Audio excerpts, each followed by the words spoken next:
All right, chat room, how's it going? How are we doing today? You say wakey wakey. Actually, I was awake. I've been awake for a few hours now. That was not why we were running late today. Yeah, how's it going? Perfect man. Apologize. I see here at the beginning of the stream, Baby Doll, Steelhawk, Lola? Yeah. JPS, E-Joan Dawes, Toll, Shadow, Miss Castle, Killer Llama, Link, Ron, James, The Yolk. Thank you guys for being here at the beginning of the stream. I appreciate, and then there's potentially Eric. I appreciate you guys very much. So anyway, I wasn't late because I woke up late. I've been up for a few hours. Yeah. I was late because we had some friends that had a very mild real-life emergency, which is why I was awake more than 20 minutes before the stream. I woke up to help them with their very, very, very mild, urgent matter. I don't even know if I would classify it as a emergency, so to speak. I think I would just classify it as an urgent matter they needed assistance in.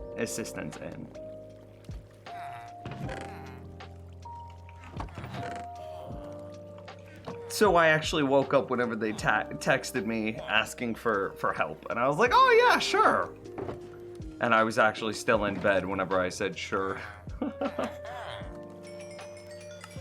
But they don't need to know that. That's not relevant. Things all good now? Things very good now.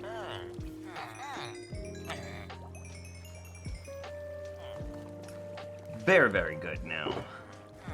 TLDR, without saying too much, some stuff came up that they had to take care of, and they needed a dog sitter.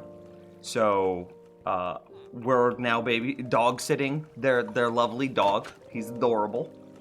A little bit of a gremlin, but he's an adorable gremlin. And then the other thing is they had like an appointment that they needed help making. So, and both of those things kind of happened at the same time. Like we need a dog sitter and help making this appointment. And it's like, okay, we got it. We can't split, see? I mean, I'm just standing here, not doing nothing. It's 2:30 p.m. where I am. Where are you? 2:30 p.m. here too. Hey, what up?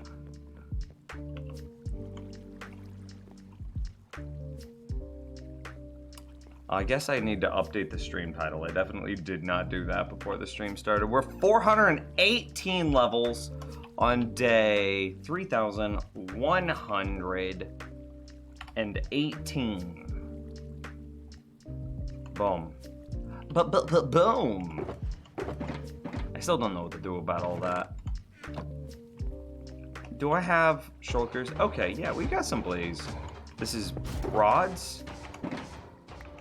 What about, do we have magma blocks? No. Okay, so I think we start out by just getting more magma blocks. Like the channel art in Discord.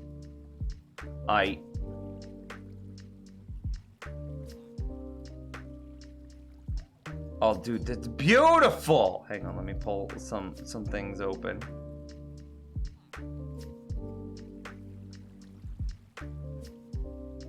These are neat. These are neat.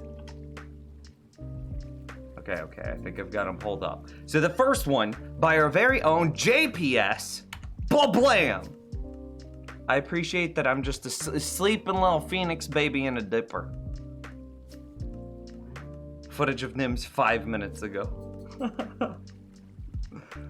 Very nice, very nice. I wasn't asleep, but we've already established that. But if it hadn't been for them texting me and being like, hey, could we get your help with XYZ thing?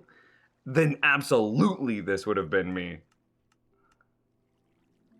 It's very nice, very nice. You see I broke 1,000 levels? I did. Using your cheesy farm. What is...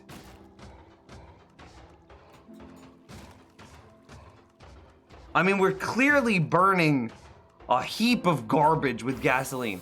Why are we doing it with like a fire feather? This is made by Link in chat. Where's this garbage that I'm burning? But I like the phoenix inside the fire. That's pretty sick.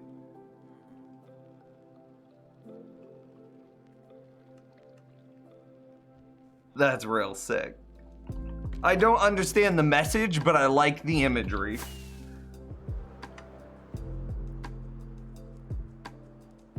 Wow, you just woke up a few hours ago and I've been awake since 8? Yeah, I woke up at like noon 30 is when I woke up. Which, you know, is like 2 hours ago. Just a little bit of noon 30. Turnip! My sis made it because of trash at drawing. Nah, dude. So explain to me what was happening there. Was I burning garbage with gasoline? I'm running out of slime balls. Oh no.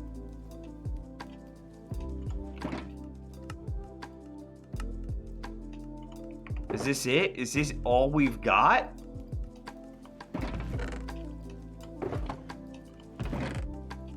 I need to build like an AFK system over here now.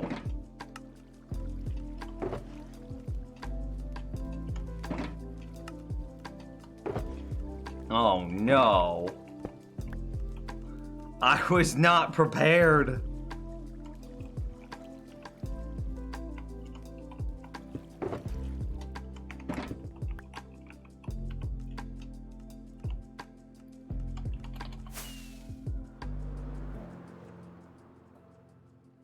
How late do you stay up at NIMS? Much later than I should. Sunrise, typically. 5 or 6 in the morning. Huh? It was the time you said you were a child and you lit fire. Dude, I see. Well, we didn't use accelerants much as children.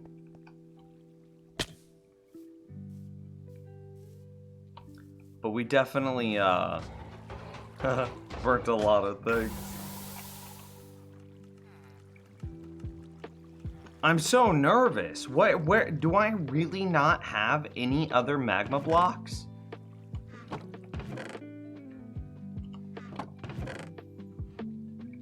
I'd be able to rotate some of this slime down. And I'm sure I have more slime in there.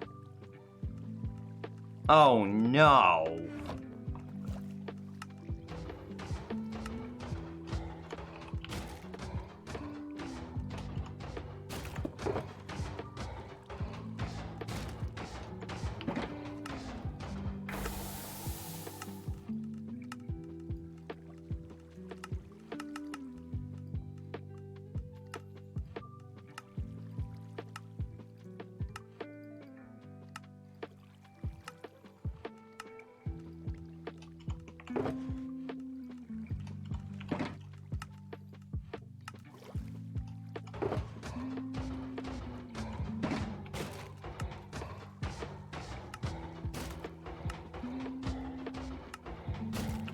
I mean, we have, after poaching some slime blocks, I have enough to at least continue building, but for how long?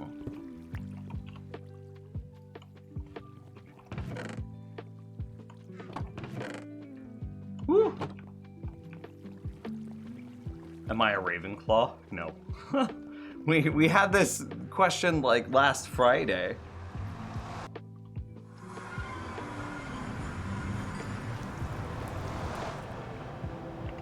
Are we sure that I didn't, like, leave any magma blocks anywhere? I was gonna be very annoyed if it hit my platform. Okay. Well, let's go get a bunch more glass at the same time.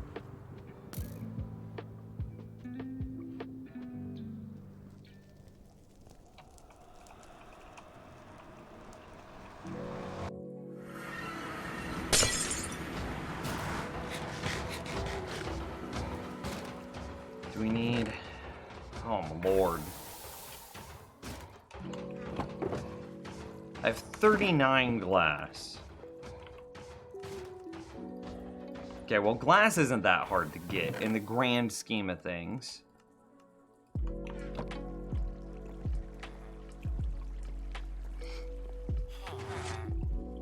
So chat room, how was your weekend? Did you do anything of great interest? Of great enjoyment?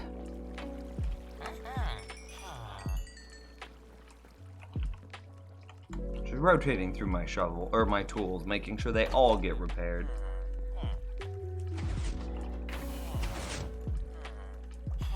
I need them to reset.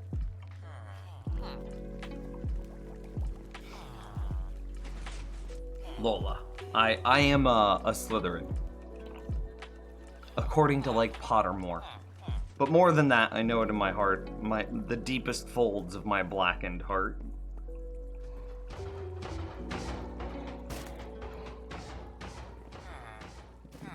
Lola says there should be a feature where you can eat a firework and it deals you damage and gives you a throw in the air. Why would you want to eat a firework? Sounds like a way to lose some teeth.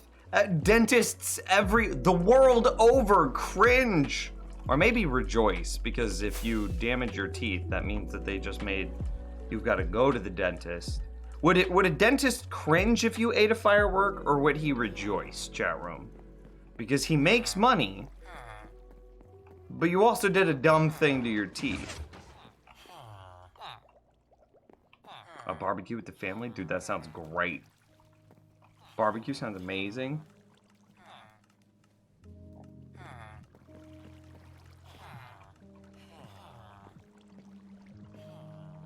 I went to the beach and got sunburned everywhere.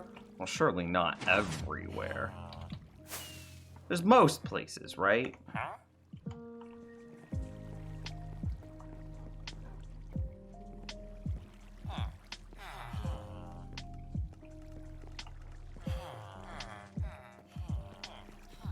Got a Nintendo Switch. Oh, what am I doing? Wrong guy. It was my birthday yesterday. Happy belated birthday! Wow!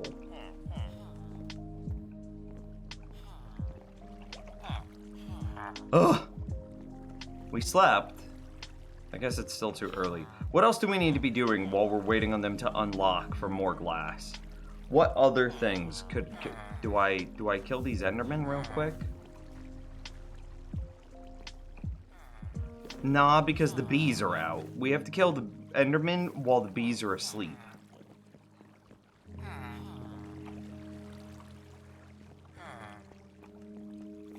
I spent most of the time entertaining my nephew, but the food was so good. That just sounds lovely.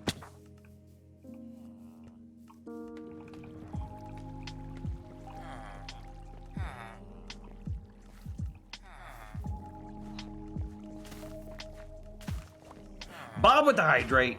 You never seen a guy light off a firework in his eye? Surprisingly not graphic, but you know what messed him up? That's dumb. Why would you do that?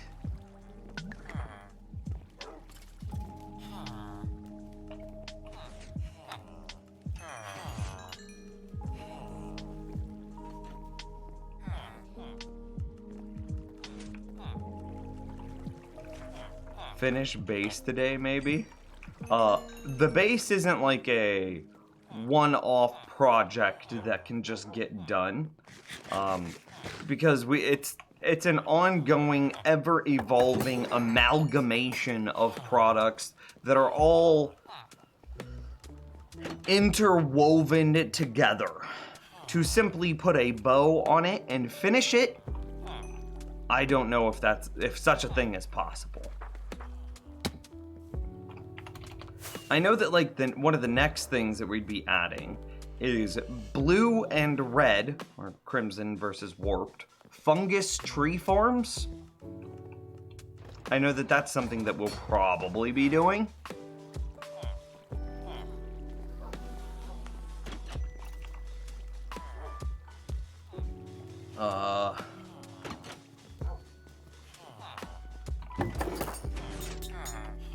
reset one more again. He not gonna reset one more again? Hello? Give him a moment. Reset, dude. Reset, my dude.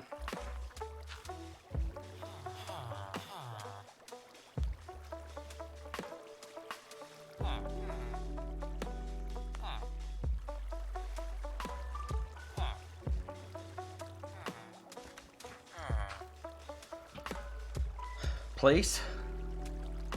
I don't know if they make a particle effect when they reset.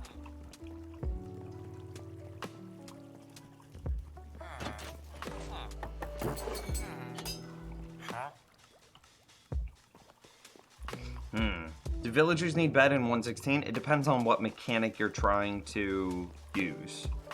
So, do villagers need bed for spawning an iron golem? Yes! Great heroes can be found even here. Hero! In the mud and rain. That's Eltrian with a tier 2 sub. The legend. I have my cake day on Saturday. So happy freaking belated but also early birthday.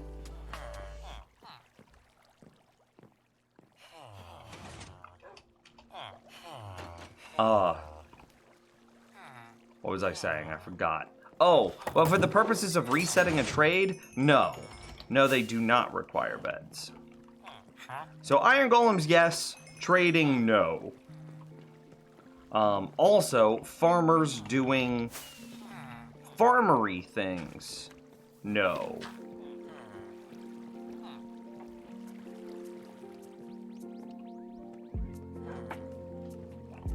I think that this is enough to get started.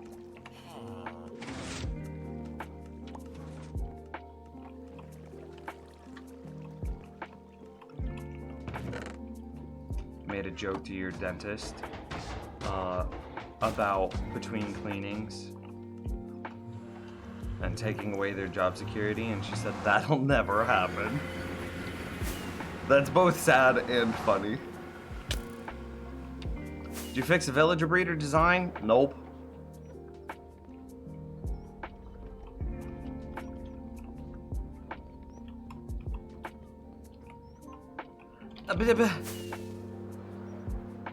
I didn't mean to fall.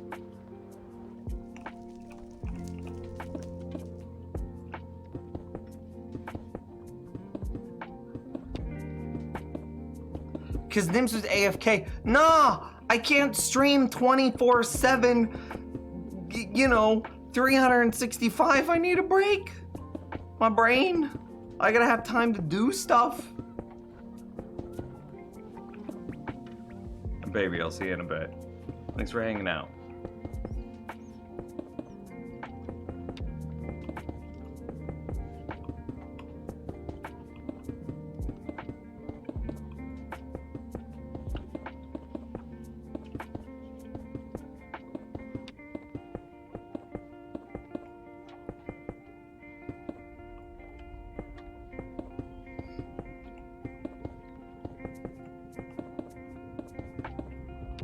No. How much glass do we have? Is this gonna be enough to finish the thing? No, so every glass matters. What you're working on? A giant freaking gold farm slash piglin trading farm, piglin bartering farm slash experience farm.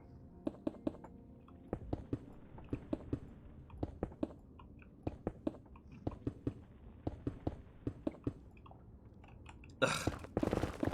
Disgusting. Look at all this netherrack. I'm disgusted by it.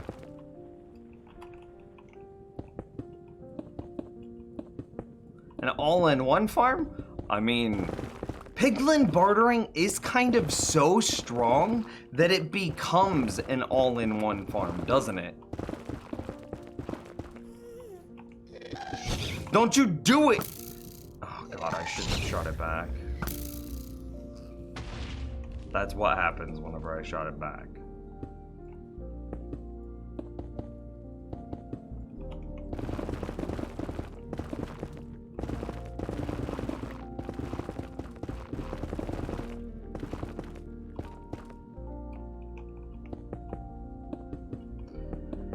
Do you AFK over the weekend or do you give your world a break? Just kind of depends on the weekend. I'm pretty sure I AFK'd a little this weekend, but I don't think I AFK'd all that much.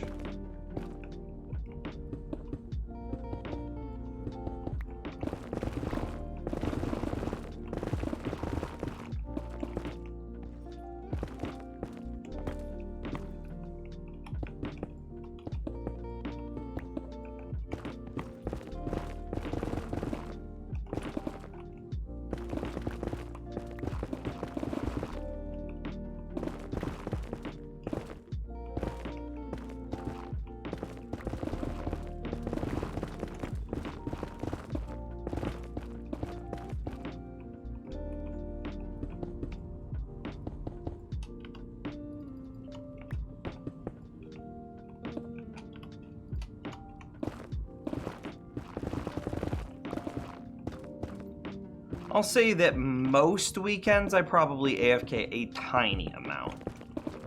Just for, like, resource regeneration, so that way I can continue to do stuff on stream. Clearly I forgot to do that, because we're completely out of slime balls, we're completely out of, we were completely out of glass, we were everything. You can still breed villagers by doing XYZ thing. Yeah, villager breeding still works. It's just most designs are pretty scuffed right now.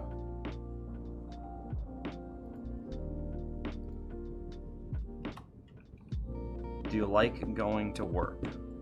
Well, considering streaming / content creation is what I do for work, yeah, I'm gonna say it's alright. Can you blast mine or strip mine for netherite? Not only can you do it, I recommend it. We found, you know, our full netherite everything very quickly because I did a combination of bed mining and TNT mining. It is arguably the best strategy for finding... Wow! We would have had a perfect, literally perfect amount of glass had it not been for the blaze, or excuse me, the ghast blowing up this, like, 3x2 section. I'm so annoyed.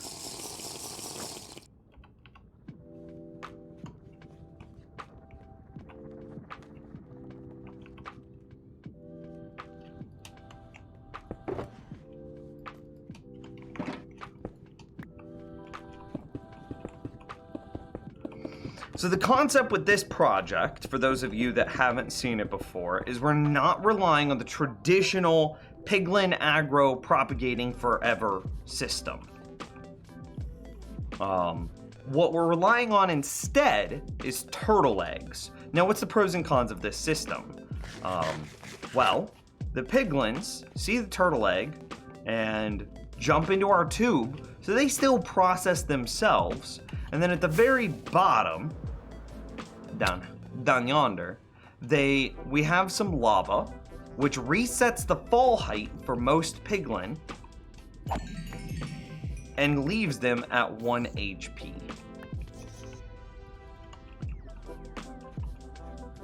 And maybe it should be a 2 thick thing of lava, just for the record. And see, now all of these guys are down here at 1 HP, and we just get to swipe on them for free and make a bunch of gold. Now, the rates of the farm aren't particularly great right now. Don't hold that against the farm. It's because I haven't done a very good job about clearing out all of this secondary space. Like, look at how many piglins we have over in this space that just are eating my mob cap. Look at this. There's so many, and let's fly to a different spot. And it's like, there are...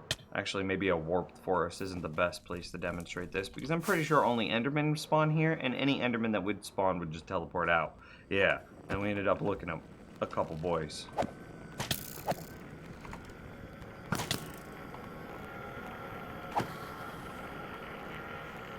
I don't know where the other one went.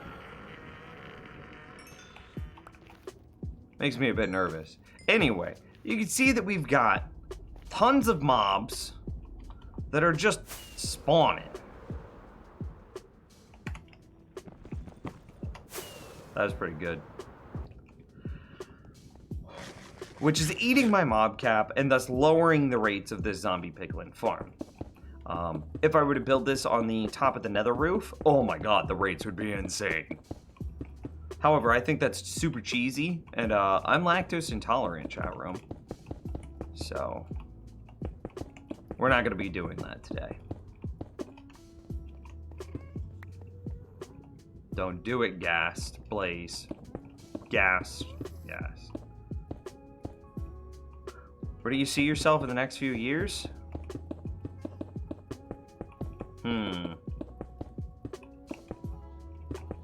Kind of depends.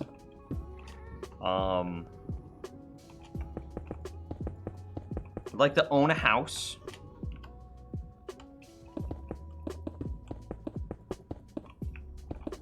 I'd like to start being able to like properly take care of my health, my diet, my retirement.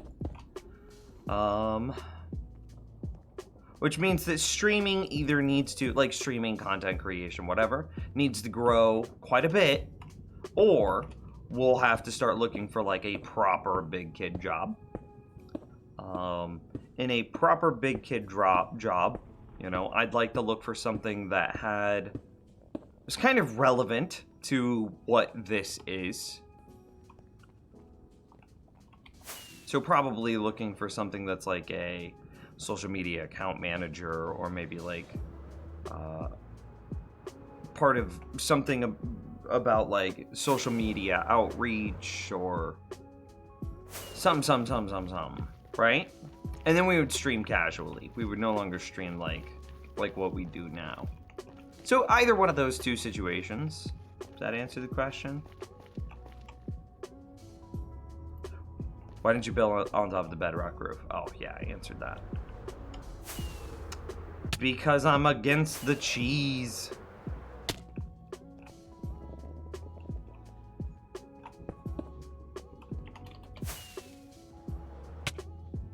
I don't know what I'm even trying to do with this flight. I just want to look.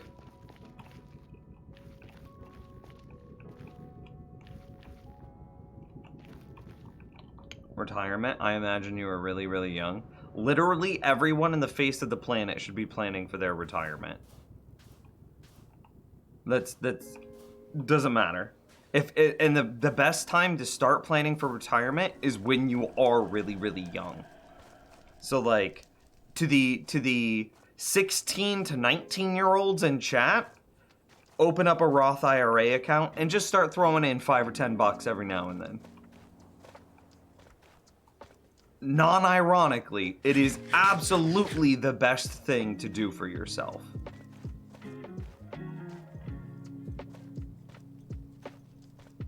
Imagine Nims working at Mojang and giving them ideas. So like being a creative director would be interesting, but I wouldn't be able to offer anything else to the team.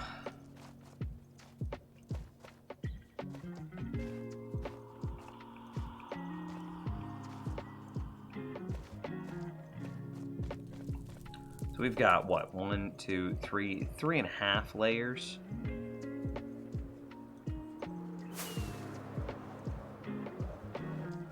What would... No. How did it not... We heard it break. But then did it immediately relight?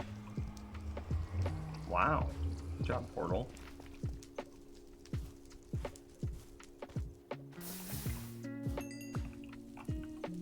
No gas here? Okay. Oh, I didn't know Ender Pearls went through portals.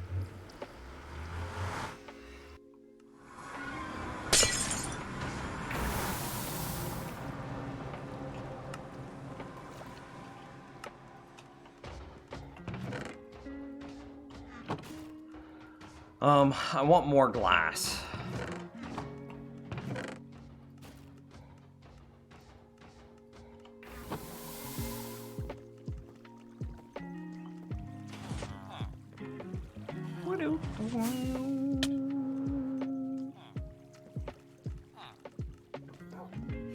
But yeah, working at Mojang as like a social media would also be pretty sick. My dad set that up when I was like 5, and about half of all the money I get goes into that account. Dude, you're gonna be set. So the general rule is that your money will double every 7 to 10 years inside of a Roth IRA, provided that you're not trying to pick and choose investments and then you're just going into like index funds, right? So 7 to 10 years, okay? So if I'm 30 and I want to retire at 65, right? That's a 35-year gap, right? So I have 35 years of investment, right? Okay, so if your money doubles every 7 to 10 years, that means I'm going to get between 3 and 4 doubles. Does that make sense? So if I put in $10,000 today, and then let's even go big, and let's say I get 3 doubles. Okay, so 10,000, 10K into 20K into 40K into 80K. And that's 3 doubles into 160K. And so that's my 4 doubles. My 10,000 starting investment turns into 20, turns into 40, turns into 80, turns into 160. Now this is with me at 30. Now let's look if you are 18 years old, right? And you're gonna have, and you're still gonna retire at 65.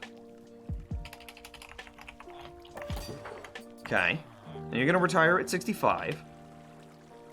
So then you have 47 years of investment time.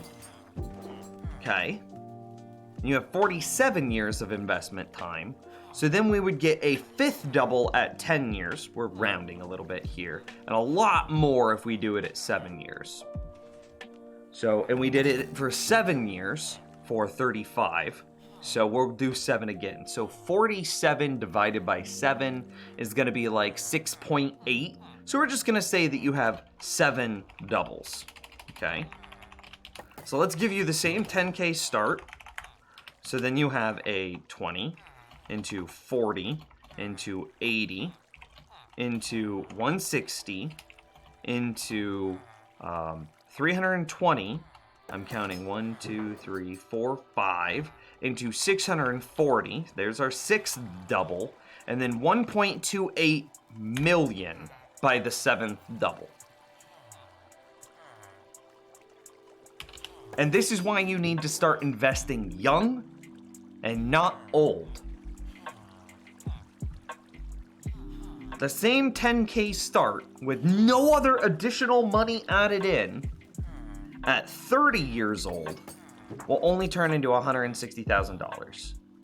But that same 10,000 start, if you are, and let me double check, this should be 7. 1, 2, 3, 4, 5, 6, 7. Yeah. The same $10,000 at 18 years old is 1.28 million. Start investing yesterday.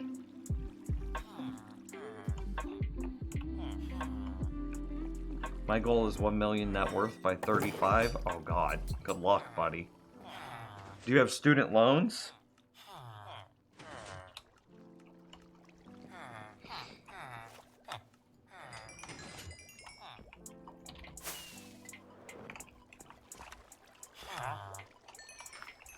And how much of a fan is your family of nepotism?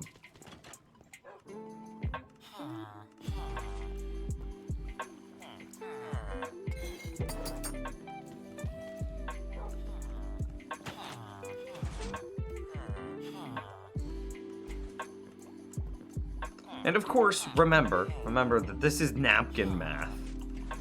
The shorthand rule of money doubling every X years is a very shorthand rule. Obviously, things like COVID are going to mess up this double that we're supposed to have. What's nepotism? Nepotism is you being unqualified or underqualified for a job, but you get it anyway because your family member is the person is in a position of power to determine that you're hired. So, basically all of Donald Trump's family is nepotism, underqualified in every single category, but they got a bunch of jobs because they're family.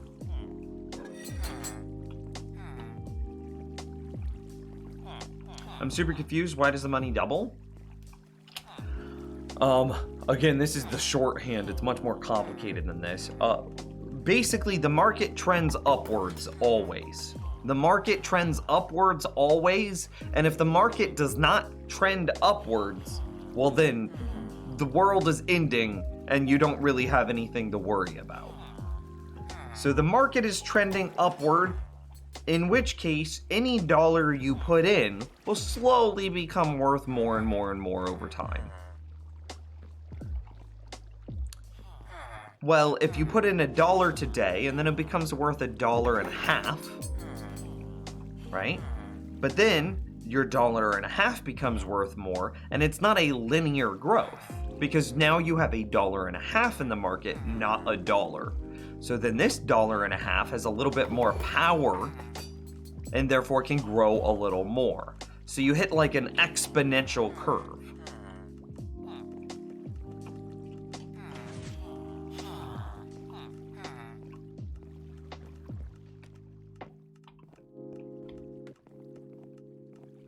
I'm super fortunate that my parents paid for school. I invest 60 to 80% of my income and live super frugally. I mean, yeah, dude. Well, then you might get it, yeah. Not quite nepotism, but still very fortunate. Also remember inflation, so 100K will be worth less than 100 today, which makes saving even more important. True. But I didn't want to complicate an already complicated point. I still... Okay, you don't understand? You don't need to understand. The big thing is just get some money in a retirement account. And like, set up some sort of auto deposit that you're not even gonna think about. Set up some sort of auto deposit into that retirement account that you're just not even gonna miss. I don't care if it's $5, $10, $50, or $100. Just get something in there as quickly as possible.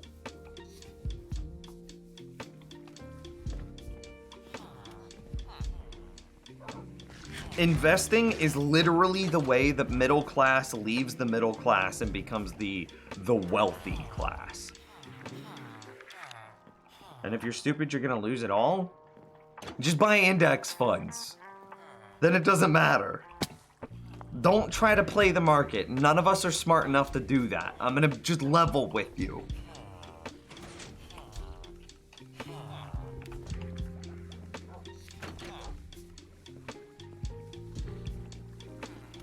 There's whole careers dedicated to trying to play the market and time things and read stuff. None of us have the time or the knowledge or the ability to do that.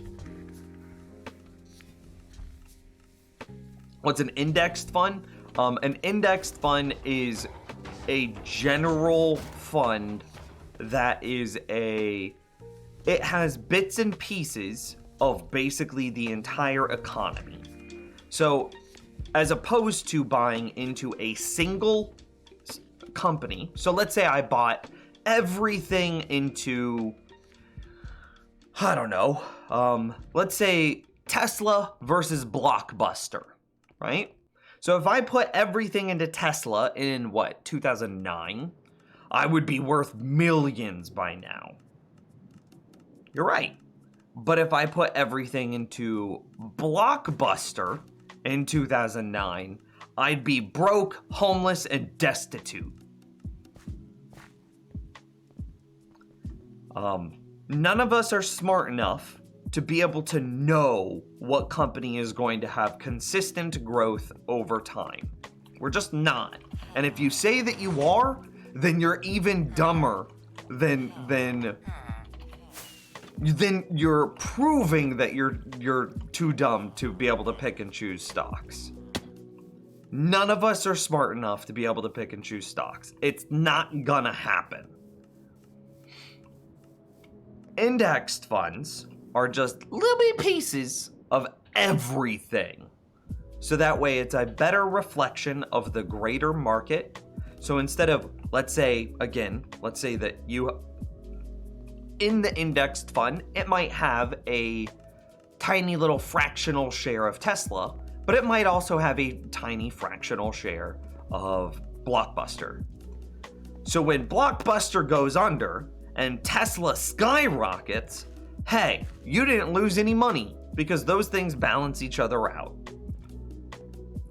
The only thing that really affects indexed funds are general market trends. So right now we have a very volatile market trend because of COVID, because we have a president that's trying to leverage the market to being able to do things. So it's a very volatile market. But generally speaking, indexed funds are basically the safest investment that still plays the stock market. I need this to...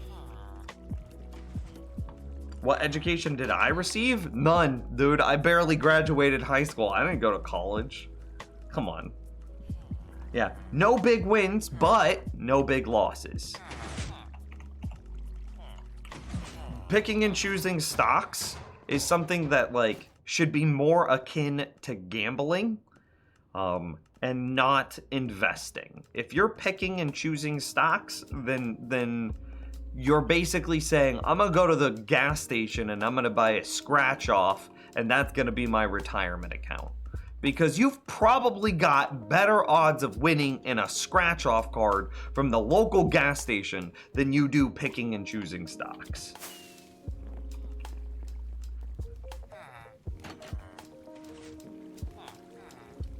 Next question is, do I have an IRA?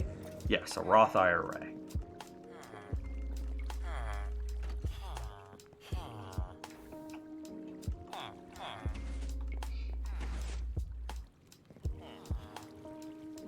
Okay, so invest 10K and take 5K to Vegas?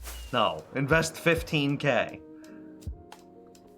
Gambling should never be viewed as any sort of money manipulation thing. Gambling should only exist in the same way that you spend money to go to a movie theater.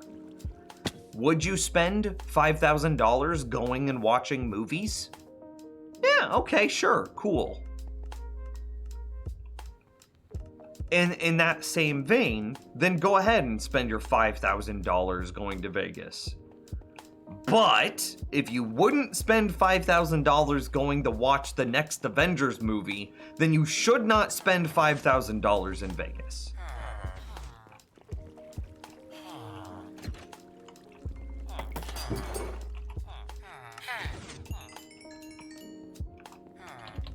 Booskal, how are you? You fix some torch spam while waiting for restocks? What torch spam?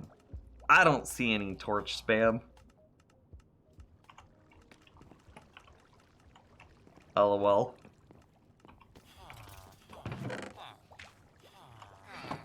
So telling people not to gamble is kind of just, that doesn't work. But reframing how people gamble, hey, that's the big brain thing.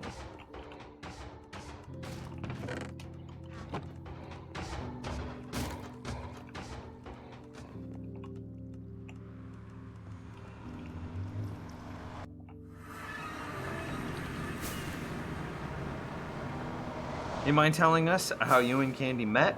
Yeah, no, that's great. It's a cute story.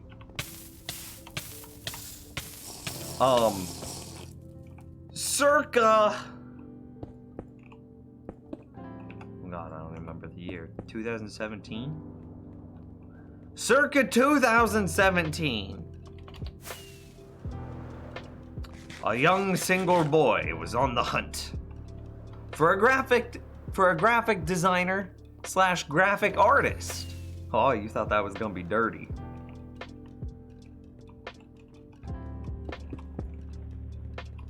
A young lad was on the hunt for a graphic designer, artist. This young lad had a friend. Nothing crazy, nothing wild. We'll call this girl Kay. We had a friend. And we knew, the young lad knew that Kay had gone to school for graphic design, art, something. And the young lad turned to Kay and he was like, "Excuse me, Miss Kay, could I happen to bother you for some art? Would I be able to commission you to be able to help me with a branding kit and artwork for my YouTube channel?" And Kay goes, "I would love to, except I work exclusively in charcoal." Nims was heartbroken, destitute, left to deal with his own crappy art that he had made years and years ago that did not look good even a little bit. And then Kay spoke up again. And she goes, "However, I have a friend. I have a friend who's a very talented artist. Who would be perfect for the art style that you're interested in and looking for. And who I know is in need of some like freelance work." And then Kay and I got to talk, and then Kay's like, "Here, allow me to pull up this freelance artist's Instagram." Spoiler alert, this freelance artist was Candy Rabbits. "Allow me to pull up her Instagram." I'm like, "Oh yes, I would love to see her art." And then she pulls it up, and I don't even look at the art, I just look at the girl and I'm like, hot. And then I had to focus up because Kay was like, "Okay, so regarding this art," and I'm like, wait, okay, allow me to regain my composure, please.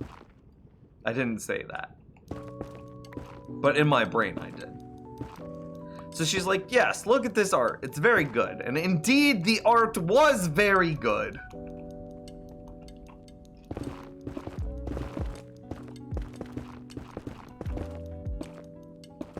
And indeed, the art was very good. And so then Kay and I started to just have a conversation about Candy. We're just like, "Oh yeah, no, how did you guys meet and your friends and blah, blah, blah. Would you be able to get in contact with her? This is the kind of art that I was interested in." Yeah, it's all good. And so as we talked about her, Kay knew I was single and Kay was trying to be like a wing woman for me. She was like, "Yeah, what's up? What's up?" And then Kay kind of was like, "You know what? The more I think about it, the more and more I think that you and Candy would be great for each other. So not only am I gonna try to get you in contact so that way Candy you could commission Candy for some art, but I will also try to get in contact with her because sneaky, I'm gonna play a matchmaker here."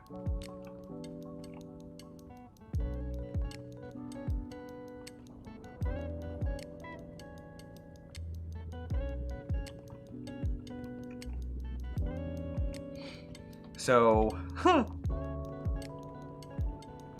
Kay tries really hard. Kay reaches out to Candy and gets no response. We waited a couple weeks. Still, Kay reaches out again. Still no response. IRA stands for Individual Retirement Account. It's a American investment account that has tax deferments, so that way you don't. A Roth IRA has tax deferments, so that way any money you make inside of your retirement account is not taxed whenever you go to retire. So anyway, it's basically a retirement account with special tax rules that allow for better retirement planning, very simply. Anyway, so Kay, we wait a couple of weeks and Candy never responds. We send her another message and wait another week. Candy never responds. Kay knows that Candy is hurting for some cash, if we're being honest.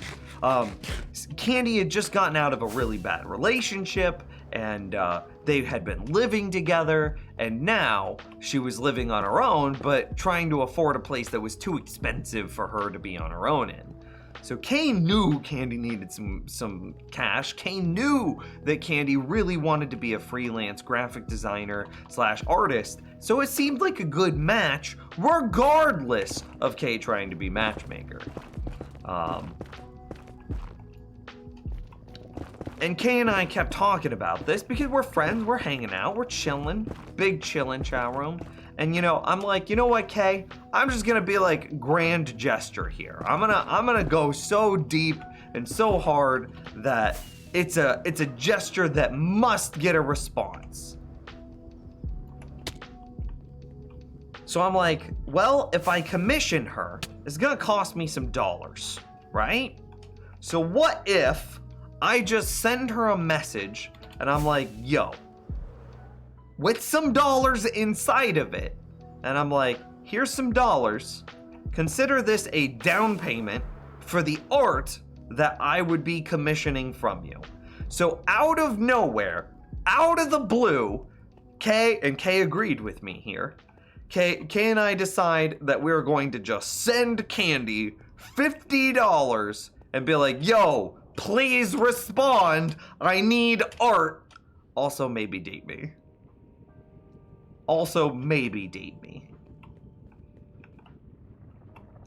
And after receiving the $50 into her PayPal account, Candy finally responds. And it's just like, oh yes, no, I'm so sorry. I saw that you needed art. I was just so apathetic about getting back to you. And in hindsight, she's probably a little sad, probably a little depressed. Didn't have the energy, probably didn't want to do any art, stuff like that, right?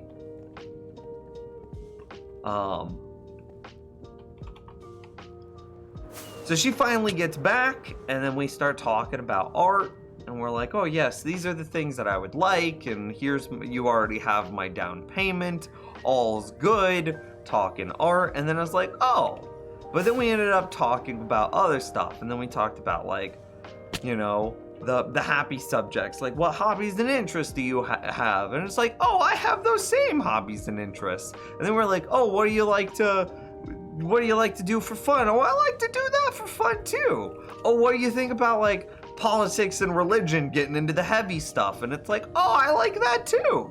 And then it's like, oh, what music do you listen to? And it's like, oh, I don't listen to this, but I like it. And then I showed her my music, and she's like, oh, I don't listen to this, but I like this too. And then we just kept talking and flirting, and the whole concept of art was completely forgotten. And we just kept talking and flirting and talking and flirting. And then Kay's like, yo, Candy, you should make a trip, because we lived an hour and a half apart, maybe an hour apart. So Kay's like, hey, Candy, it's now been a month or two. You should come up here and just hang out with us. No pressure, no questions asked. You should just come hang out in BD. And then she came and hung out, and we all went out and we got drinks together, Kay, Candy, and I. And it was really nice, and it was really lovely, and Candy was very nice and very smart and very funny and very pretty. And I was like, yes, please, do you want to not date yet, because we've only officially met the one time, but do you want to maybe start trying to pretend date, so that way we can see if we want a for real date? And she said yes. And then our little soft pretend dating very quickly turned into, yes, please, I would like to date for real. And that's how we started dating.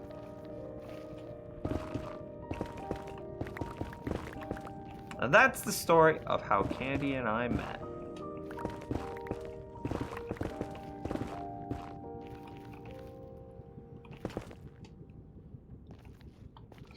I don't really appreciate that, Bradley.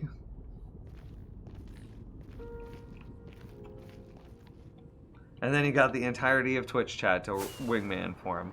Yeah, a little bit. Will the Scouts and XP farm work with zombies? If you put a slab, would they fall so the children don't escape? No. wolves don't attack zombies by default. Wolves only attack skeletons and wither skeletons by default.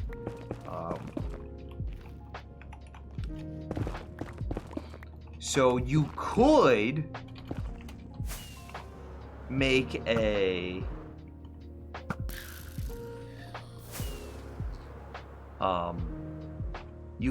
make a wither skeleton farm with this. Alternatively, what you could do is you could have the zombies fall down, and then you could have the player stood in such a way that the zombies are able to attack the player. You could then have the player with a bowl of mushroom stew, holding right click while looking at a mushroom, so he's constantly eating, under the effects of a regeneration resistance beacon. So what this will do is the mushroom bowl combo will make sure that the player stays full hunger, full saturation, so he's topped out in health. The resistance regen beacon will make sure that no matter how powerful these zombies are, you're not taking any damage. You should be in full armor that's unbreaking with mending, probably with thorns as well. So that way whenever the zombies melee you, they hurt themselves and you take as little damage as possible. And now, because you've taken damage from a zombie or your thorns has done damage back to a zombie, the wolves will then attack the zombie. That system is really the only way to get wolves to AFK attack zombies.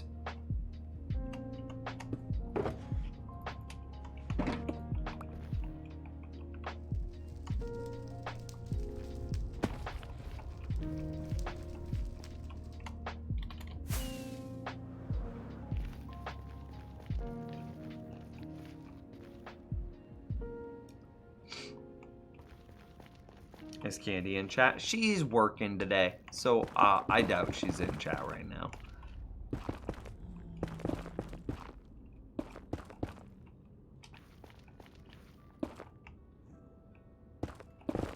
It's the bones, they want them. That's very true. You know.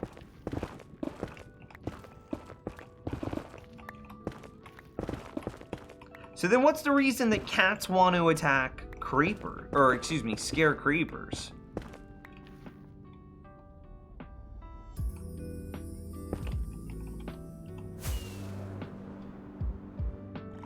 See, like, all of these dudes just in these like little nooks and crannies are a problem.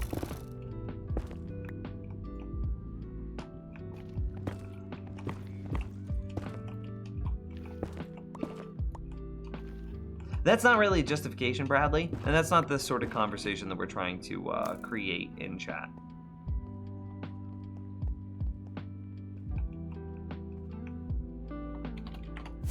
Creepers just have allergies? Dude, I've never related so hard with a creeper my entire life.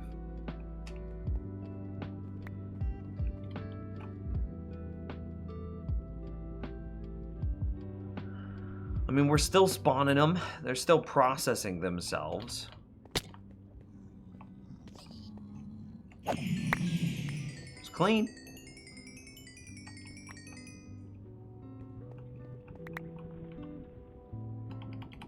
We need to get some sort of kill system in this. I mean, you can see that it's working. It's not the fastest thing in the world yet. It will be one day. Once I get the thing properly set up, and like, there are no more, because here, we can F3B, and we can see, like, look at all of the hitboxes. There's a dude, there's some dudes. Actually, I'm not seeing any on the ledges right now, which is good. I mean, still, we are seeing them, and there's probably a ton, like, I can see one just there.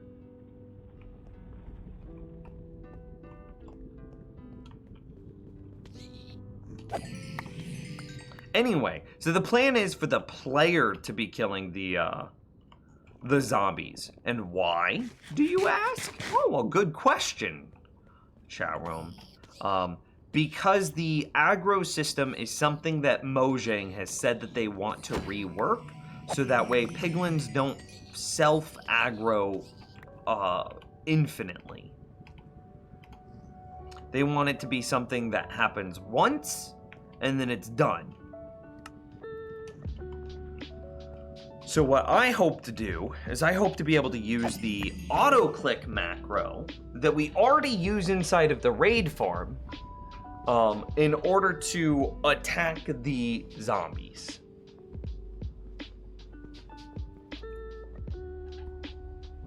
What was your how I met or how you met story, E. Jones?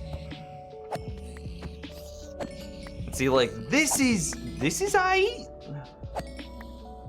So you kind of get the idea, but now imagine that there are no other mobs anywhere else in our world. We clear out everything, which is, you know, admittedly, probably not possible.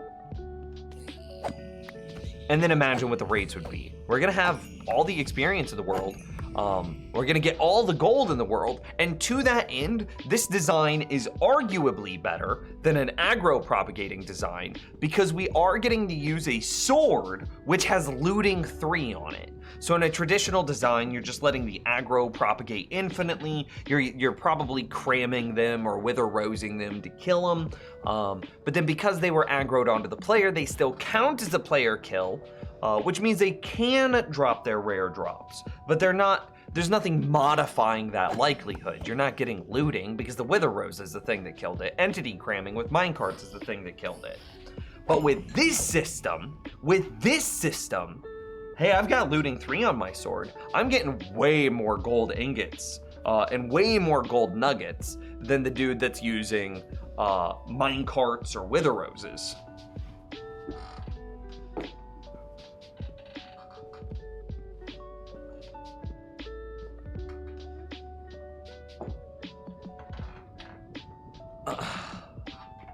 At Nims, okay, thanks. I found a zombie spawner near the surface. Actually, it was half open on the side of a hill. Was wondering if I'd be able to make an XP farm, but I'd also be able to build a tree farm, etc. around it. No. Because of the number of systems that you would need, you would pretty much have to have the food system in that farm.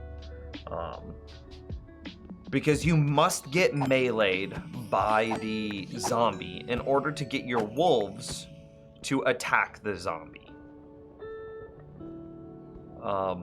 And in that system, you're gonna take a bunch of damage. Imagine a zombie spawns with this is possible, however rare, but possible. Imagine that a zombie spawns with a diamond sword with sharpness. I think it caps at 2 for natural spawns. It might go higher. Imagine that a zombie spawns with like a high damage sword that also has sharpness.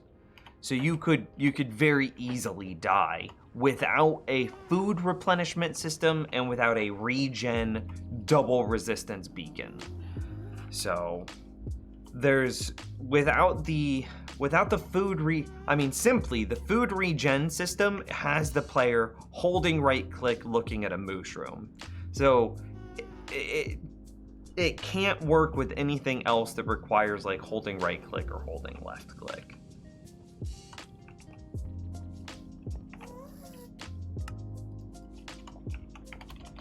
So anyway, you guys have a pretty good idea of what we're looking at, what we're trying to build today.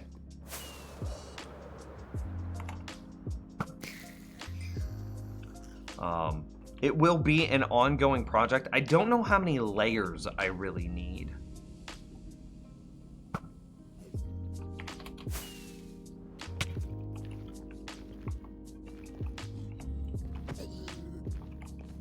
Because it's kind of one of those things where like, more layers means that it works better.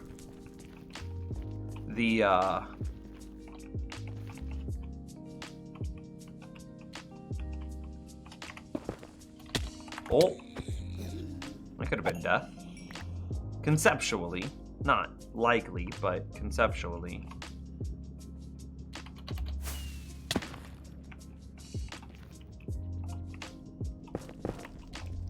I want to try a different approach here.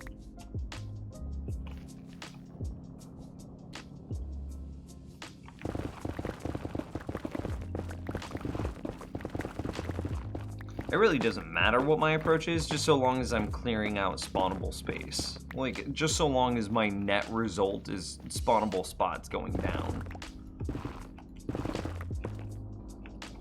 But I also want to be able to see progress because, you know, I'm a human being and, like, I like being able to visualize progress. Progress.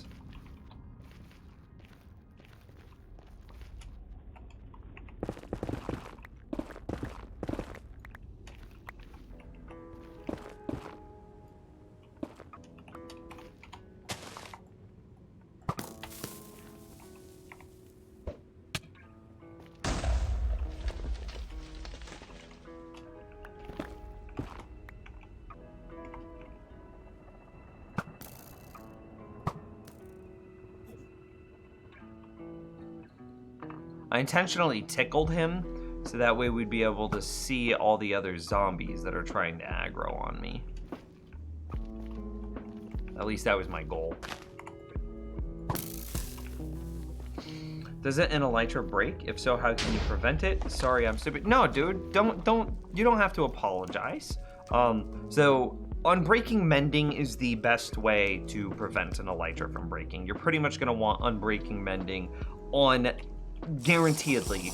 Like, don't even use an Elytra unless you can get unbreaking mending for it. That's, I mean, just very simply.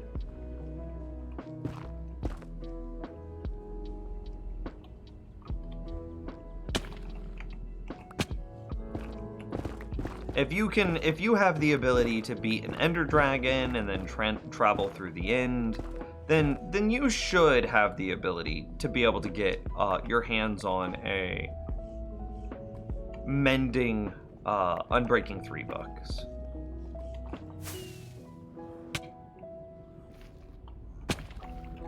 Hey, bud. Later, bud.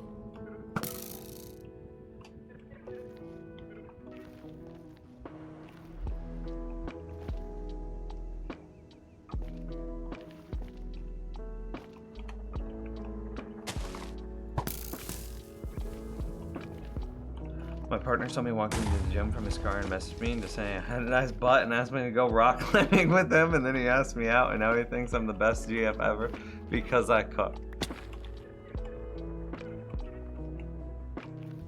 So you guys were like friends, you knew each other beforehand? I mean, you had to, right? Because he had your phone number in order to message you that you've got a nice butt.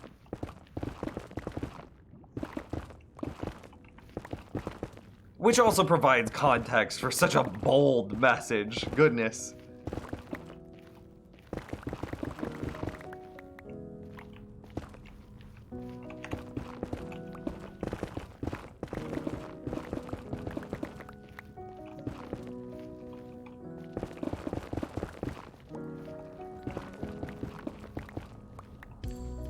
These poor butts.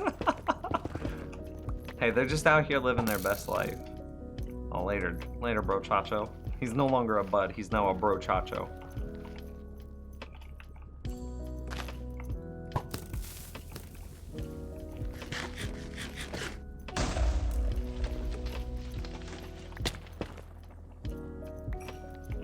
I gotta be super careful with this one's placement, because I don't want to blow up any of my glass.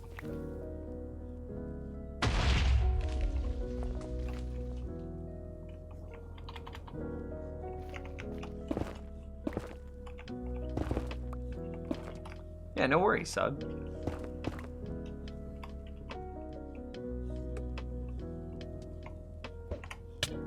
Oh, I wasn't able to break it. I wasn't fast enough. That is the truth of Minecraft, never Elytra without unbreaking mending. Very much so. But then once you have that, you really only need to worry about your Elytra breaking once... Oh, Lord.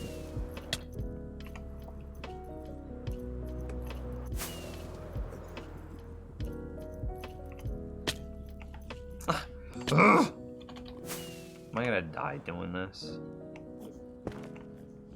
Oh no, I got 2 that time. Okay, clean.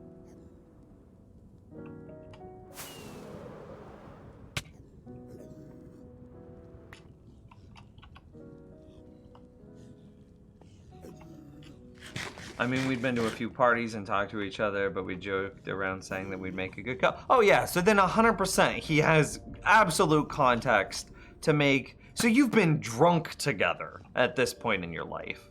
And like, you'd also been making jokes like that you'd make a cute couple. Oh, 100% a bold move that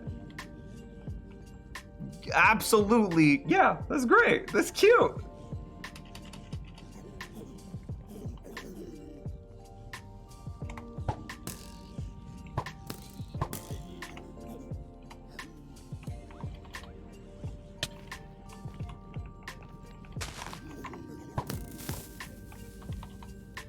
I think these guys are gonna be mad. Shoot this one first. Lol. Hey guys. Hey buds. Blap. Blap. So the reason I do the jump attack, I kind of overdo it. That's intentional. But the reason I do the jump attack is because it's a crit damage. Yo, how many dudes are in? No! No! Stop!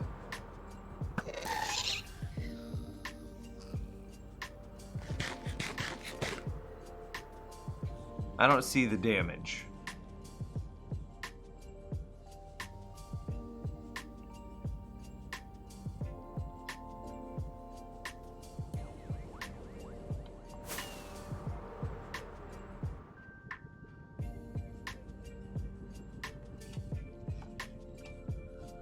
Why don't you build this on the nether roof? It's like 200 times more efficient and better because I think that building on top of the nether roof is cheesy.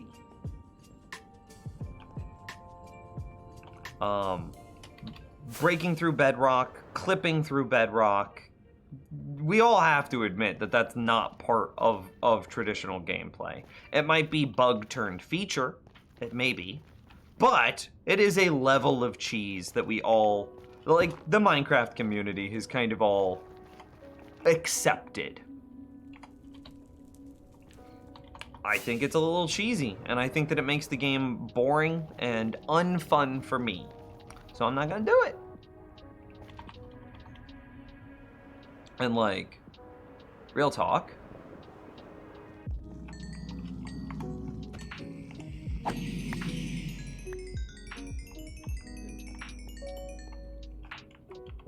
I gotta figure out some cleaner way of doing my inventory. Excuse you, Dote.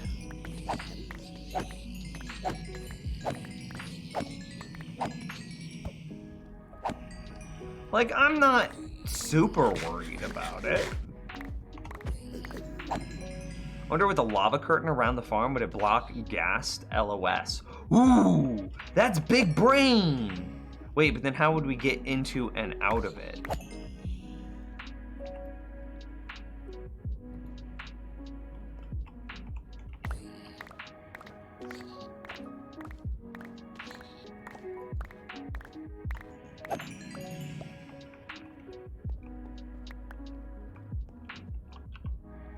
Yeah, I mean, I'm right there with you, Bradley. Like, getting the old school nether hubs were super cool.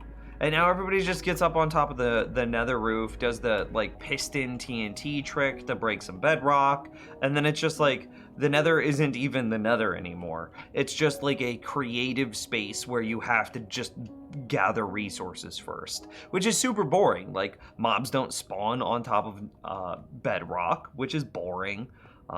It's a perfectly flat area, which is boring. I mean, it's cheesy. Once you remove the context of it,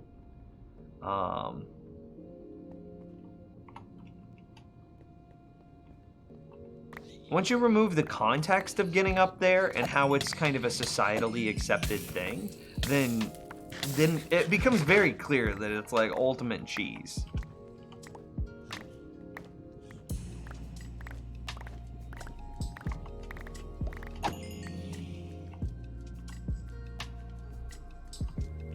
That's just a bunch of swords. And yeah, it actually would be more efficient to build it lower. That is true. You are incorrect by saying all you have to do is set up the platforms and storage system.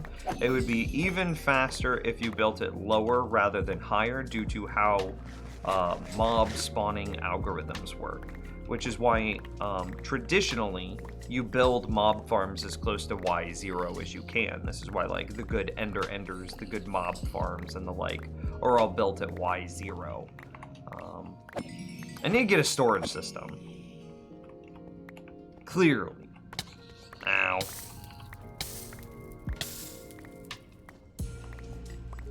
Here, let's just keep building stuff. I'll have plenty of time to,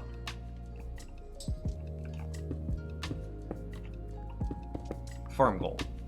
Anyway, building it on the roof actually imparts a lot of inefficiency due to how the mob spawning algorithm works.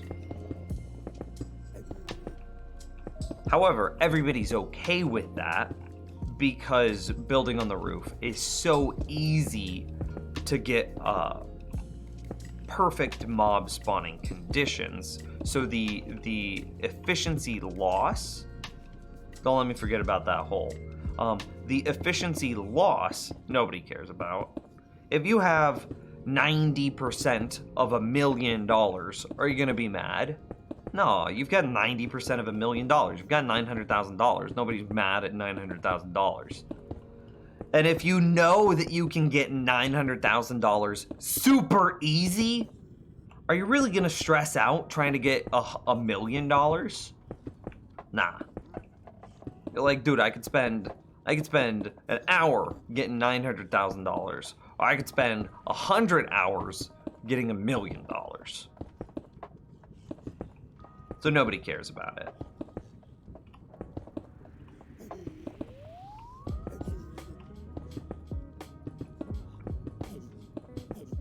I think we take the glass all the way up, but I don't know if we build layers all the way up.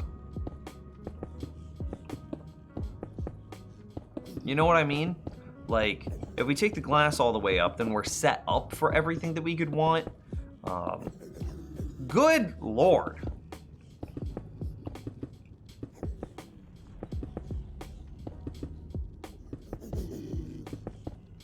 So for any future expansions, any future projects, blah, blah, blah, it's already built, set up, happy, and ready to go. I'm guessing you used a turtle egg and trapdoors. That's exactly what I did. I figured out a way to stack turtle egg layers 2 blocks apart for max efficiency. And then to get 1 turtle egg to affect 2 floors, so that way it's only 1 turtle egg per 2 layers, and then it becomes very easy. You know, I need to work on this kill chamber for sure. I think that's obvious.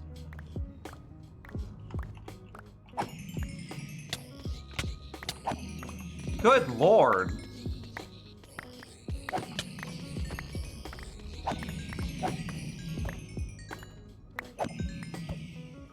I probably want to put in some, maybe honey blocks. We very clearly need to add a way that they can't hit me while I'm in that AFK position. I think that much is obvious.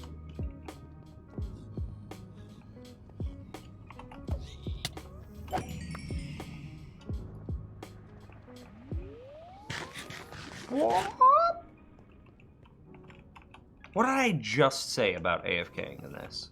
That we don't need to do it because by the time we get this thing done,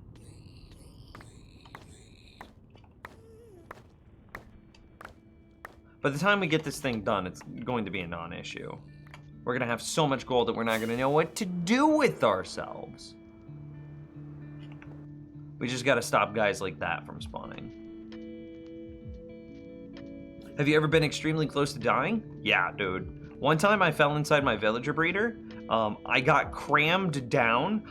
It broke my totem of undying, and then I spammed rockets trying to escape, and it took me to literally half a heart. And we have a clip for it too. You'll have to, I bet Castle has the clip easily available.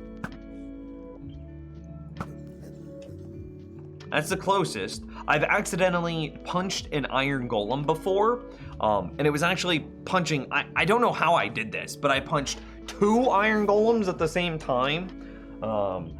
And so they then broke my totem and took me down to like 1.5 hearts.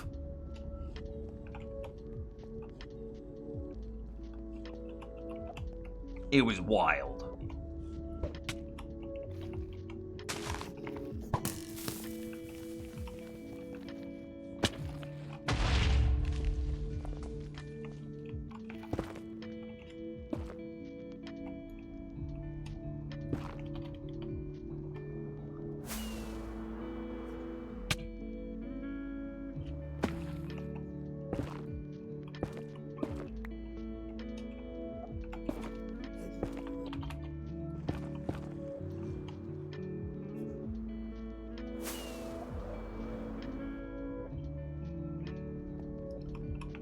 Oh, hey, there it is. Have you died in this world yet? It's hardcore, so if I died in this world, the world wouldn't exist. So the answer to your question should be a pretty obvious no.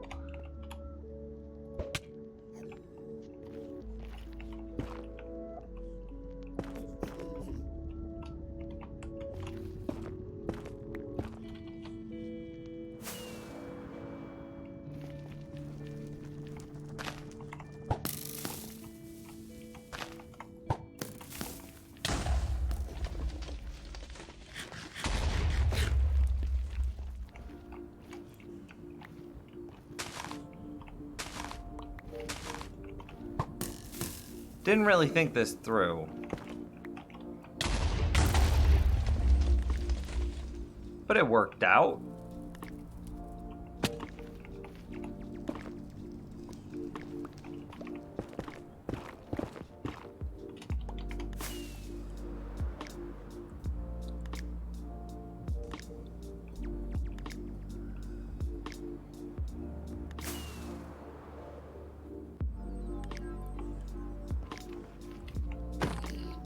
See how I get those white sparkles around him whenever I hit him? That means I'm doing a crit attack. Anytime you see like the white sparkles like that, it's a crit attack. It's also a sign of a player that like is, and I'm not trying to like flex on you or anything, chat room, but it's typically the sign of a player that like is good at combat.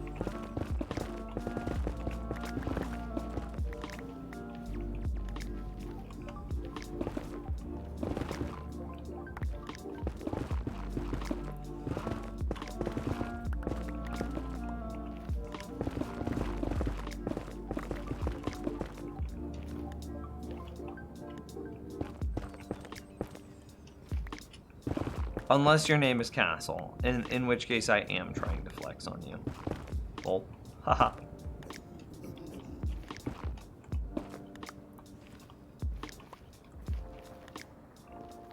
I don't think I did. You have a totem of undying to save you? I have popped multiple totems and still almost died.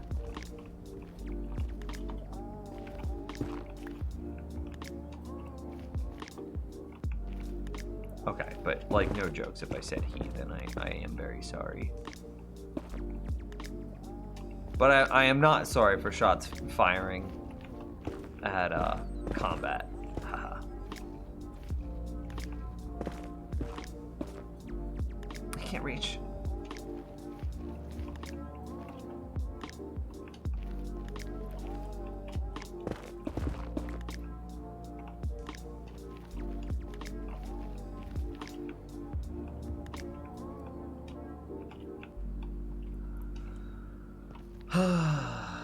Okay.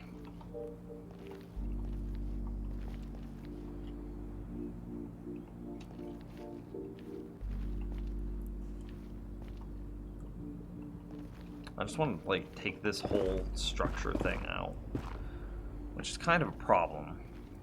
What is this position? It's -158. Okay. No, wait. It's -59. This is what I'm interested in. -59.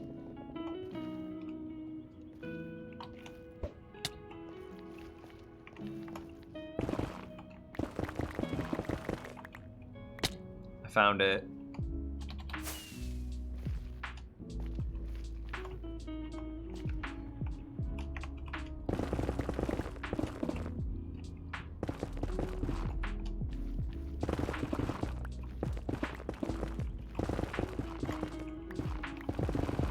I may not be able to beat him in PvP, but I've got a lot more ammo in the form of blackmail. Just some incriminating quotes. She is the historian. Some incriminating clips.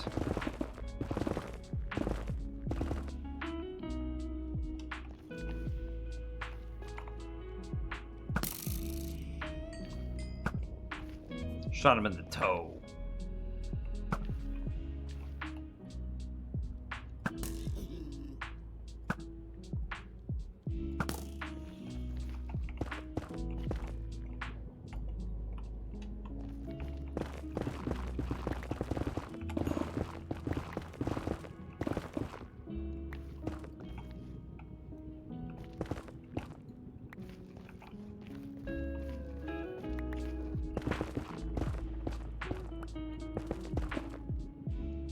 Can't reach. I mean, this seems pretty good.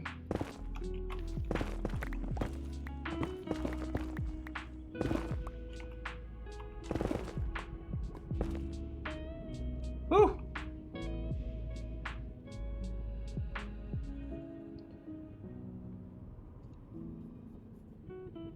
Does a totem of give you fire resistance? No, not until 116.2, which isn't out yet.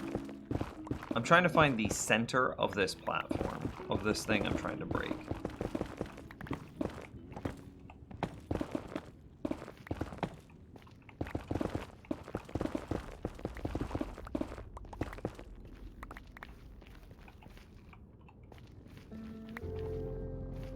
I'd say that I was pretty close. It was literally right here.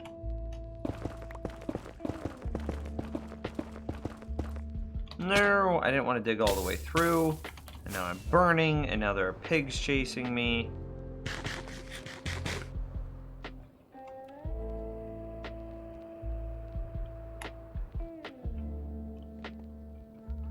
Have them entity cram. I don't want them to entity cram because then I'm not getting the looting from my looting sword.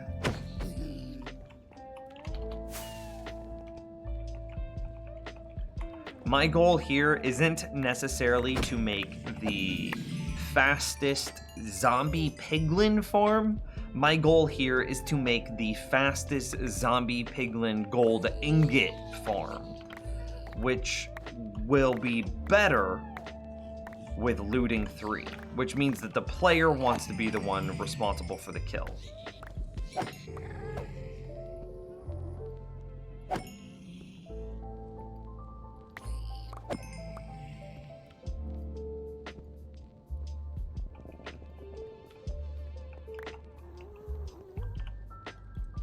Yeah, it's fine. I just don't care. Blah, blah.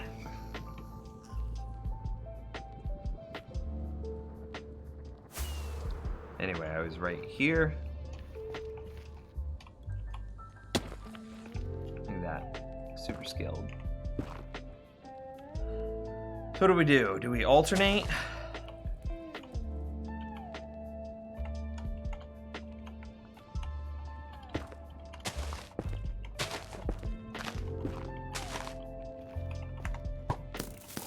Seems good.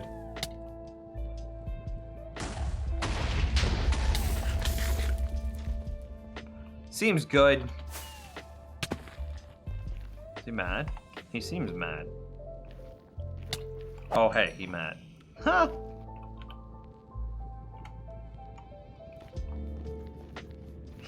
It's so close. We were there once. We hit level 420 while we were building a blaze farm. Oh, hey, I forgot to keep going up and then go through the top area. Am I kind of dumb? A little bit.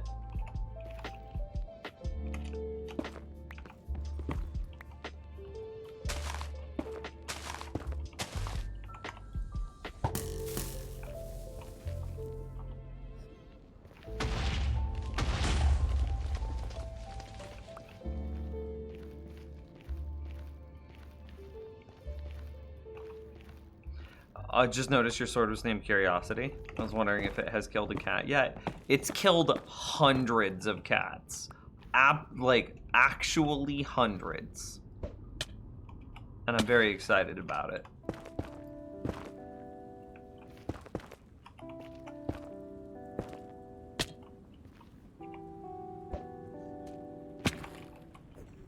That was a pretty good ender pearl. I'll take it.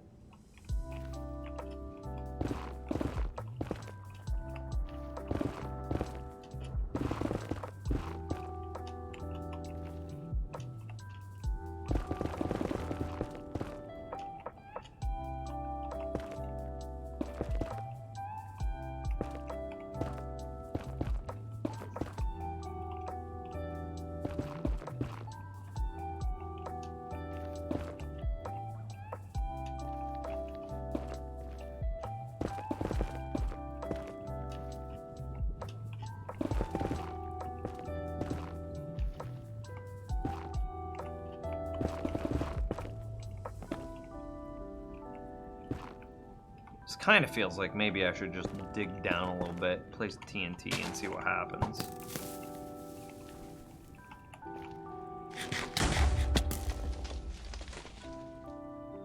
That felt pretty good.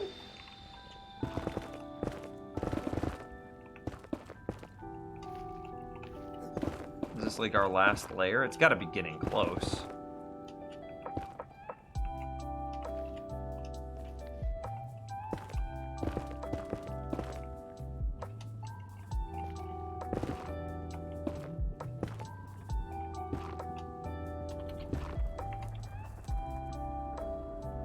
Nine rockets.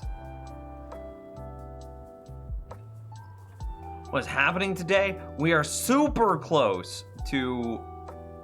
How do I reset these zombie piglins? Here, let's just go back to the overworld. We'll restock on ender pearls and the rockets. Did he just zone? He did. We're gonna have to fight a skeleton.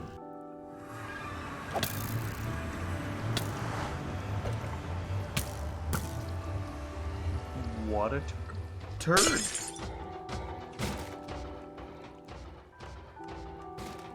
Curiosity has actually killed maybe 4 cats. For the most part, you use your bow. Okay, okay, okay. Well, actually, James, it'd be more than 4 cats, but still not hundreds, I'll give you. Because we killed all of our tamed cats with the sword. And we had something like 20 odd cats at one point with the sword.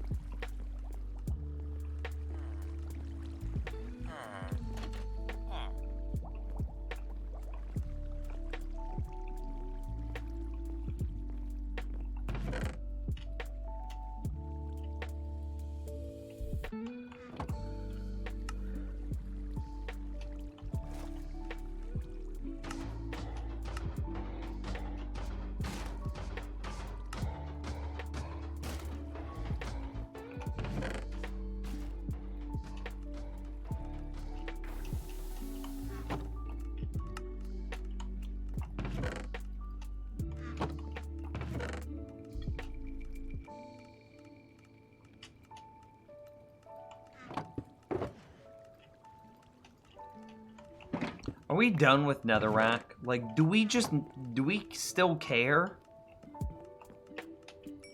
Oh, I kind of forgot about that. Huh.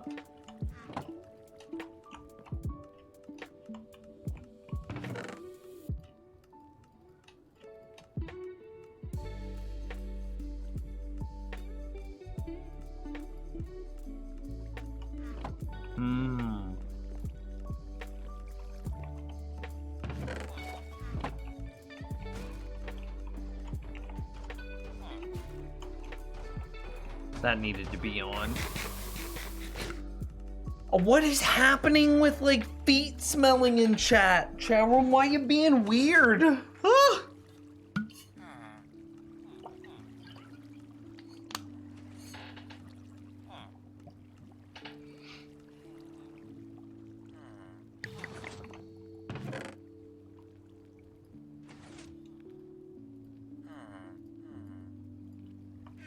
Let's go see if, in the however long I did AFK, we made any more.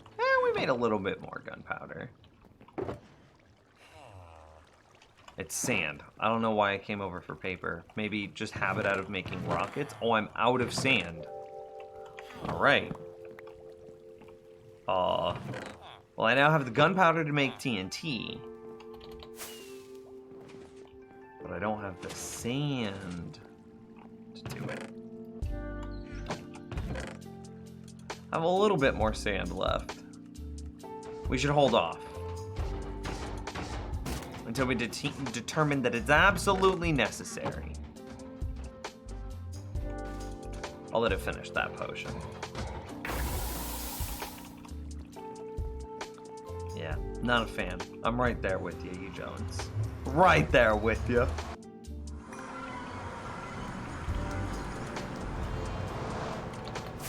Meow.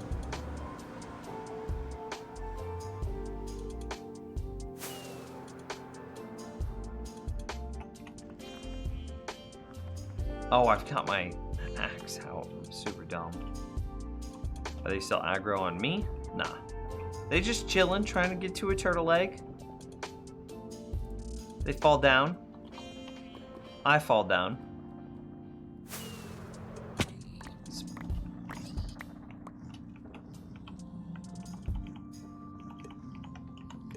And we go, swipe!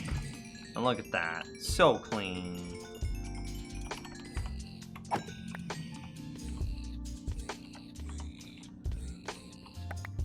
What drops can we get from a zombie piglin? Obviously swords, obviously nuggets, gold ingots, and rotten flesh. Can they spawn zombie reinforcements if we're one-shotting them? Because my question is, if their drops are super known, if it's always some combination of nuggets versus flesh versus ingots versus swords, we could set up a system. So we plan on building a over here Wither Skull farm off of these two intersections. Oh lord. Yeah, okay, let's fight. It's time to duel. We plan on setting up some sort of Wither Skeleton, Wither Skull farm off of these two intersections that I'm in between of.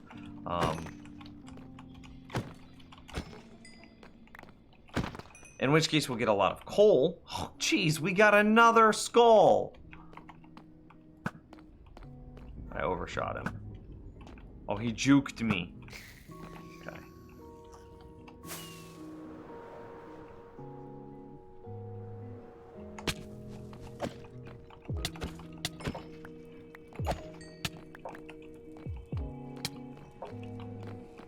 I'm actually pretty low health. 3.5.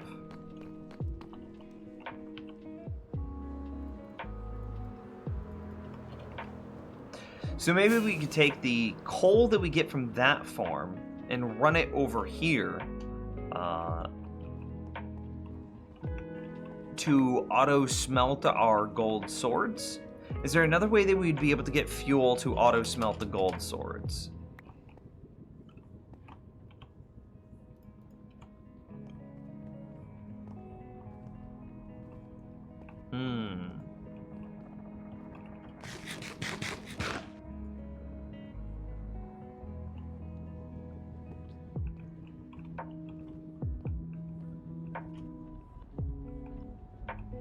Armor drops. No, they don't drop armor. I mean, unless reinforcements spawn, and then you get zombies, and then you get the plethora of everything that zombies can drop.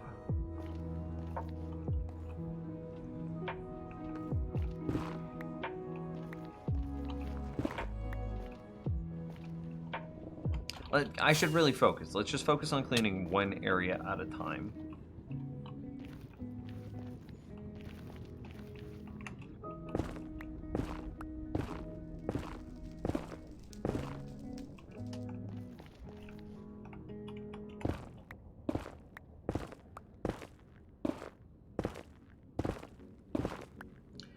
bamboo farm? Can you build a bamboo farm in the Nether?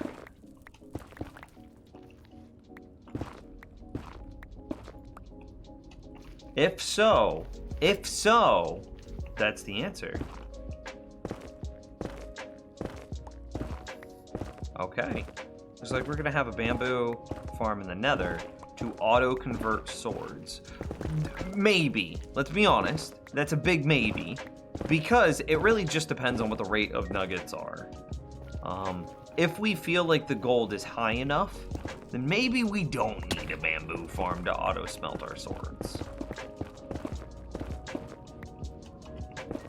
And that's also kind of a conditional question in another way, because it just depends on... It depends on how well we do spawn-proofing the nearby area.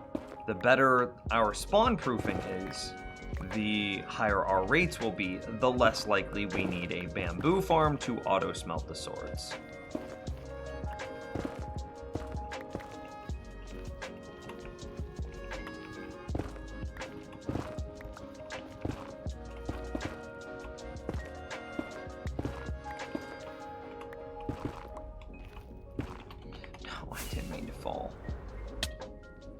They're so close, too.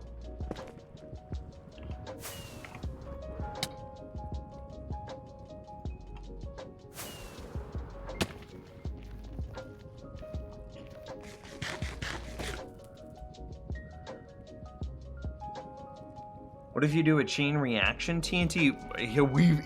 We've done so many chain reaction TNTs already.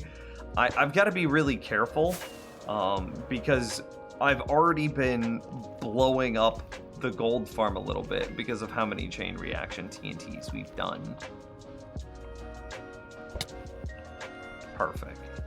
Flawless throw, Nims. Thanks, Nims. You're great. No, you're great, buddy. Hey, do you wanna... Hey, Nims, do you want to be Employee of the Month? Yeah, Nims, thank you.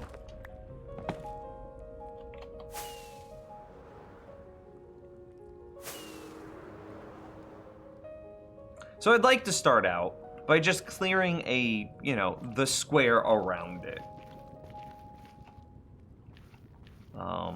And then we'll slowly push that back. See, so now I gotta find what this coordinate is. So it's 165.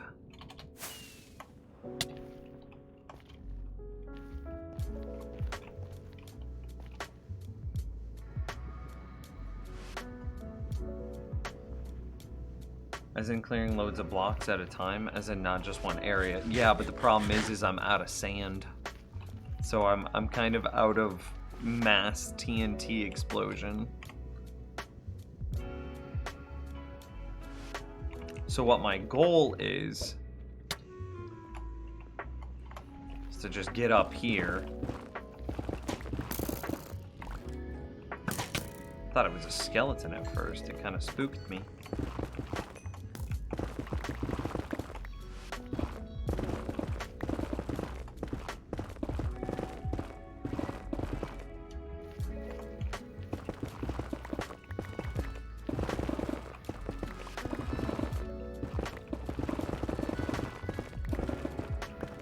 We might go out a couple more blocks. Let's go out to 170.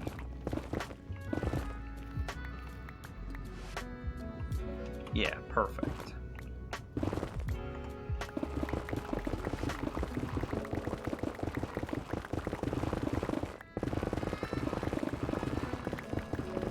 And so I hope that I can just kind of like, because we are insta-mining. So hopefully this shouldn't be like the worst. I have no idea where we connect, by the way.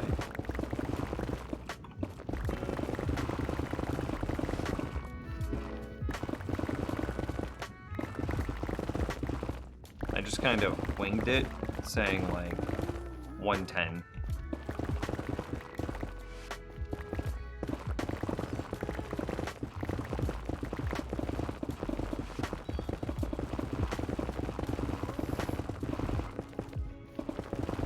I have no idea how far over we go.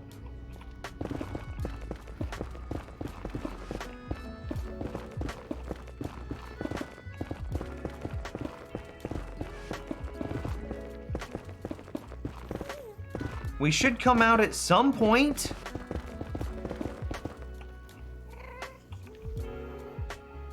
We might have overshot it.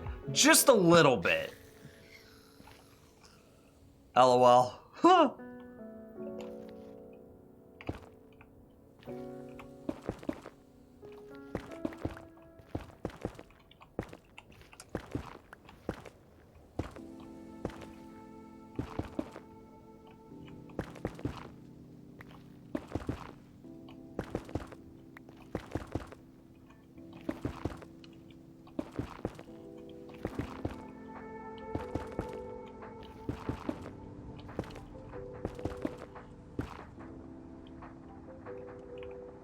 Oh, okay, I see what the problem is. And cool, I'm gonna have to be fighting this the entire way out. Unless we do that, and now we're good again.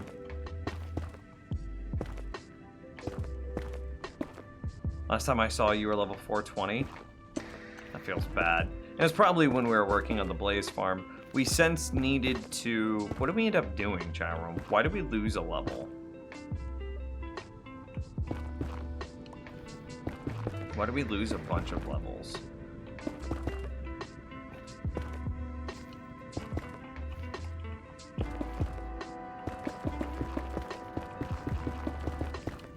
Oh, I fixed my bow, that's right.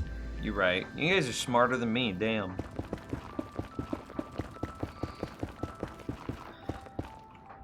Okay, actually, let's do it this way.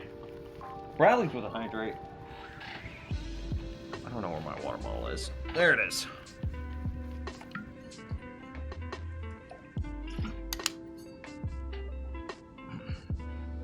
At chat, favorite ice cream flavor? Basically, anything with fudge. Anything with fudge is my final answer.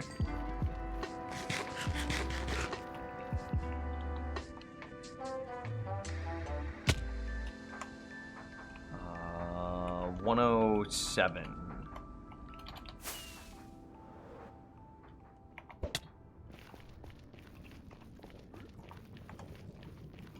So this is our outer, so we go out to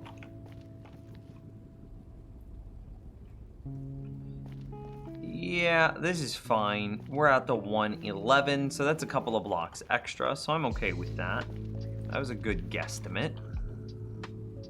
And then what is this area? I missed, but we could still get the number we need. And that number is 121, so let's go out to 125.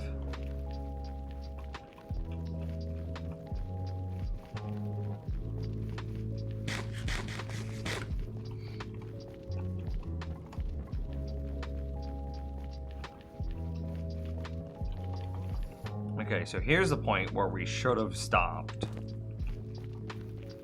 And we went a lot further than that. Kind of dumb.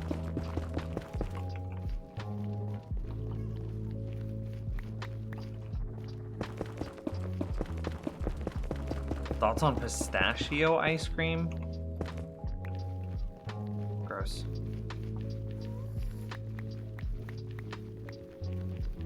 Do you have a wither skeleton farm? I do not. It's on our to-do list, but you know, 116 just released. And I spent our first project was mapping out all of our nether portals. And then setting up a very rough system to connect all of them, all of the things that we have built in the overworld. The second thing that we did is we built a double blaze spawner, so that way we'd be able to use the blaze to get the blaze powder, and then with the blaze powder, we would have all the magma blocks needed to set up the gold farm, and that's where we're currently at. Once we have the gold farm up and running, the next goal is to build a... I didn't go out far enough?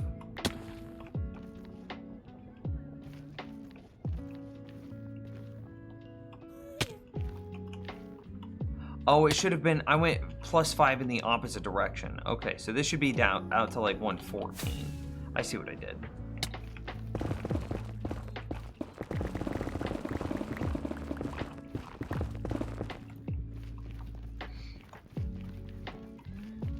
Name Sage chocolate? That's true. I'm not a big fan.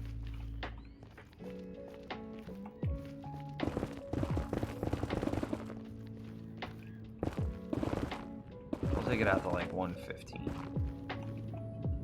No, 114, fine. Most chocolate tastes like doo-doo. Some chocolate tastes okay. But even the chocolate that tastes okay isn't typically worth it.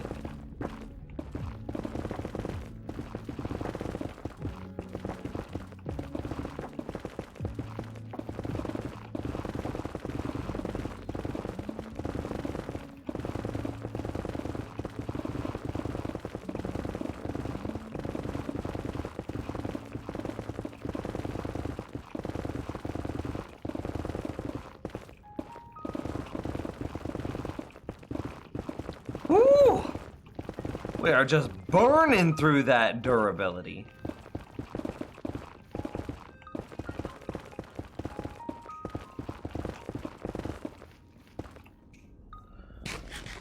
I'm gluten intolerant, that's why I can only have 3 out of the 120-ish. Oof. So could you do something that's like a hot fudge brownie chunk ice cream? Because that's the best ice cream.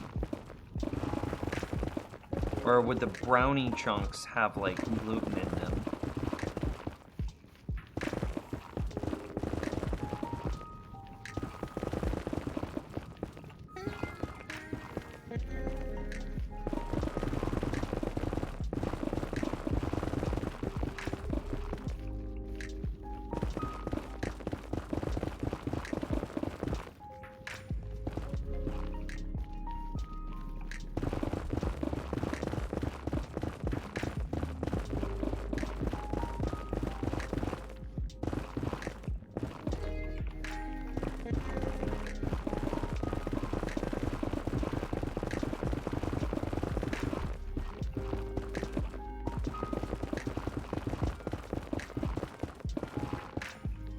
Woo!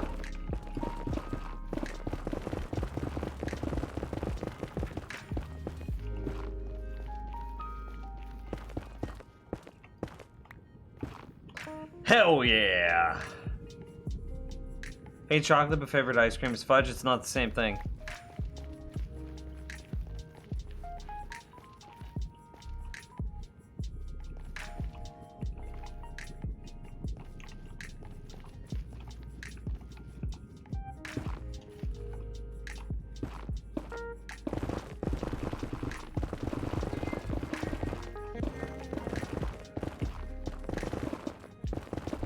Didn't know that existed.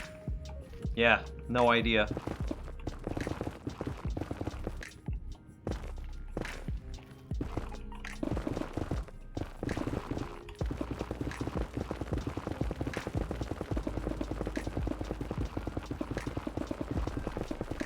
Gotta keep an eye on the durability of our pickaxe.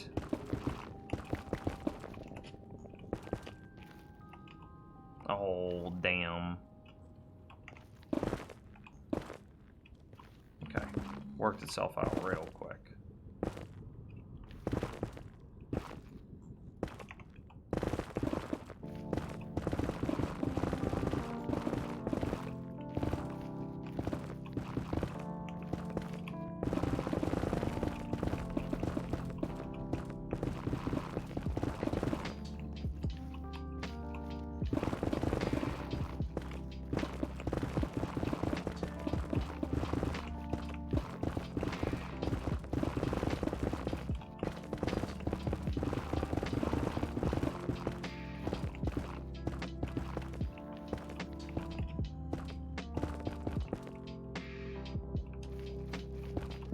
Right now I'm making a ton of new spawning spots, which is obviously we can't leave it in this state. But I hope that by the end of the stream today, I'll be able to have the area directly above it completely clear, which should result in much higher rates.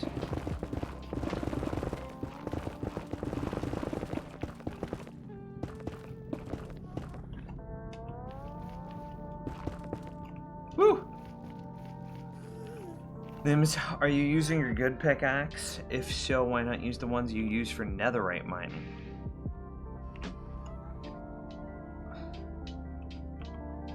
Because I'm too dumb to do that.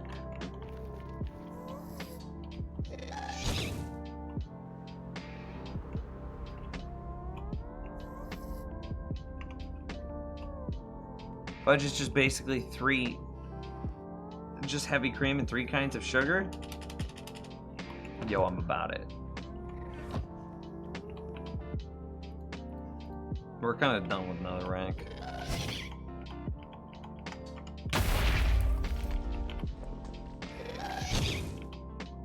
Pretty sure I got one on that side too.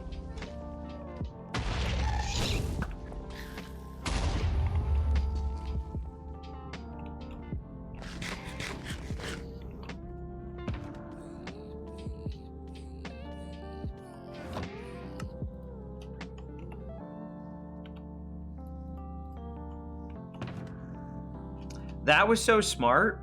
Nims, why not use the pickaxes that you use for netherite mining? I don't know, I'm just dumb. That's why.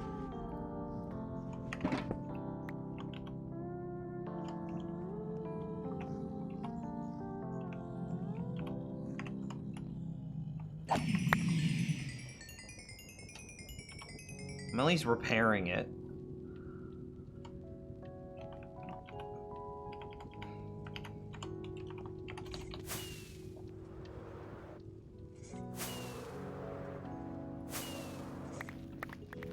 Oh lord, there's so many more up here now.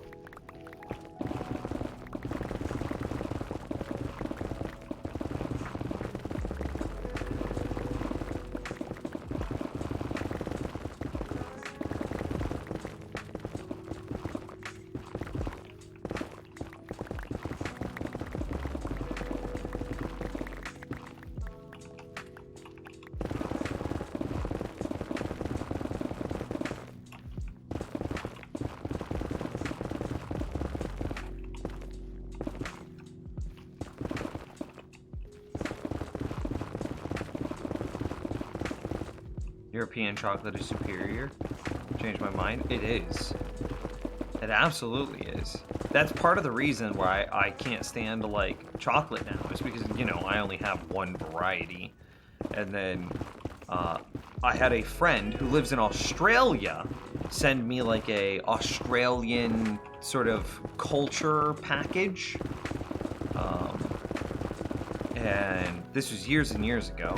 And he sent me this like Australian culture package, and it was like, yo, everything that you just sent me was way better than the alternatives that we have in the States.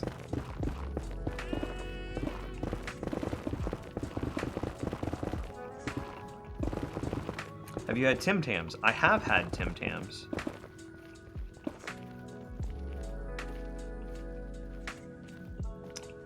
Tim Tams were included in his Australian care package. Now that being said, I also had Vegemite, and like, Vegemite's a joke. Like, people that like Vegemite are memers. Just like the people that like non-ironically like Brussels sprouts.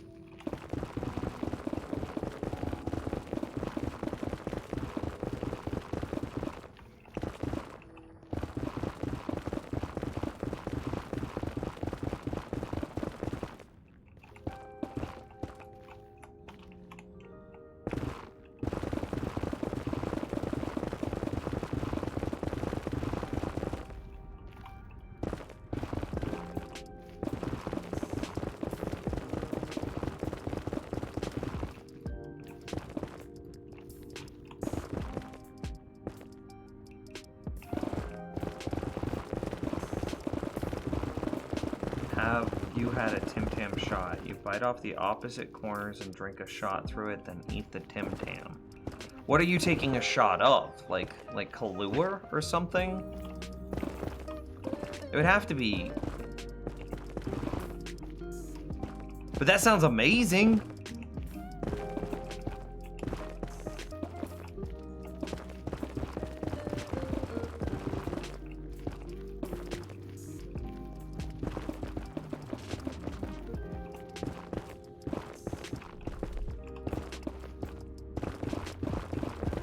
some hard alcohol. I think it's often done with vodka, maybe.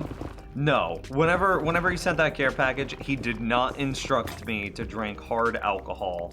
And we don't care that our pickaxe broke because we just rotate to the next one. He did not instruct me to drink hard alcohol through the Tim Tam. Maybe if I think really hard, maybe he mentioned it? But I don't know, this was so long ago that just might be my memory creating fake memories. Know what I mean?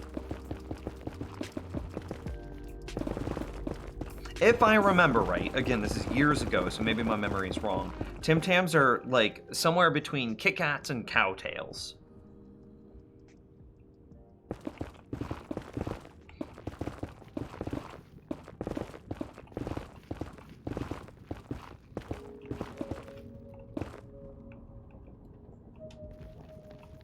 This one says to do it with hot chocolate. Well, I mean, that's why I was saying Kahlua.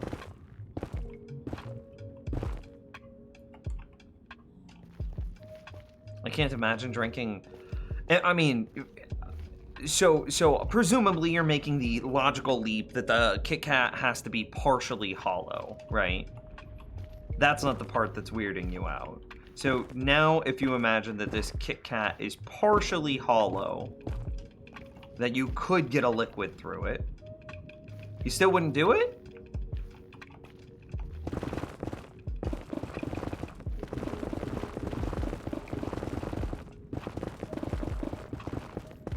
And for the record, chat room, for those of you that don't know, a cowtail is a type of candy.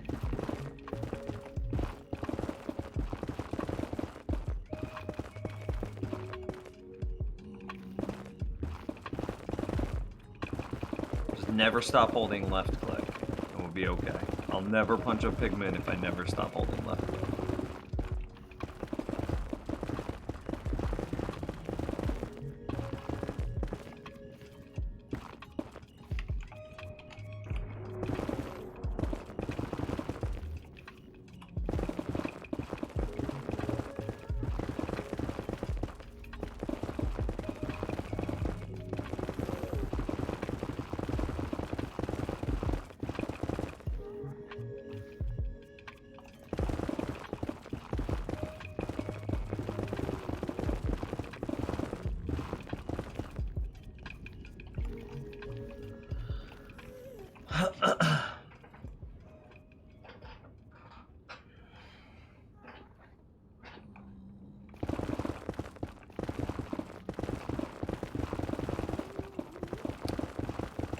I'm actually curious. Tim Tam candy. Make sure that we get the right thing to pull up. Okay, Tim Tam candy.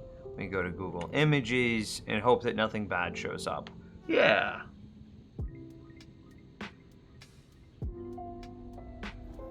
This is about what I remember. Okay, so less like a cowtail then. I was wrong about that. It's like a... Oops, didn't mean to click there. We could have accidentally punched a zombie pigment. That would have been a problem.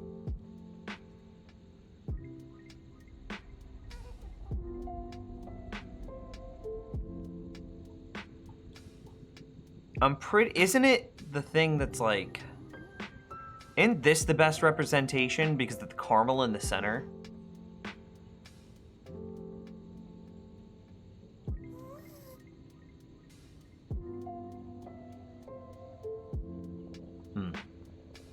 I remember it was good. I don't remember anything else, though.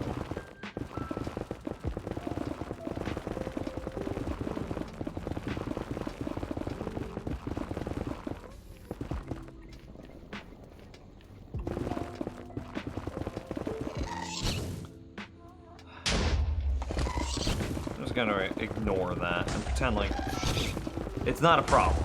It doesn't exist. Don't say anything, chat room. We'll just pretend.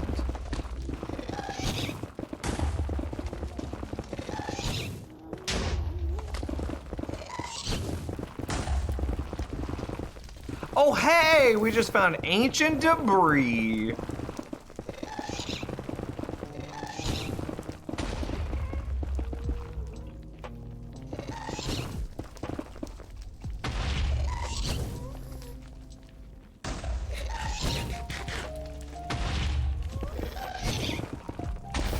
just continue to pretend like it's not a problem.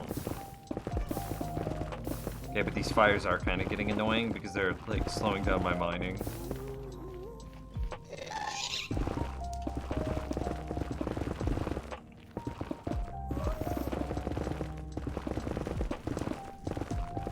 And this is kind of the basis of how Ghast Farm work.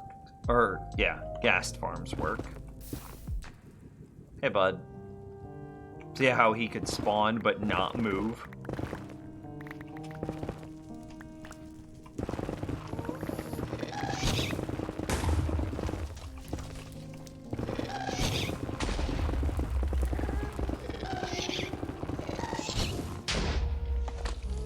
Okay, well now you're just being annoying.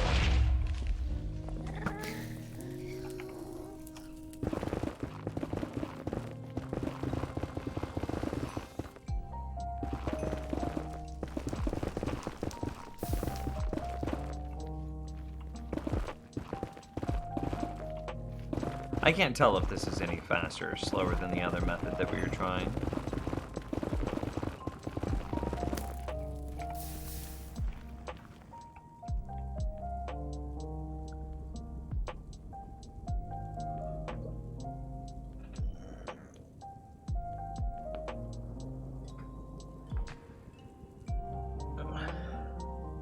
Look at a bourbon biscuit with caramel. Oh, I just accidentally reloaded my stream chat. Bourbon biscuit with caramel.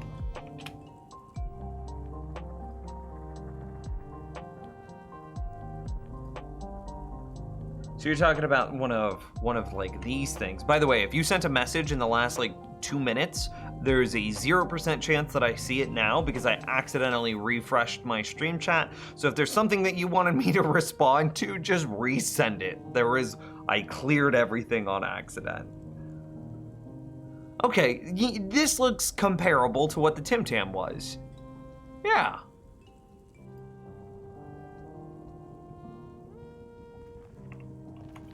I wonder if, like, we have anything analogous to this here in the States. I'm using the wrong pickaxe. Don't let me do that. You sent a hydrate? Okay. Honor system.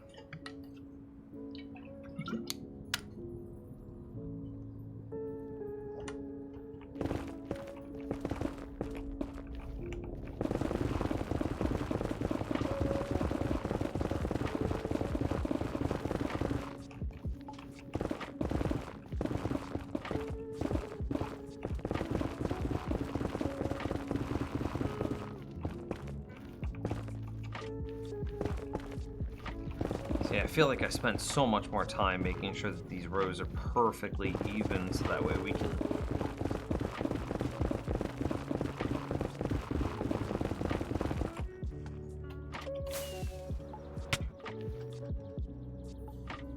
Hello? Hello? Well, now it's a nice big flat area that I can land inside of. That's convenient, at least.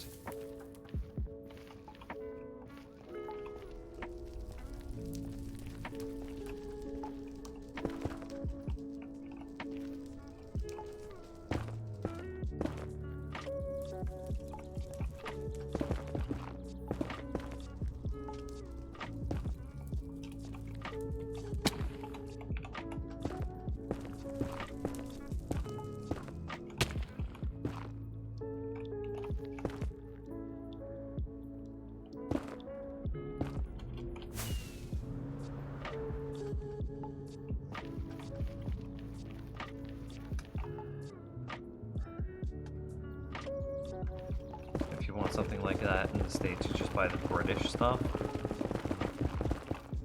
Huh.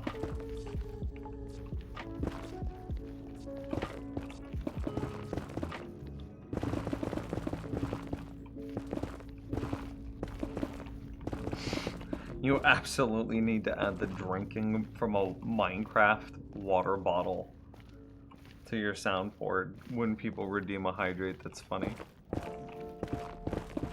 Yeah, if you wanna, I mean, that should just be on the wiki, right? That sound file.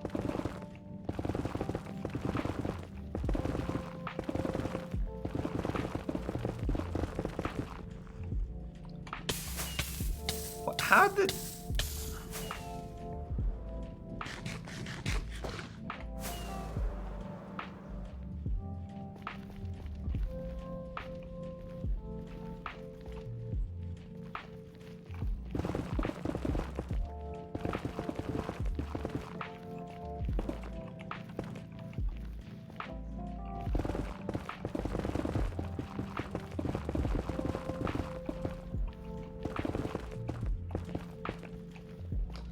Another 2 layers done with the wrong pickaxe.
Yeah, we probably just start over here.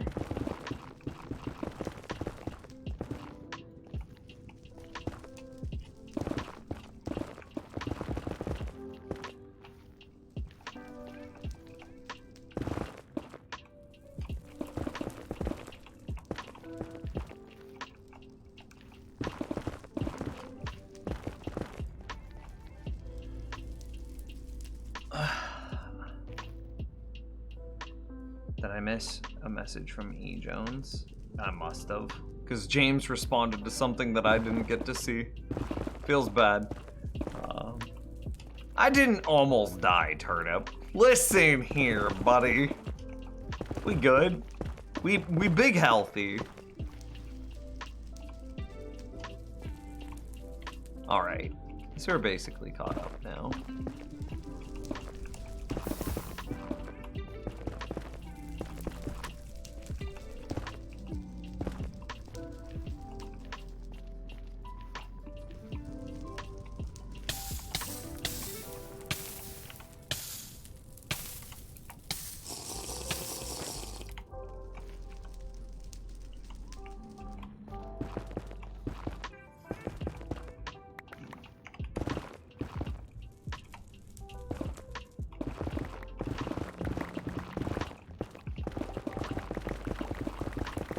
What's the fastest way to clear this area? It can't be TNT because I don't have that much TNT. And like TNT is only fast once. But then you spend so long trying to navigate through the broken landscape that the TNT leaves behind. And you're like, okay, this is definitely not faster.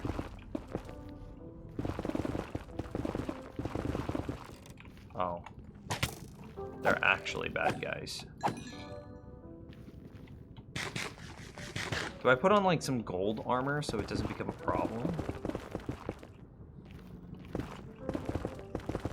Well, that's good. That's some removed spawning area. Woo! E. Jones was saying that I think she wants to try some American sweets, and I was replying that our sweets aren't special.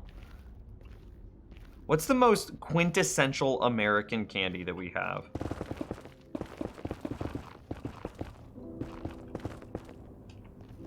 What is the archetypical American candy? Is it like Nerds?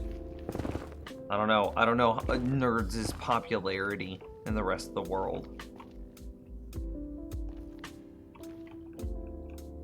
Is candy corn something that's like uniquely American? Even though it's disgusting. And chat room, if you like candy corn, you're memeing.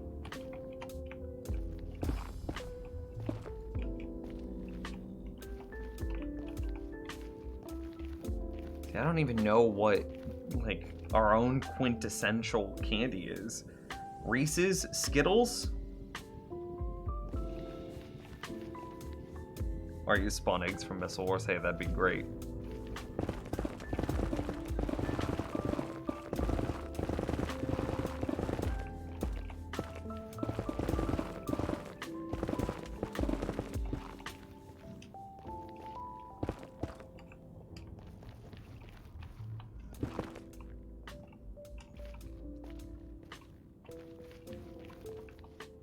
I mean, look at this. We're now hitting the point where we're removing spawn area. We've now increased our spawn area by some absurd number, right? Because look at all of these blocks now that they're able to spawn on. But every time that we clear an area where it then opens the air below it, that's removing spawn spots, which is our ultimate goal.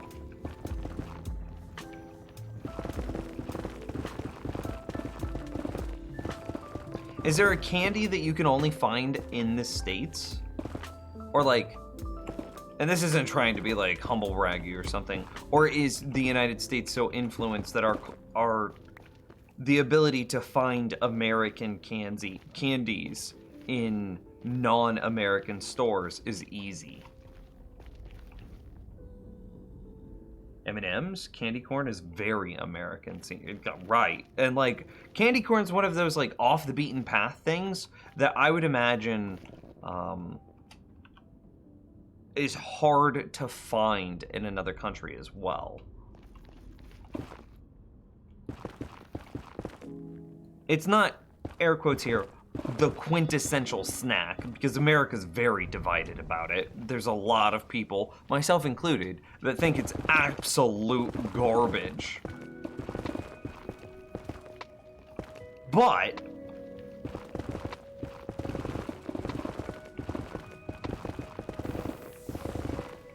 is it still like the American candy?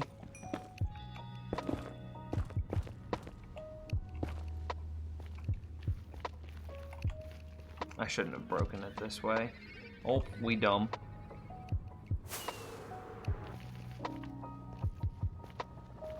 Tootsie Rolls, ooh, that's a good one. Jolly Ranchers, Laffy Taffy, Almond Joy Mounds, Reese's Peanut Butter Cups, Gushers, Butterfingers, Warheads. Okay, those are good. Oh, hey, you literally just found a like a website or a listicle that had it. Okay. Tootsie Rolls. Tootsie Rolls are very much so an American classic. Jolly Ranchers are another, every American knows Jolly Ranchers. Laffy Taffy, Almond Joy Mounds. Yeah. I mean, Almond Joy isn't for everyone, but like everybody has a soft spot in their heart for Tootsie Rolls. It like hails back to a simpler time when you got to be a child and go out for Halloween. Hell, I remember my first grade cake. We had a bunch of winter days or snow days that school year, which meant that I was finally able to have my birthday in the school year because my birthday's in June and usually the school year ends sometime in May. So because we had so many snow days, school had to be extended a few weeks, which meant that my birthday was finally happened in the middle of school year. And my mom showed me a birthday cake that like 7-year-old me thought was hilarious. And it was called a cat litter birthday cake, where you make regular birthday cake, you then grind it up so it's really small, loose particulate, and then you fill it full of Tootsie Rolls.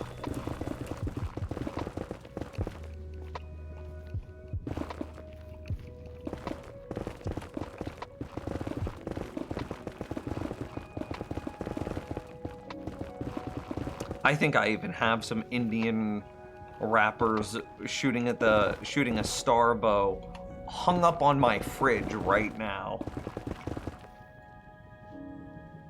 Yeah, Reese's Peanut Butter Cups, Tootsie Rolls, I would say are the, like, probably the most quintessential American candy, for sure, out of the list that you've given me there. That's my mind. Now, like, every American for sure has tried Warheads, has tried Gushers, has tried Jolly Ranchers. But are those, like, the quintessential candies? Probably not. But Tootsie Rolls and Reese's Peanut Butter Cups absolutely are. Hell, we turned Reese's Peanut Butter Cups into a cereal. We are about it. TF or Tootsie Rolls? I mean, that's a good question because it proves the point.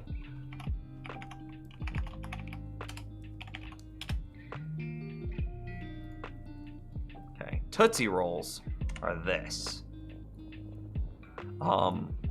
So this is, I would say this image right here is a perfect representation of what they are. They're very small. Let's see if we get an idea for scale here.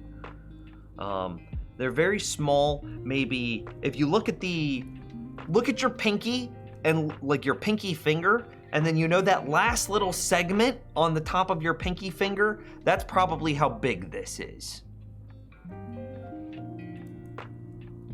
Unless you got really small hands and then maybe go a bigger finger. Yeah, but it's basically a chewy chocolate treat. It's a very chewy chocolate. Chocolate taffy, kind of. You Americans sure love the peanut butter. Yeah, we really do, huh? Do you guys eat peanut butter and jelly or jam sandwiches? There's like peanut butter and jelly, peanut butter and jam. You've got peanut butter and honey. Yeah, chocolate taffy. That's a great way of putting it. Chocolate taffy.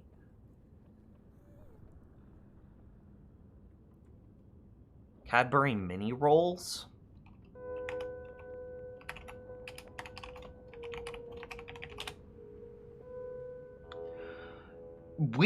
They're not filled with anything though. And these look like they're multiple, no. This looks like it's there's a caramel, it looks like there's an outer shell, an inner material, and then like a whipped cream. It looks like there's 3 separate ingredients here. For Tootsie Rolls, it's just a solid log of chocolate, taffy. Like just a solid log of chocolate taffy. There is no outer, middle, or inner thing.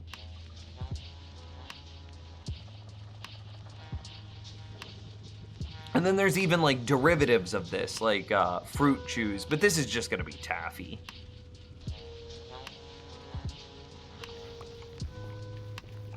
Tootsie Rolls are my favorite candy ever. I mean, we're trying to figure out what the quintessential American candy is. We're kind of at the point where it's like Tootsie Rolls and Reese's Peanut Butter Cups. Because those aren't typically served out. Neither of those are found outside of the States, which meets our first criteria, is they can't be like an international candy. And then it has to be something that like, it has to be something that like every single American would be able to relate to. Which Tootsie Rolls, not every single American has to be they don't all have to like it, but they have to be able to relate to it. And Tootsie Rolls and Peanut Butter Cups do fill both of those criteria. Why are your cereals 50% sugar? I don't know. I can't answer that question. Oh, I didn't need to come all the way down here. I'm kind of dumb. That's probably why our cereals are 50% sugar, because I personally, Nims, is kind of dumb.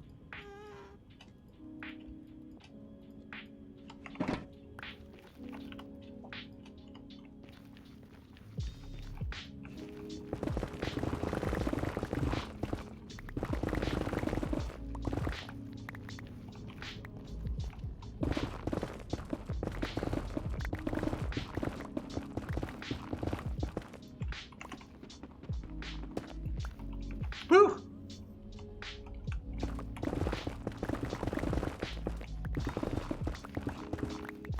As if finding ancient debris is hard. Lol. That's why I smile.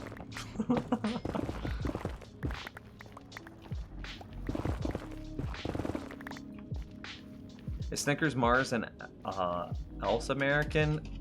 It doesn't look like it because James got us a list of candies that aren't typically served overseas, and Snickers and Mars bars weren't on that list. And I would say Mars bars aren't something that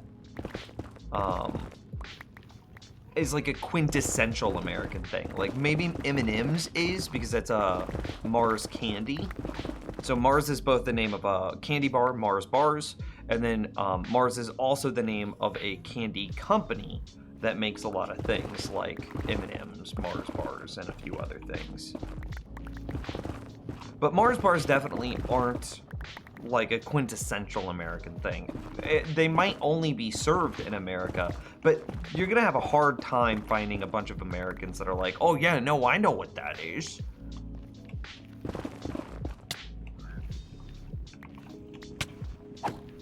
Dude, hurts. Wow. 3.5 hearts.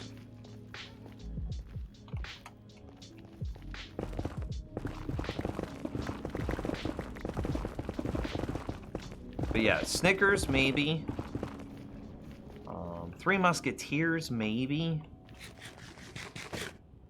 Milky Ways.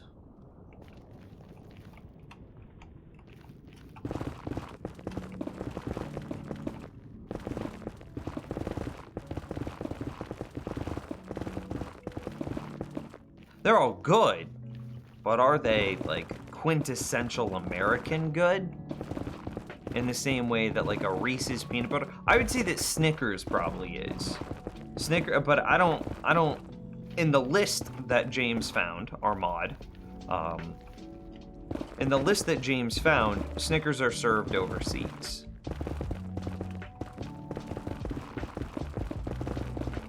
So while yes, I would agree that they are like quintessentially American, I'm gonna keep using that phraseology. They are not exclusive to America. Is a Tootsie Roll a chewy? Yes, it is very chewy. Like it is getting your teeth, very gummy. It is very, like it's gonna have a smacking sound as you eat it. And like your mouth is gonna be overwhelmed with saliva because of how like rich and chewy is.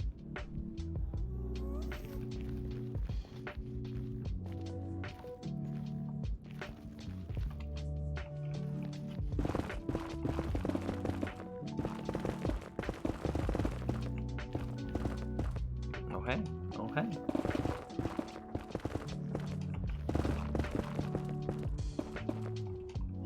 No, that is very wrong. Wait, what is very wrong?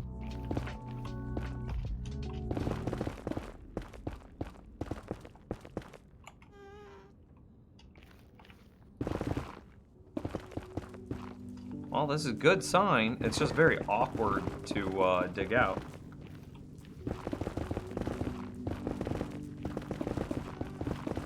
Now, obviously, again, with in regards to Tootsie Rolls, it kind of depends on the temperature of the Tootsie Roll as well. Just like taffy, you know, if you're storing it in a very cool, like in a very cold place, it's gonna be very hard and it's gonna be stiff. And if you store it in somewhere that's very warm, then it's gonna be almost gooey. It'll almost be like a runny caramel if it's very warm, like 40 degrees Celsius. But if it's at room temperature, it's taffy.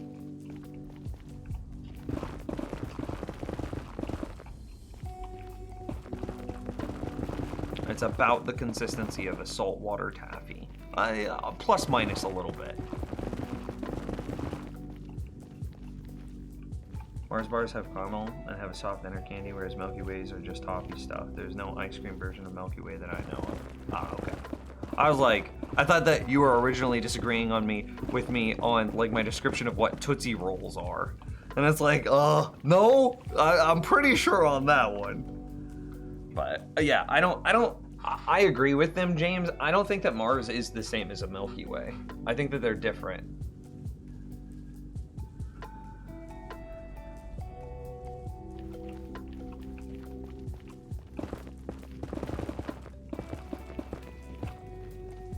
I want to like find the area around this hole. I don't know if I'm gonna be able to though.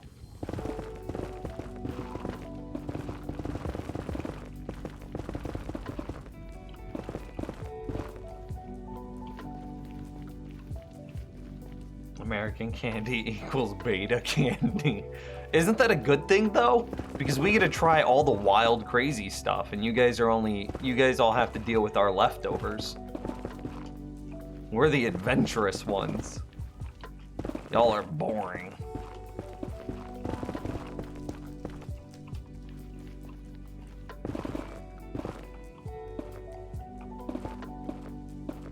No, come on. Don't put this one block out of reach.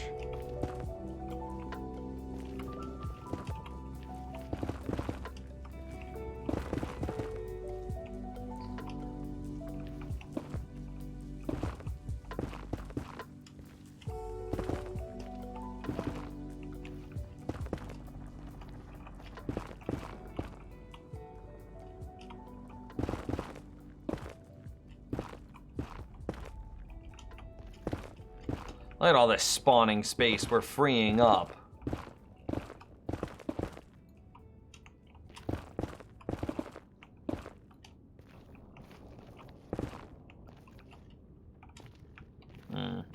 Well, now we just go back up there. Blah, blah.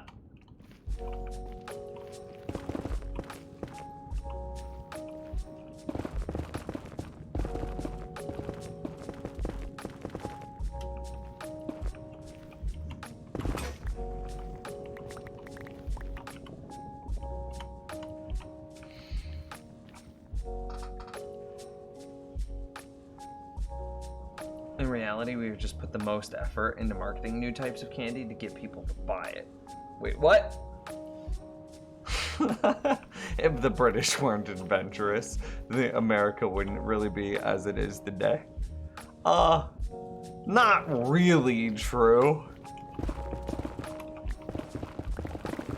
We definitely overpower you for like a cultural influence at this point. Now, our culture is originally based on your culture, and there are definitely carryovers of that. But as a worldwide culture for the last 100 years, oh dude, it's been America. But that's only in the last 100 years, right? Like for the 1,000 years before that, there's a reason why they say the sun never sets on the British Empire. Like for the 1,000 years before that, y'all were just like, hey, what up? Us. But we've had a pretty good 100-year run. We're doing all right.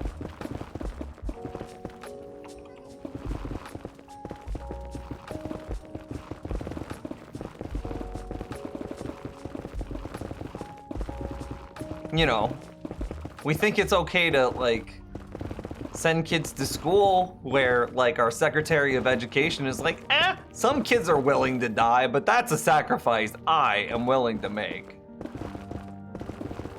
She literally said that, by the way, just for the record.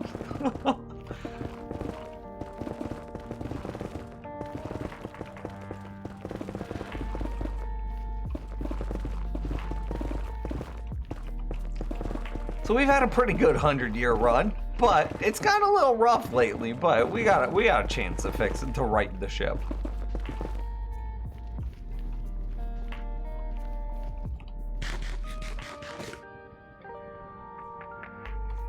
What's interesting is that 100 miles is a long way in England and 100 years is a long time in America, very much so. 100 miles, for us, it's like, oh, that's a leisurely afternoon drive. That's nothing. Like, my parents might live like 70 miles away, and I'm like, we just might go visit them tonight and then get back before dinner.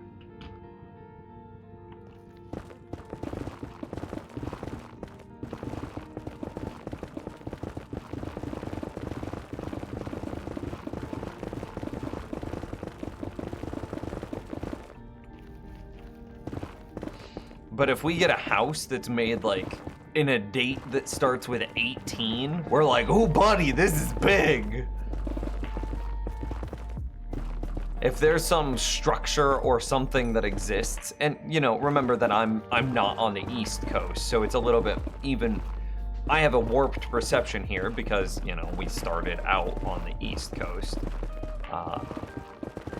So with us, like, I grew up in a house that was built in the 1890s.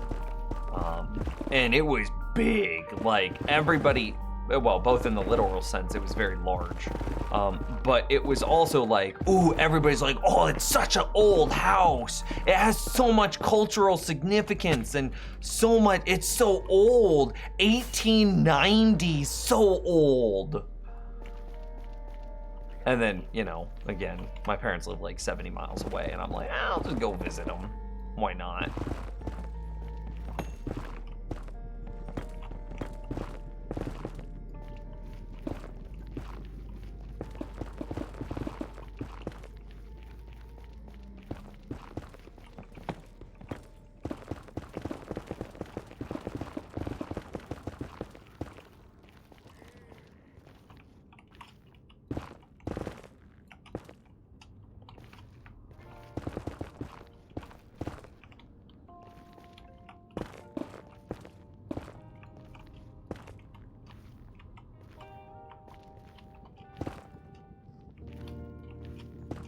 Parkour.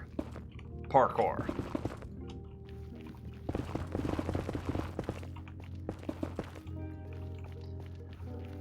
Well, we're finally now reducing the total number of spawning spots.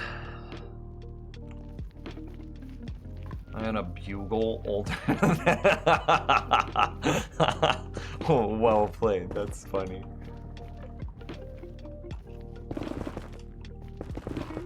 I unironically thought that, wish that we had a leader like Bush again. Yeah, yup. It's funny, I saw an article that came out the other day, and it's like, I don't know, what was it? It was an opinion piece that said something like, 10 years ago, everyone thought that Mitt Romney was the worst Republican. And it's like, now, everyone agrees that Mitt Romney is one of the best Republicans. Mitt Romney hasn't changed. The Republican Party changed around him. And it's like, that kind of rings true.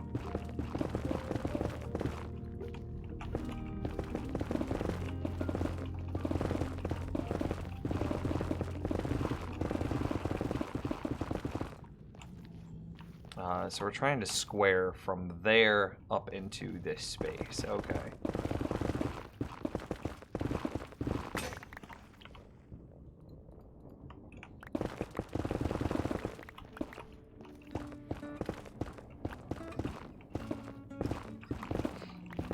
But we got some good food, though. Y'all want to come try some barbecue? It's pretty sick here. It's real great. Let me tell you all about the barbecue we got. It's pretty good.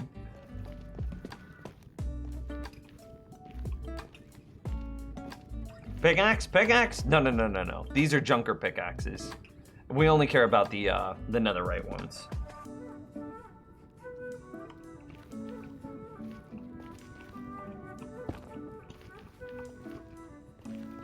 We use these until they break. I have this shulker is just full of pickaxes. I can also buy these for 1 emerald. But thank you for looking out. We had barbecue before you? Oh, I'm not disagreeing with you, but like many things, we do it better.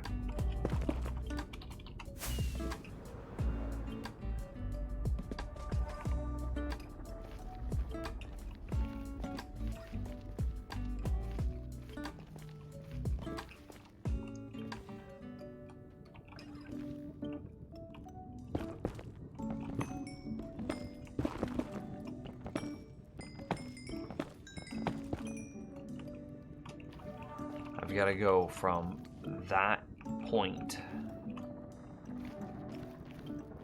So where did we decide? Oh Lord, okay.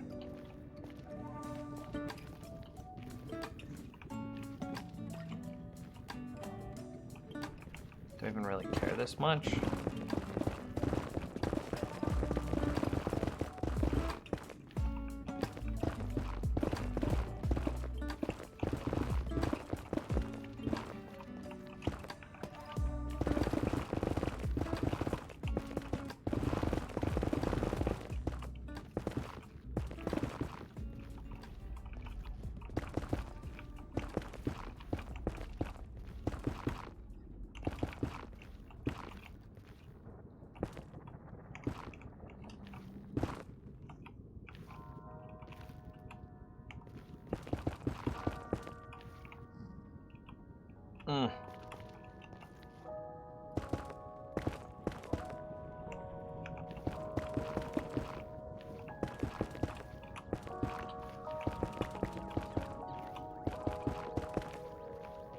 Sure.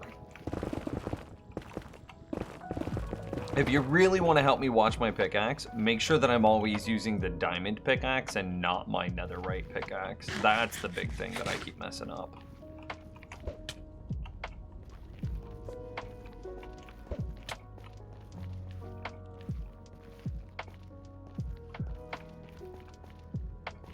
Permission to post a YouTube video with a link? Sure. I don't care.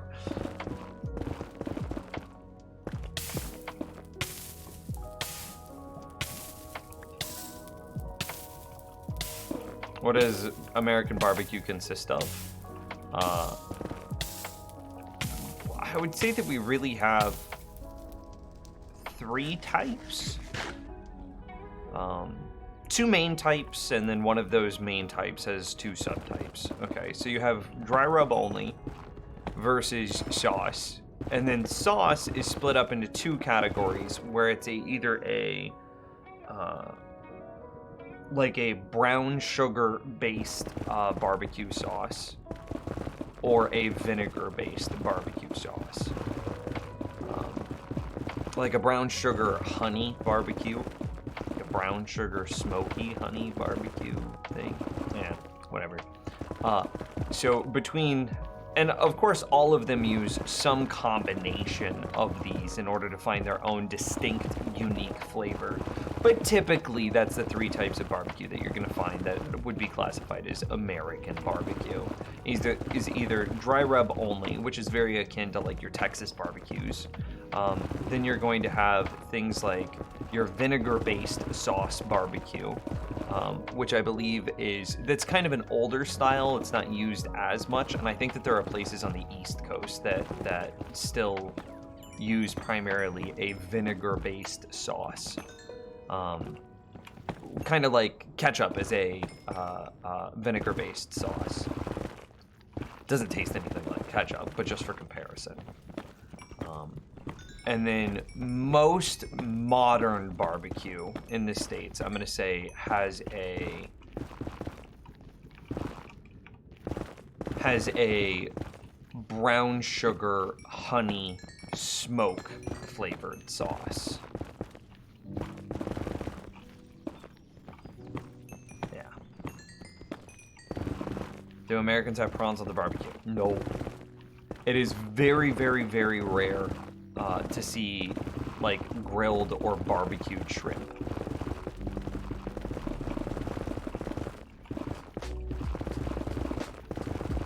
And we definitely don't have like a specialty rub for it. We definitely don't treat it that well. We just kind of throw them on, at least in my experience living in the Midwest.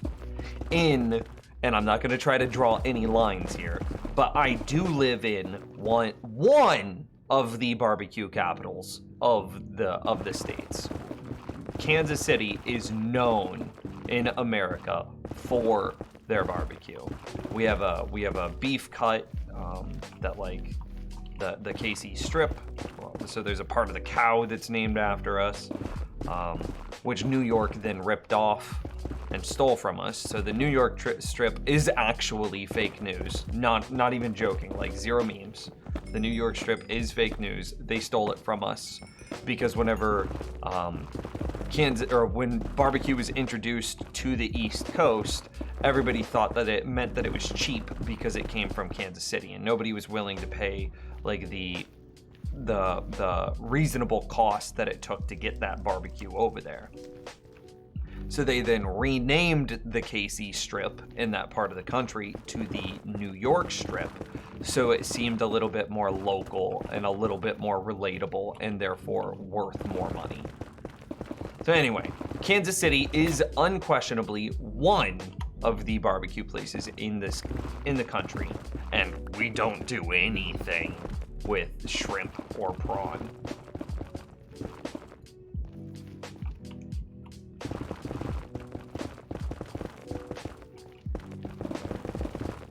Yeah, Uskal did read chat, James. Or excuse me, she did ask.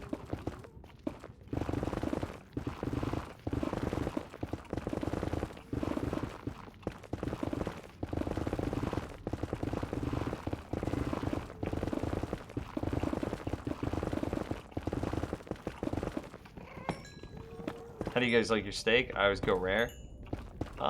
Medium rare.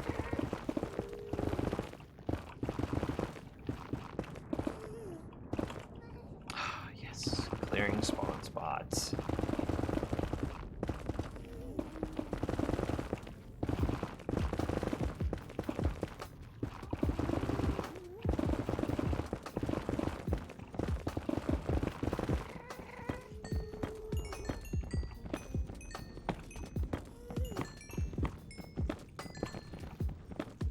Did I misspeak earlier? Prawns?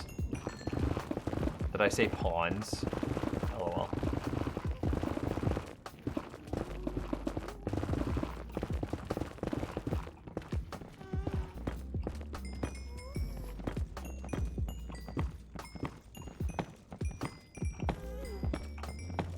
Nims knows his barbecue. I mean, not super well. Like, I haven't traveled the country looking for the best barbecue, which I absolutely would love to do.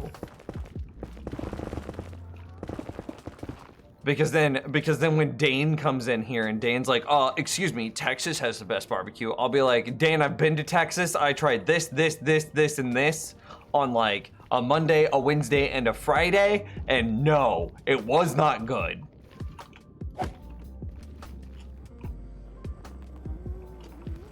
I guess just despawn. What texture pack is this? It is the Vanilla Tweaks Resource Pack. It's a little out of date. I need to update. The Resource Pack website is up to date, but I am out of date personally. With the ore borders turned on, it makes it so much nicer whenever you're caving in the overworld. And say there's some lava, and then there's some stone surrounding the lava. Well, you can now see if there's any ore inside of the lava because you would be able to see the border, which has actually helped us find diamonds. I have found diamonds more frequently because of this texture pack.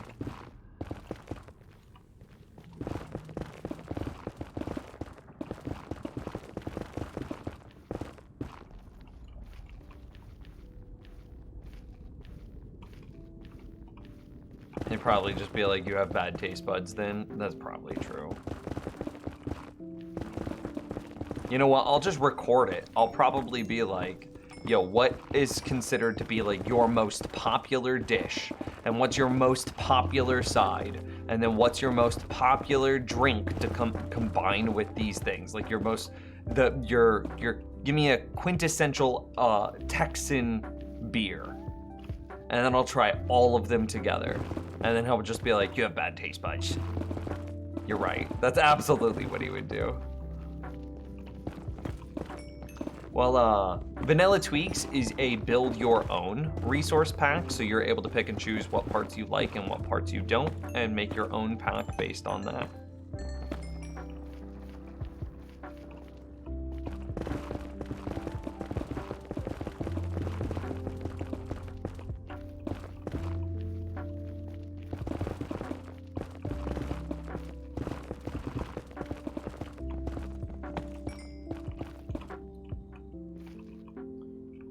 What is this project? We are working on a giant gold farm. Let me see if I can get you a demo, because my pickaxe is about to break anyway. So it's a giant gold farm. So personally, I think the building on top of the nether roof is cheesy, so I'm not gonna do it.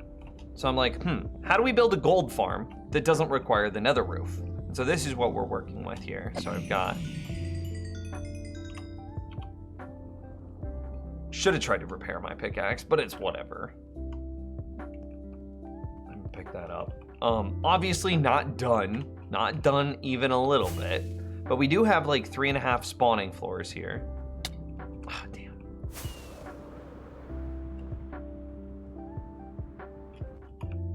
We've got about 3.5 spawning floors, maybe 3, maybe a little bit more, that are magma blocks. So only zombie piglin, ghasts, and magma cubes can spawn on them. But then, because I figured out a very tricksy way that we're able to get turtle eggs, which that's how we're moving the zombie piglin around, we're using turtle eggs to lure them to a center point. And then because... and then I figured out a very tricksy way of being able to use one turtle egg to lure 2 layers. We also know that Mojang wants to break the aggro just spam propagating for forever and ever. So this kind of system...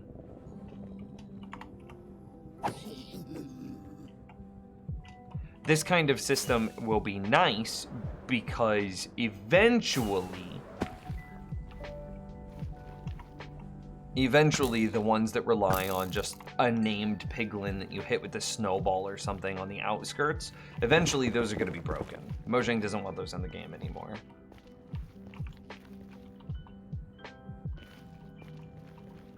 And they did get broken for 1.16, but then people got really upset by it, that they got broken with no warning.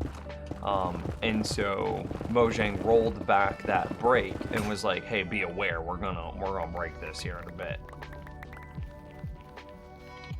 So this system will work with no aggro. I don't need aggro at all. We use the turtle eggs, and then we use lava to break their fall damage, to reset their fall damage. So that way, no matter in what layer they spawn in, they'll always be down here within one sweeping edge swipe of death.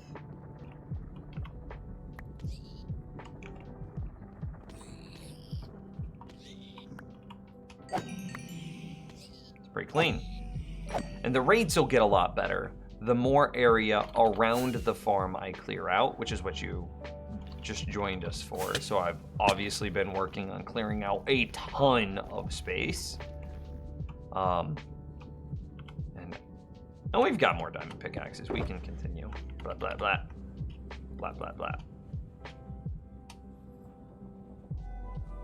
Yeah, and then we need a spot for the shulker itself. Duh.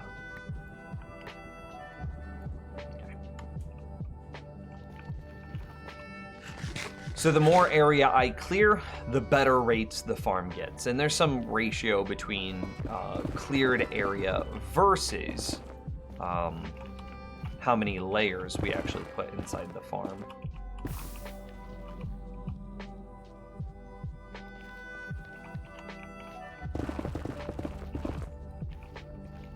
Tainted beer was bad. Don't trust him anyway.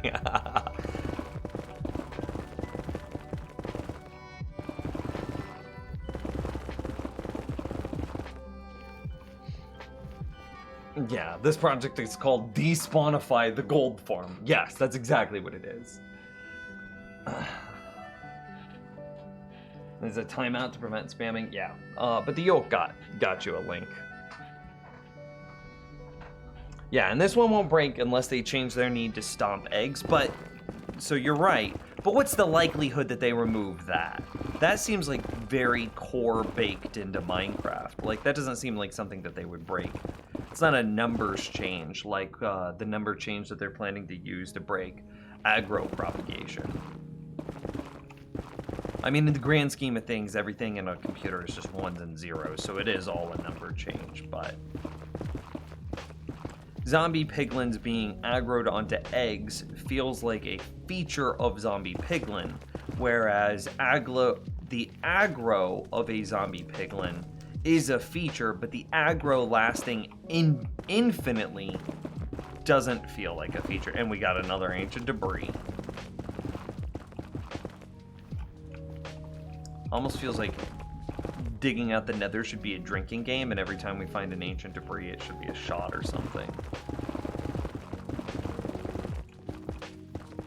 It wouldn't be a very good drinking game, though, because we would take too long to get drunk. But it'd be one of those drinking games that keeps you on like a nice buzz.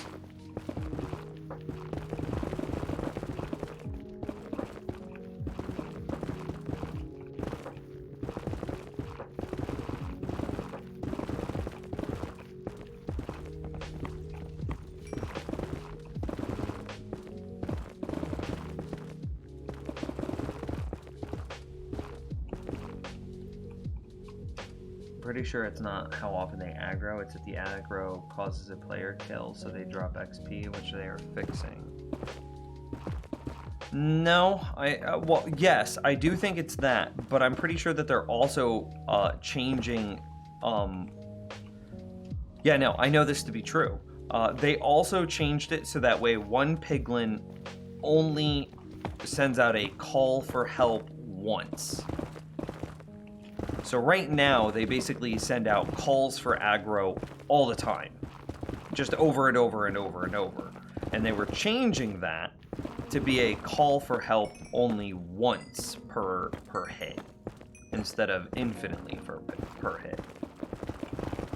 That was in one of the snapshots.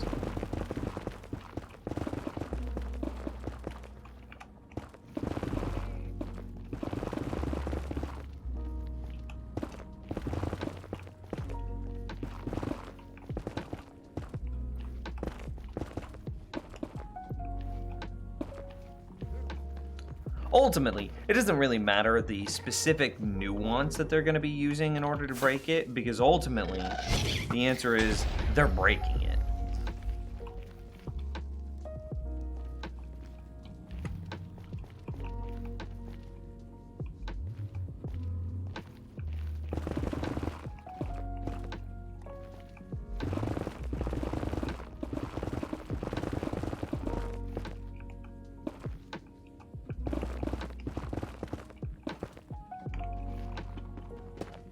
Woo!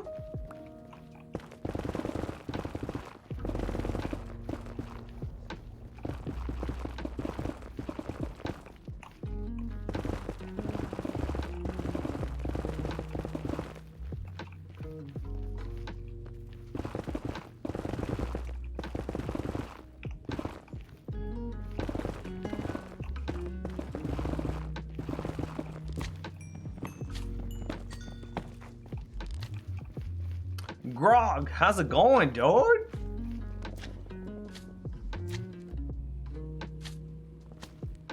Why did Mojang allow portals to work in the nether roof in this last update if it is an intended place for players to go? Emergent gameplay is the answer to that question. So, were players originally intended to be able to get on top of the nether roof? Nah, we can pretty clearly say that they weren't. Bedrock is not a block that's designed to be broken. You're not, no mobs spawn up there. There's nothing of interest up there.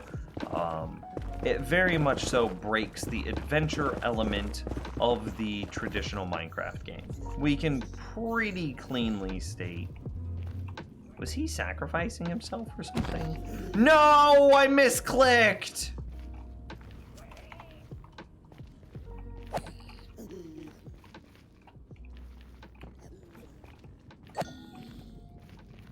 I hate it when they stop moving like that for a second. It always jukes me out.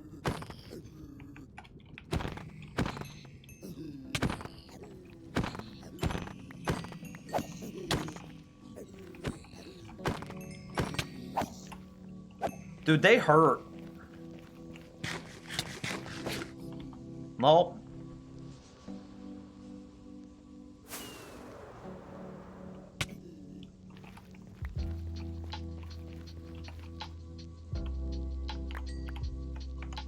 So anyway, we can pretty clearly state that the player was not originally intended to be able to get on top of the Nether. I think most people would be able to agree with that. But once it was found to be a reliable and useful place to get to, then emergent behavior took over, or emergent gameplay. So while it wasn't explicitly intended, people thought that it was fun enough to keep in the game. This is the same reason that we still have quasi-connectivity in the game. Quasi-connectivity is not intended behavior, but people found it useful and fun enough that Mojang has allowed it to stay.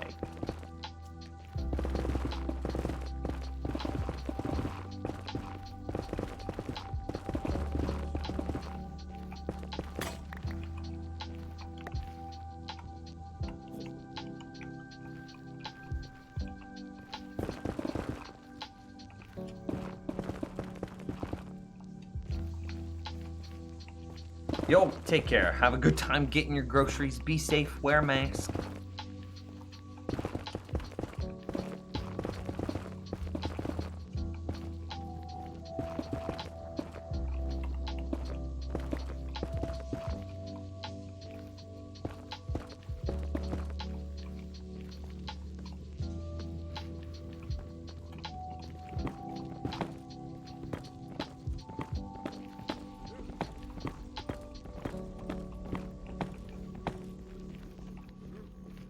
Trying to catch up in chat. They killed the issue on Bedrock by not letting us build up there. I mean, that's further proof that it's unintended gameplay. However, it is one of those like emergent gameplay aspects that has just been in the game for so long that people are acclimated to it, and Mojang does not want to rock the boat.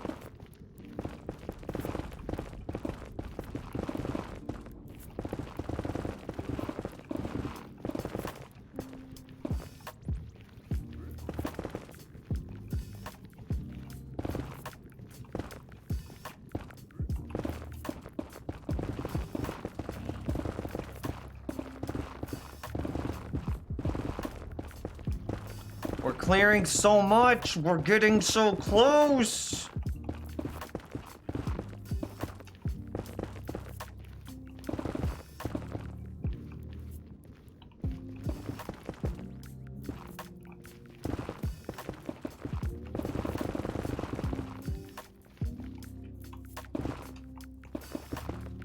Look at all those guys, dude. Definitely still aggroed on me.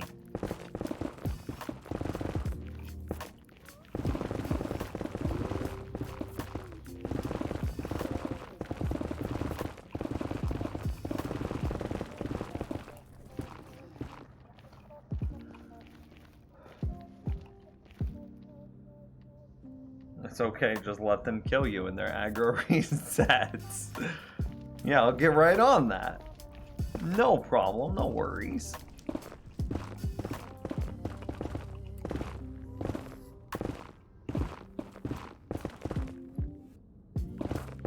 I thought we were closer there. Oh man, there's so many more behind us than I thought.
What's quasi-connectivity?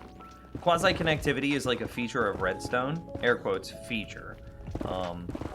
It originally started out as a bug that, and you know, technically I do believe it's still classified as a bug, that provides alternative ways of powering things in Minecraft. So normally you think that something like power needs to touch a thing in order for the thing to become powered.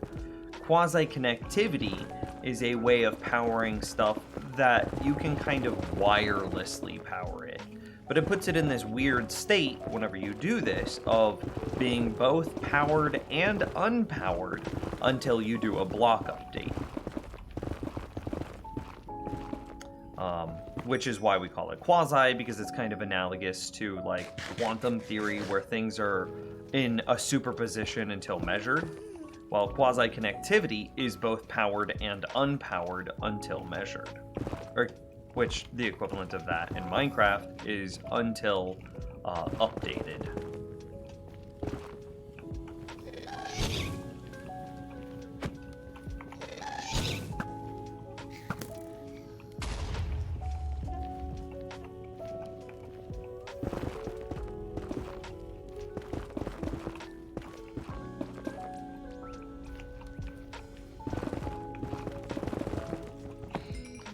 So why does quasi-connectivity exist? Well, whenever the game was first being coded, it was a shorthand to make sure that I shouldn't even say it. A shorthand was used to make sure that the correct blocks got powered whenever Redstone was first being implemented. This shorthand had a side effect, a bug, of accidentally powering things that shouldn't be powered. But people liked that accidental power so much that it's just been left in the game as a emergent gameplay feature. A bug turned feature, a oops turned into a intended mechanic. Quasi-connectivity does not exist in Bedrock. And there are some people, like myself, that would say that quasi-connectivity shouldn't exist at all. Because just like quantum theory, understanding how something could be in two positions simultaneously, because something could be both powered and unpowered, is very weird for us.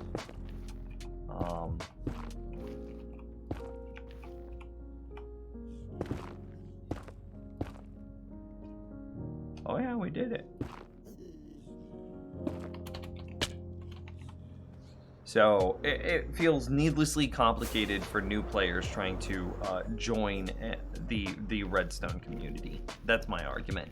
However, the counter argument is quasi-connectivity, when used correctly, is a very powerful feature, which is also true. So how do you define a very powerful feature that is...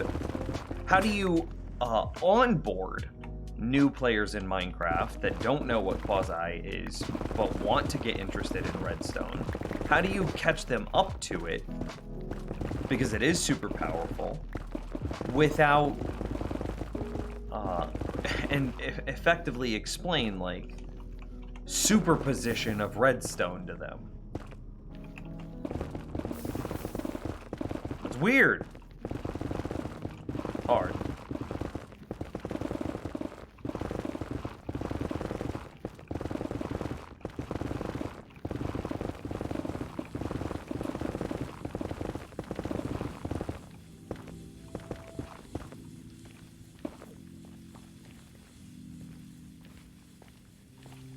James is the Florida man. I don't care what his answer is. He is the Florida man. How's it going, Toadstools?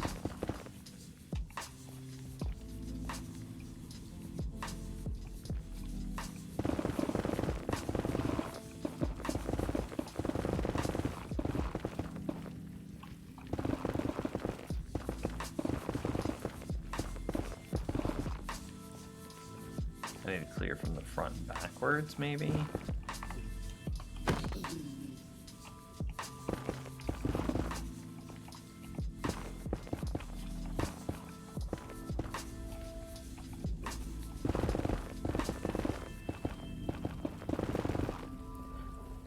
Welcome back, baby.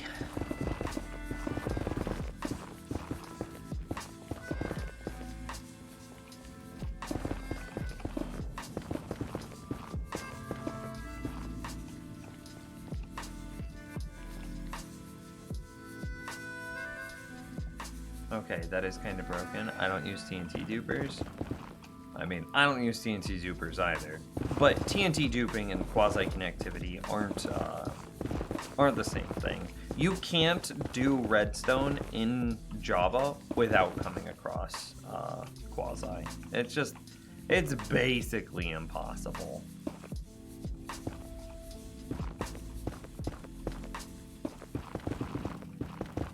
It's such a...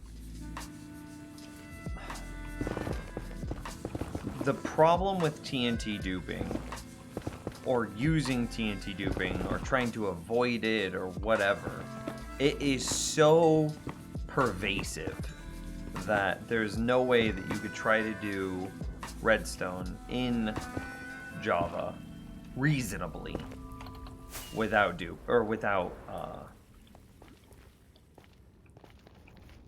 quasi. It's effectively impossible. Not literally impossible. You could sit there and you could fight with every single build that you've ever made, and until you eventually removed every last piece of quasi-connectivity from it. However, if you do that, it's very, very exhausting.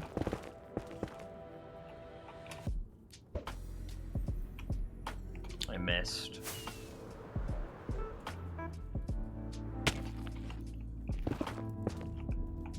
And trust me, I'm someone that's tried. I don't like quasi.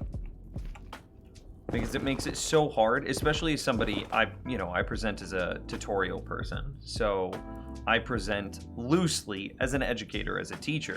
And quasi-connectivity, trying to explain that something is in both a on position and off trying to explain that something is in both an on position and off position simultaneously, especially in a 5 to 15 minute YouTube video, is such a weird... Nah, I'm good. I'll pass.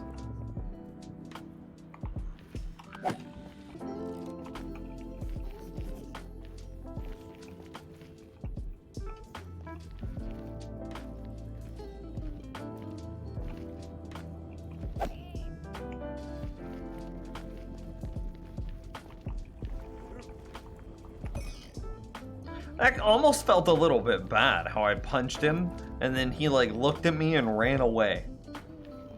Am I a bad person?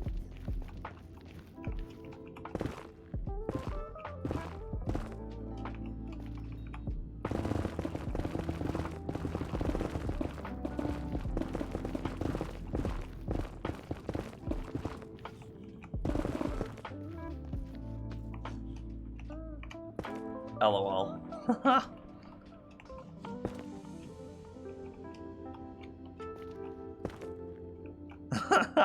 Oh, he died.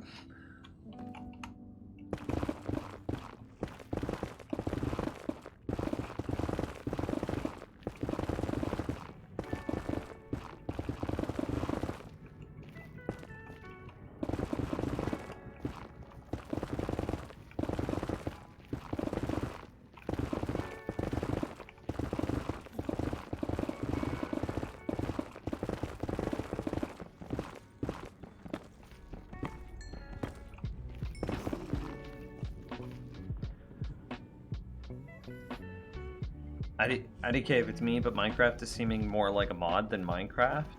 I mean, it has to continue to grow and evolve as a game, right? And where's it going to look for inspiration on what the community is interested in, if not the modding community? I think that it makes perfect sense. I don't disagree with you that it's starting to feel more and more mod-esque. But as long... I also disagree, because if you look at the core tenets of what Minecraft is, then that holds true.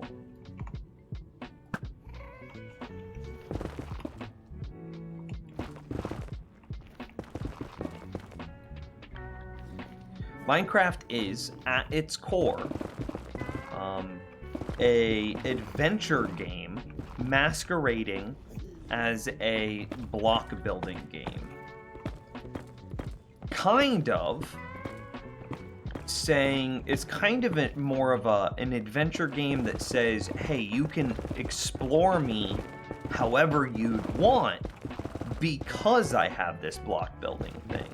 But it's absolutely like an adventure game, some sort of role-playing adventure-y thing. And it has been since basically the beginning. This is our last one.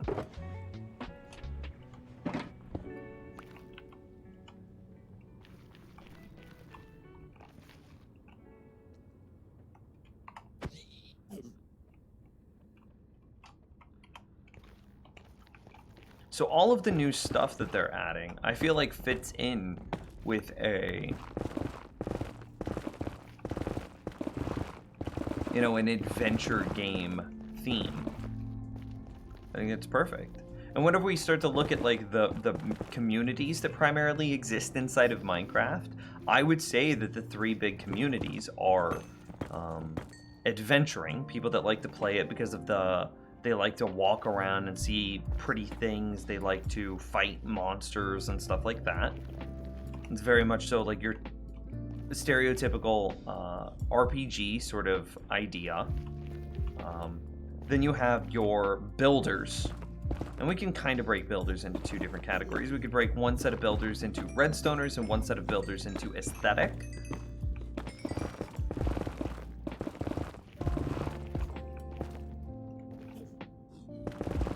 And if we look, every patch in recent times has come out with something that's been adventure plus building, or adventure plus redstone plus aesthetic. Every single patch has. In like modern patch times. So you start to look and you're like, oh, well, bees was just bees. Yeah? Well, you're encouraged to go out into the world to explore bees, to find bees. It's better world building because now you have a new mob. You'll be able to walk through plains and they'll feel more alive. The adventure is a little bit stronger. As far as aesthetics, you have a whole bunch of new like honey-esque blocks. So you've got like the honeycomb and you've got the honey block itself. You've also got honey block, honeycomb, beehive, and bee nest are all a bunch of new blocks that were added. And then from a redstoner's perspective, honey blocks are insane.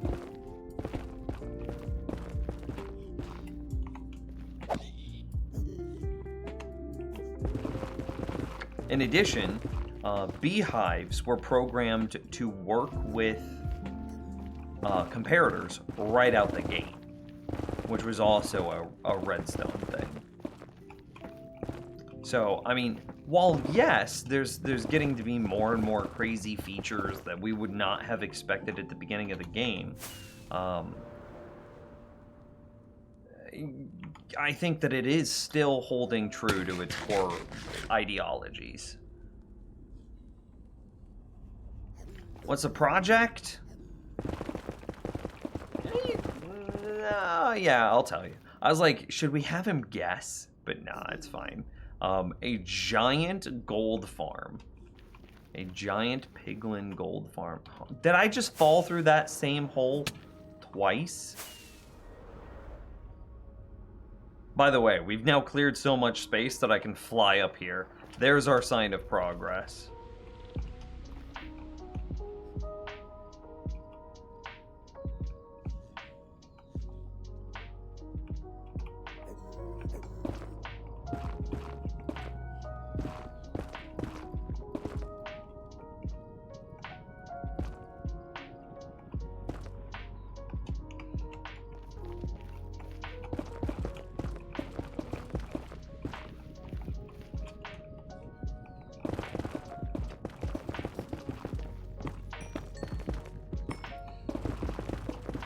So then you look at like 116. What did 116 add? Well, we got a bunch of new, I don't even need to explain how it's an adventure thing. We got new biomes, new monsters, new everything. We got tons of new aesthetic blocks, all the new tree types, all the new wood, yeah, well, all the new tree types, all the new wood types is kind of like saying the same thing. We got all the new stone types. We've now got gold inside netherrack. We've got the blackstone, the what is it? What is the greystone called? I don't remember. But you know what I'm talking about. You got that. Tons of new aesthetic blocks. Huge amounts of aesthetic blocks. Like an absolutely ridiculous, wild number of aesthetic changes. Or aesthetic additions. As far as redstone goes, we got one of the biggest changes to redstone that we've gotten in a long time since comparators. In that we got directional redstone. You can now right click, or redstone now points into the block, or powers the block that it points into. We also got the differentiation between dot redstone and cross redstone, which I'm gonna argue is just new redstone. And then we got the target block in order to more cleanly manipulate the new directional redstone thing. But in addition to doing all of that, the target block is just a new redstone block, because once you shoot it with an arrow, it creates a redstone output.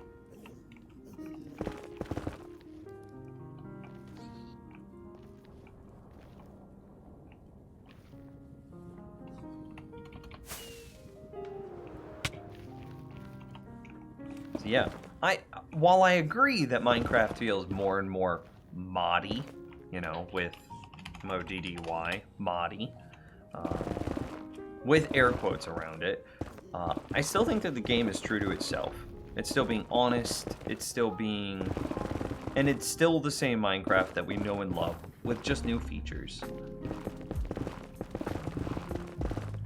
I wouldn't really be concerned about what they do until something feels drastically different than that.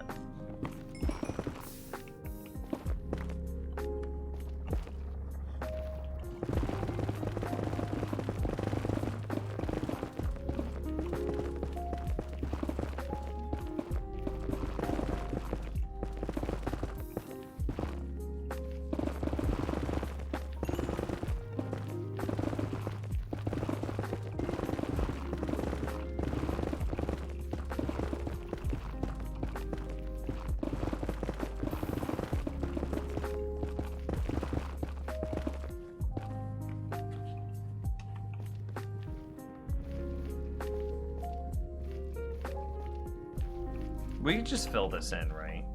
Yeah, I'm just gonna fill it in.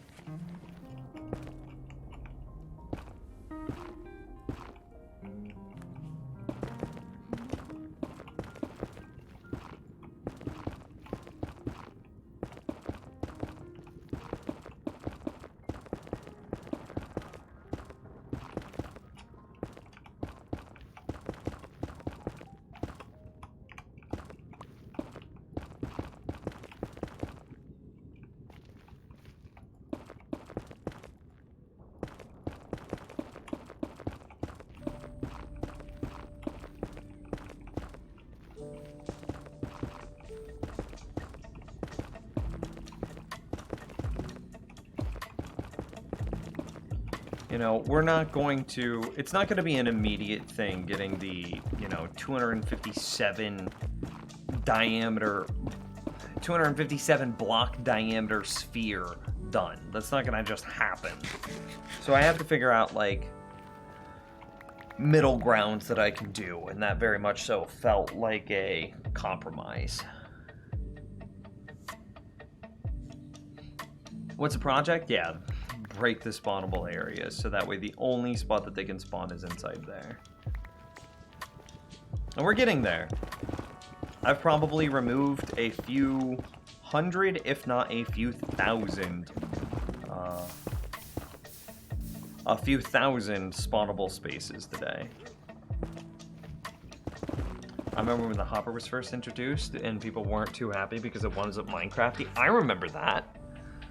I remember that very much. And now, like, hoppers and comparators, I remember the same thing happening for comparators. I remember, oh god, I forgot that I was aggroed. And then he just half hit me. He's just like, blat, blat. And 2 hits, half health. Is that quartz? Why do they have the white outlines? It's my texture pack. Well, let's just take a moment to go to the overworld and get some ender pearls, some rockets, and some food, because we're pretty light on most of those. Not a mod, not a mod. It's my texture pack. Whoa! Whoa! Whoa! G-Road with the 25 gifted subs! I just look over on my second monitor and I'm like, oh, hey, we got a gifted sub. But it doesn't update in one go. It updates like sequentially. So all of a sudden, I just see this waterfall type effect. Just of just 25 gifted subs. My dudes, can we get some party phoenixes? G-Road is amazing! Legendary!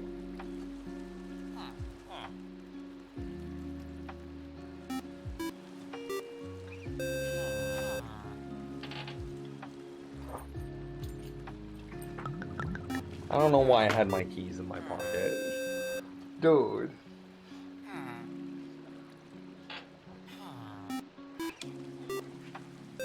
What a boss. 25 gifted subs, dude. That's like, I mean, it's times 5, right? Dude, that's like, we just got the equivalent of like a $125 dono. Imagine if all of a sudden on screen, like just a dollar symbol, 125 popped up. That dude, super freaking generous. Thank you very much. I appreciate it. I appreciate you. Remind yourself that overconfidence is a slow and insidious killer. Oh, and we're out of rockets.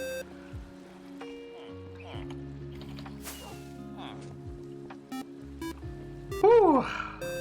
That is awesome. Oh, hey, and then Slicky. Slicky, we're gonna get to you in a minute, buddy. Don't you worry.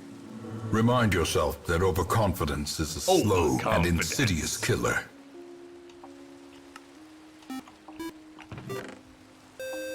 Okay, so let me take this moment.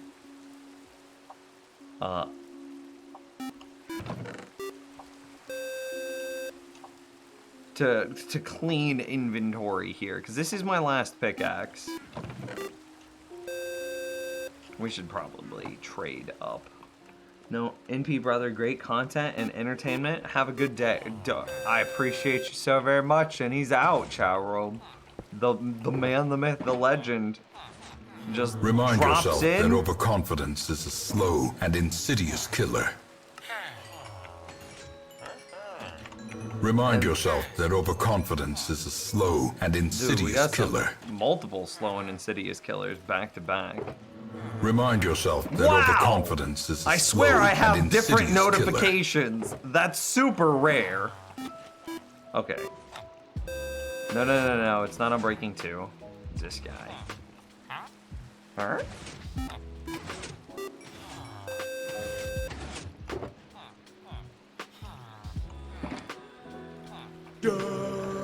And there's Slicky right at the very end with the prime sub. Thanks, dude.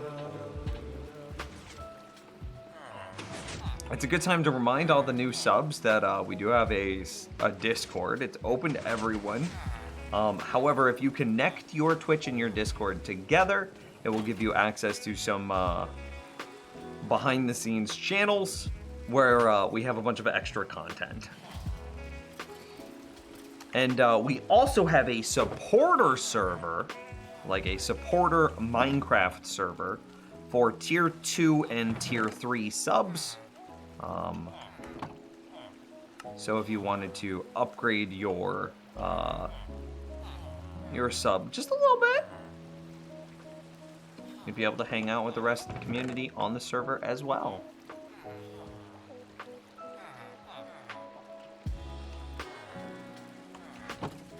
Grog, I found even more evidence of an upcoming Aether update. I posted the link to the YouTube in the Discord. YouTube. They're leaning into the new world stuff again in the latest snapshot. Look at these new world types that can be included to create and generate your own custom worlds.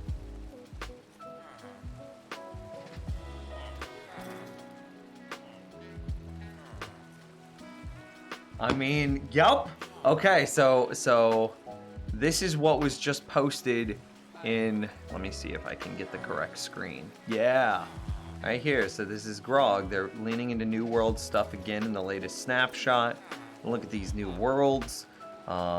You'll be able to get amplified caves, the end, floating islands, nether, and overworld. Grog points out the overworld exists, the nether exists, the end exists, amplified caves exists, floating island.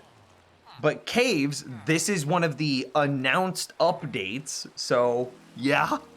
And then floating islands, where's that coming from?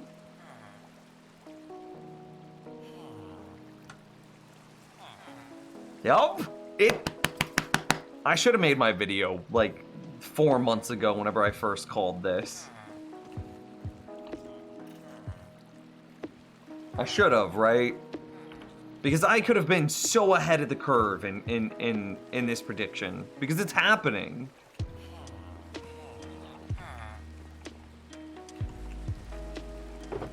I don't have a watch time command. I don't know how to do that.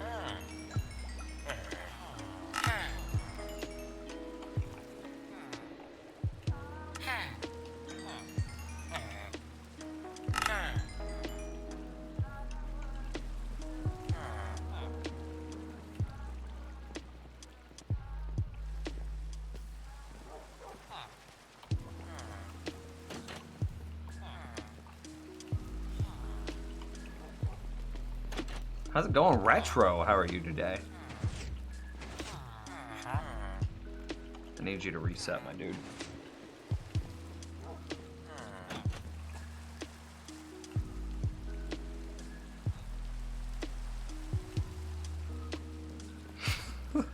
I wish it was Skull were still here because that would be perfect. Because she did the Always Sunny thing. Hang on, where's that art at? Like, the Aether mod. Castle's got it.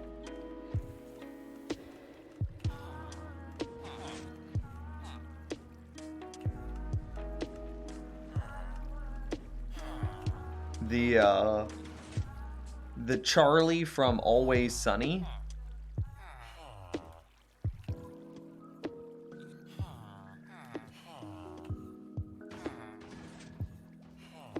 Doing the thing. Maybe it's on my Twitter. Hang on, let me go to my own Twitter real quick. I don't even remember what's on there.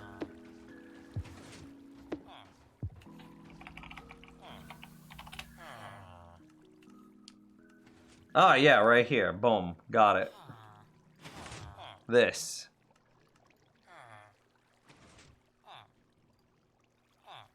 Scroll up in dank memes. I found it. They hired the dude that made the Aether mod. Clearly, it's coming. Did we sleep? Yeah, we did sleep. So we're just waiting for him to reset. Okay, 1 second. I keep hearing a noise over here. I was like, is there a bug in my office?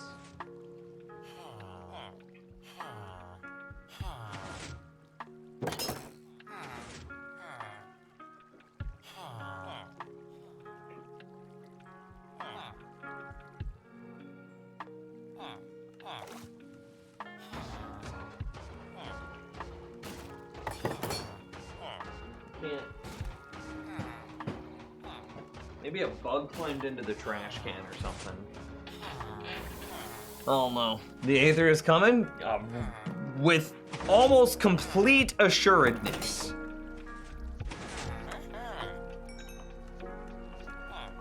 Now's the time to invest in the Aether mod stocks. What are packs and textures and mods? Can you give a general explanation? Noob here. Sure. So texture packs. Here, let me clear chat. Very, very cleanly. Texture packs and resource packs are basically the same thing. And these are things that client side. Here, let's clear this. Texture / resource pack equals client-side visual and audio changes. Okay. So they can make your blocks look different, they can make your villagers sound different, but your gameplay is exactly the same. Okay. A data pack is a server-side gameplay changes. Okay, so a data pack will modify how the game works somehow, and this is very, very wide and sweeping, so to try to give you one specific example would be tough, but things like changing crafting recipes, like being able to do something like this and it gives you something. You could make that a data pack. With a data pack, it typically changes something. It changes the gameplay. It doesn't typically add gameplay. It typically just changes what's already existing. It can change it so much that it seems like stuff is being added, but typically it's only changing what already exists. Lastly, we have mods, and these are server-side gameplay additions. So these are going to be very, very big things that are grand, sweeping additions to the overall game. This is like adding Pokemon to Minecraft. Those don't exist currently. However, with a mod, you can get something literally called Pixelmon, which is just Pokemon as in Minecraft.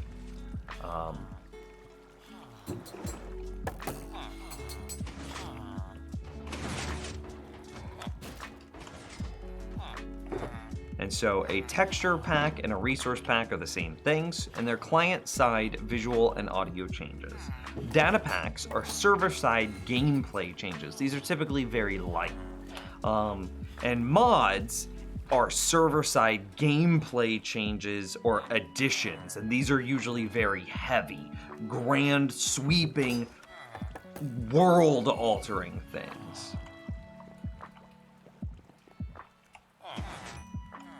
And that's pretty much the difference between the three types.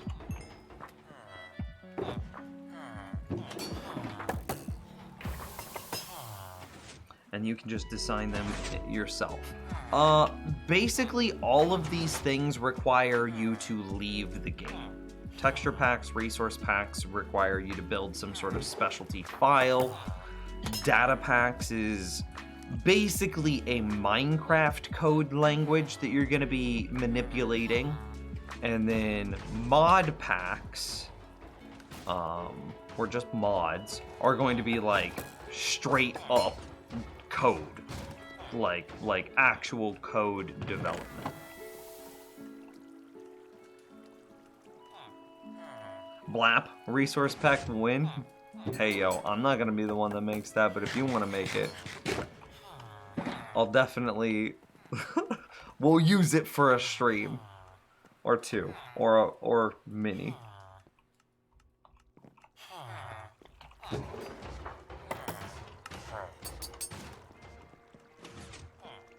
Yeah, you gotta write the program. It's not a feature, like making a potion. Yeah. So if you, a mod, like I said, the example for mods would be something like adding Pokemon to Minecraft, which actually exists. A texture resource pack is like changing how the game looks. And then a data pack is kind of like changing small features in the game. So like changing crafting recipes and whatnot.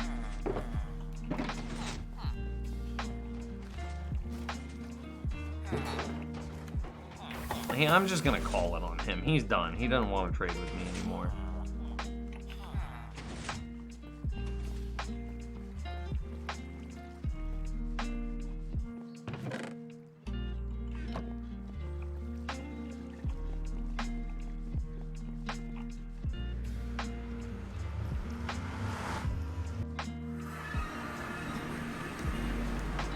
You guys are cheating on me with other streamers? How dare! I've never felt so personally attacked in my whole life.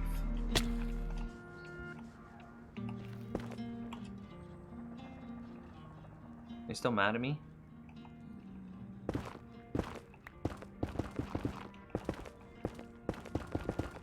It does not seem like he's still mad at me.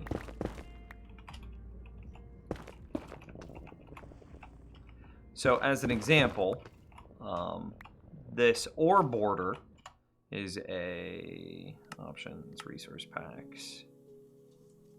Okay, here, we'll just do Phoenix Wings because that's very easy. So here's what a typical Elytra looks like, right? This is the standard default everything. Now I turn on a resource pack.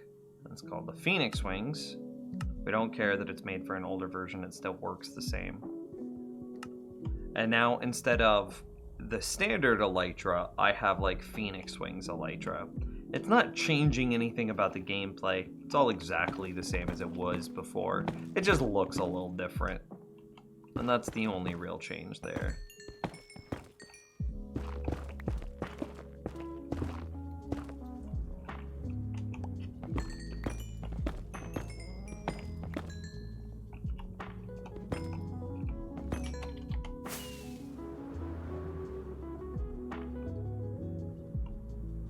Did I make it? No. You think I'm talented enough to make something like that? Please. I really want to fill this space in for the same reason that we filled this space in before. He can technically path out. YOLO.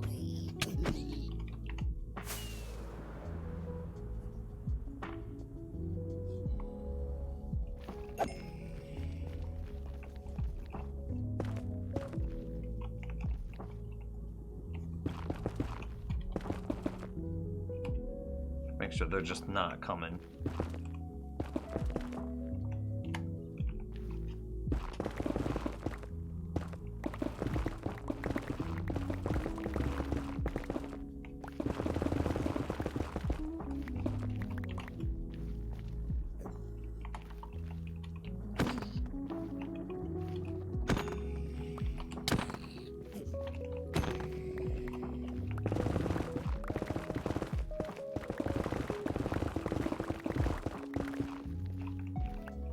Thought I missed a block over there.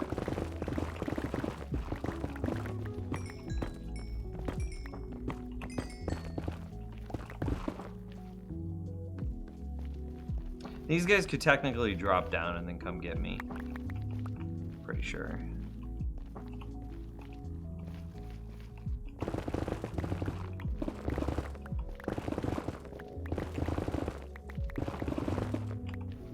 I've never felt so betrayed, Mooskull. Beige, how dare.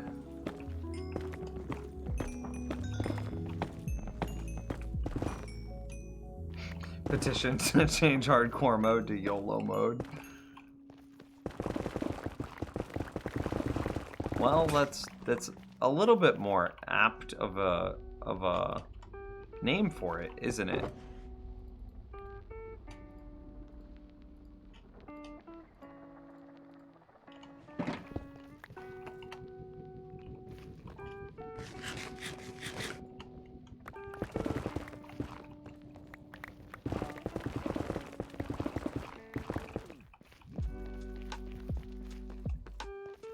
About the same complexity as website design? I wouldn't know. I've thought, you know, after we talked about like making bees in Minecraft, literally everyone I've talked to has been like, dude, that would be so fun. Like, so I have some like real life friends that are in Minecraft and they're like, yes, that would be adorable. Yes. And then like the ability to hover from a redstone perspective would be great. The ability to have like a flying mount would be super cool. We can already fly pretty consistently with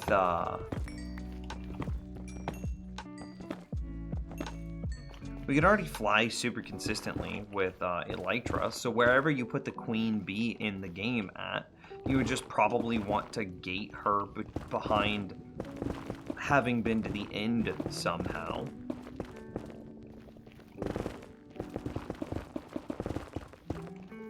Gate her at some difficulty level equal to fighting the end dragon. That's basically what you would want to do. And it's like, I kind of want to learn to code just to be able to add that to the game. And like, I know there are some creators out there that like make custom mods, and I think that that would be so cool for something like our supporter server. To just be like, oh hey, this time when because we're gonna reset the supporter server after huge gameplay changes. So as an example, when 1.16 came out, we reset the Nether on the supporter server. And at some point,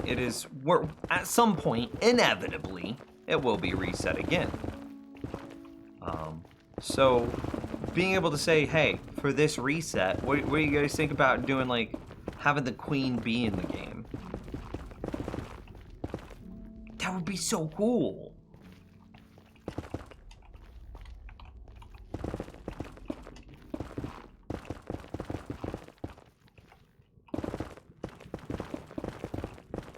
And then I think it'd also be really fun to play that Minecraft. Because people would then be like, Nims, how are you riding a bee? And I'd be like, oh, this is such a cool thing. It's actually a thing that I made because of this. It's a mod I myself developed. And then they could be like, oh, but how can I play it? And I'd be like, well, you can play it here.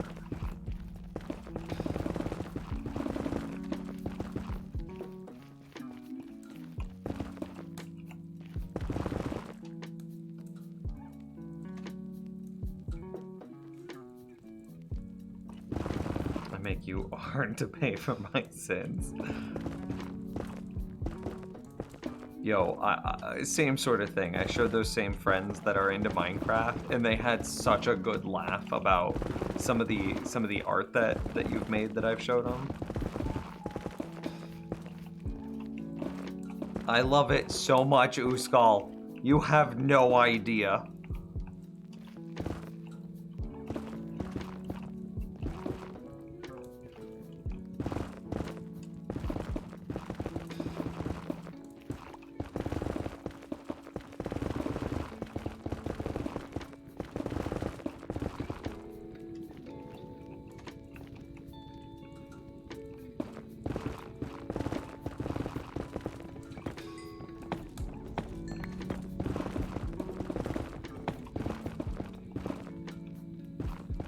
I should have started at that outer corner. Am I really gonna have one block left behind?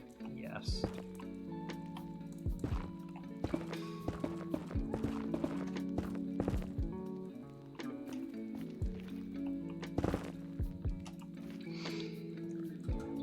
Because the mobs would definitely be fun and unique experience to the server. I mean, yeah, for sure. I know that there are some data packs that do similar things.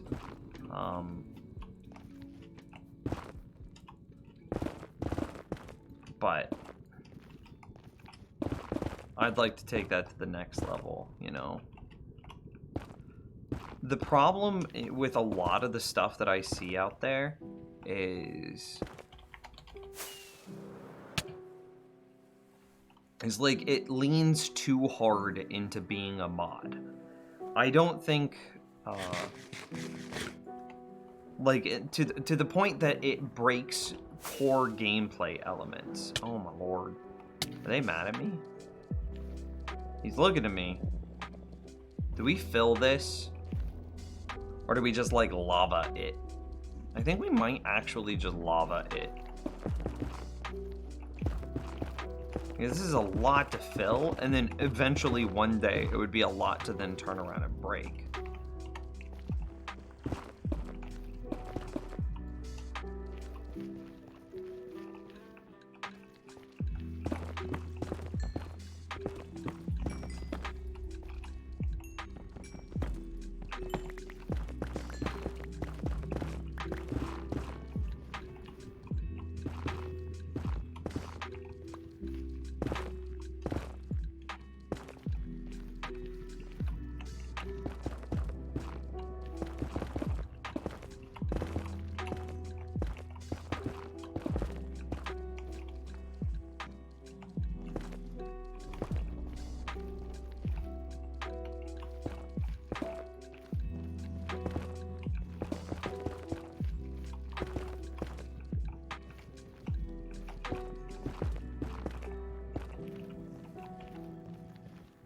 Okay.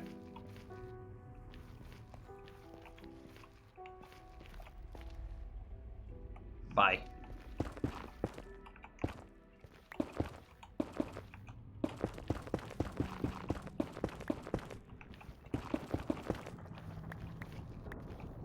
Yeah, this is such an awkward space to try to fill. Oh no. But it's pretty much, it's definitely inside that 128 block area of the gold farm proper.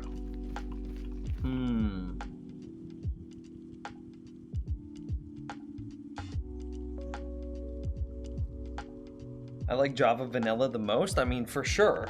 But like, I think that there are things that we could say are missing from Java Vanilla, right? Like, I think that we could pretty reasonably say that a real challenge for something like the Bane of Arthropod sword is missing. In which case, I think that you could have two new... I'm trying to think about how to describe this. You could have a couple of new bosses. So I guess the thing that I would be most interested in is things like, what is it, Mo creatures? But the implementation of those creatures did not feel like they integrated into the rest of the game. It just felt like extra. And that's not what it should be like. It should be integrated. It should be into the existing systems. You feel?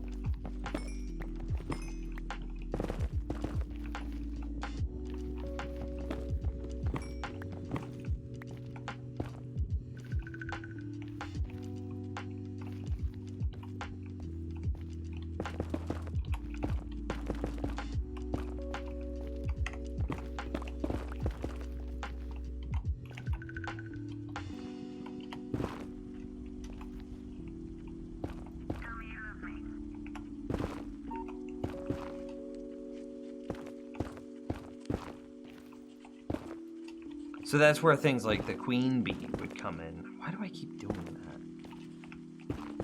Because the Queen Bee would absolutely integrate into the existing bee systems nicely.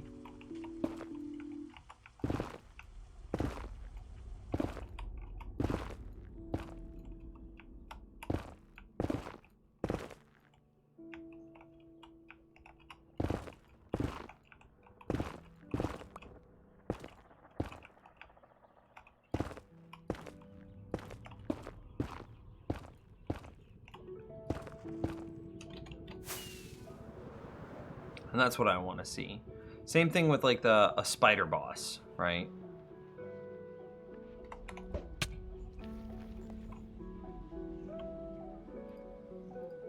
I'm gonna fight him. I'm gonna fight him. This is dumb. It might be dumb. Biomes of Plenty is my favorite mod because it just adds more wood.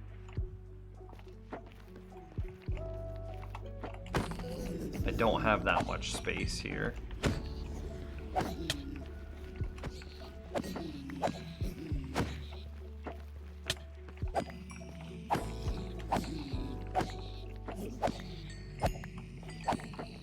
Easy peasy.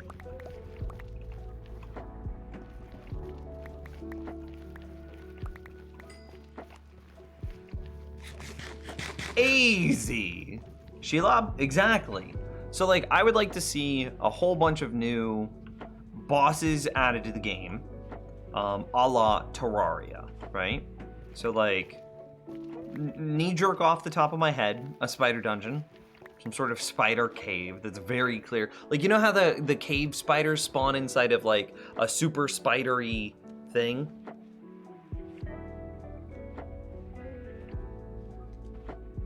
Like an area that's just nothing but,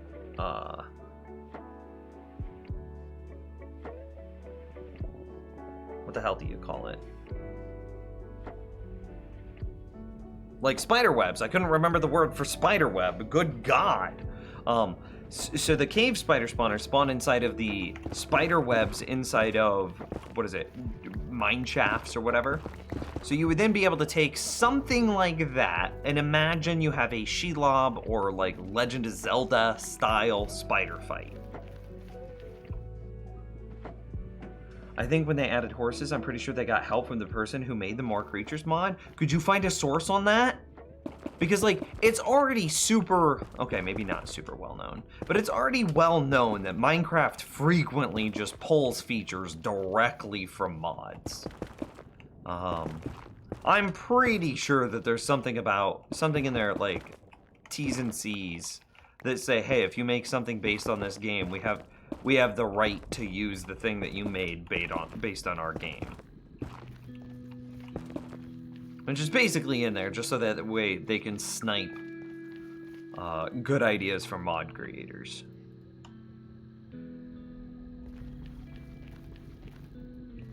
Would you make spider minions? Because they'll start together, it's got you covered? No. We already have 2 different types of spiders, and arguably 3 different types of spiders, and maybe even more than that. Definitely 2. You've got cave spiders and regular spiders.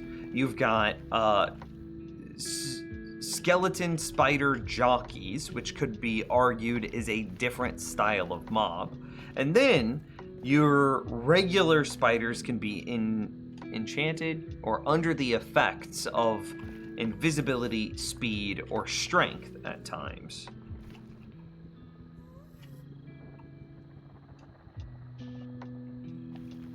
Let's go kill these 2 guys. Oh god! LOL.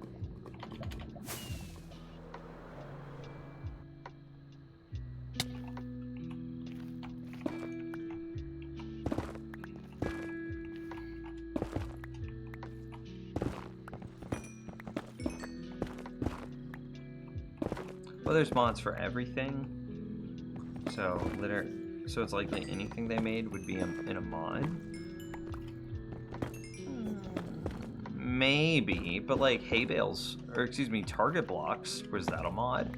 Was directional redstone a mod?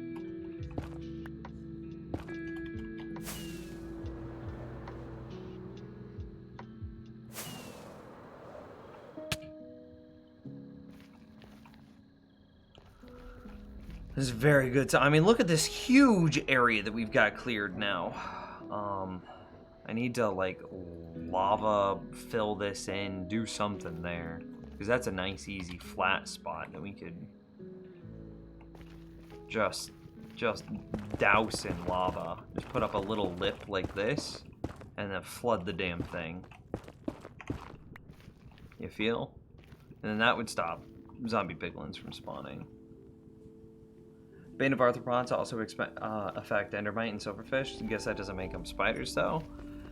I mean, yeah, but the problem is, so a smite sword does affect, you know, skeletons and zombies and wither skeletons and wither bosses. And the wither boss, I feel, is really the only situation where you would reasonably use a smite sword. Kind of to that same end, I don't think that there is any situation that currently exists inside of vanilla Minecraft where you non-ironically use a Bane of Arthropods sword.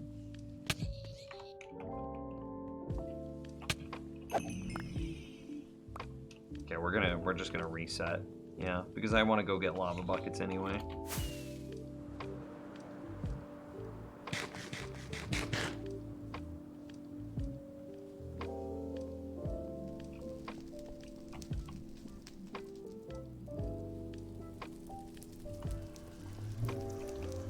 Found source, posted it in Gen Chat. Hell yeah.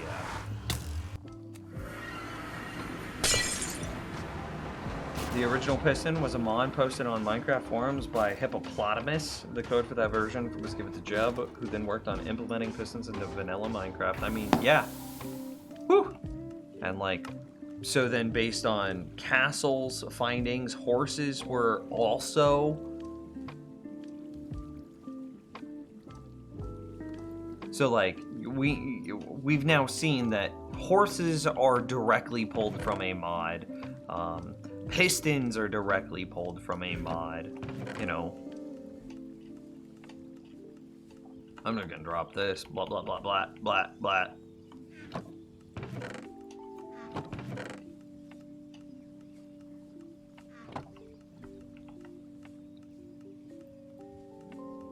So anyway, of course Minecraft feels like a mod because most of the content that it makes or it adds to the game come from mods. So the big thing that I would love to try to make an effort to contribute to that, right? Like write a mod that adds this queen bee thing to the game. Write a mod that basically adds the spider boss to the game, and then add the rewards for those systems. I feel like we've developed perfect rewards that fit the game flawlessly. The ability to boots of spider climb, which just allow you put on the boots, and they're very similar to the turtle helmet, where it's a specific type of boots, whereas like the turtle scroot helmet is a very specific type of helmet, and then it allows you to treat all walls as if they have vines or ladders on them. So you just go climbing up a wall. That'd be sick, right? And like, that's a very vanilla feature. I'm not adding jetpacks. And then the same thing with like a queen bee. You get some pheromones, you use your pheromones to tame regular, like typical bees. And then whenever you use the queen bee pheromone, it shows hearts, it becomes tamed. And then it also like quadruples in size. It's a gigantic bee now. And then you could and then it has an inventory. Similar to, I think our donkey wandered up here. Similar to like a horse has an inventory slot for a saddle. So then you could put a saddle on this super-sized tamed bee and ride it.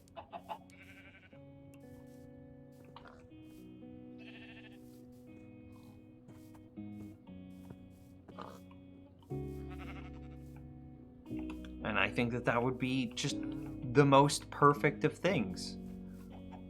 And it fits like the vanilla Minecraft thematic very well.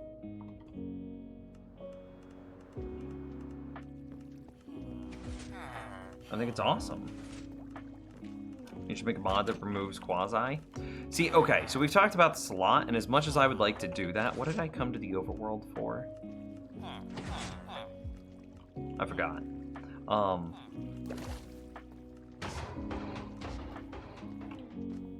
As much as I would love to just remove quasi, you can't remove quasi without adding a new system in.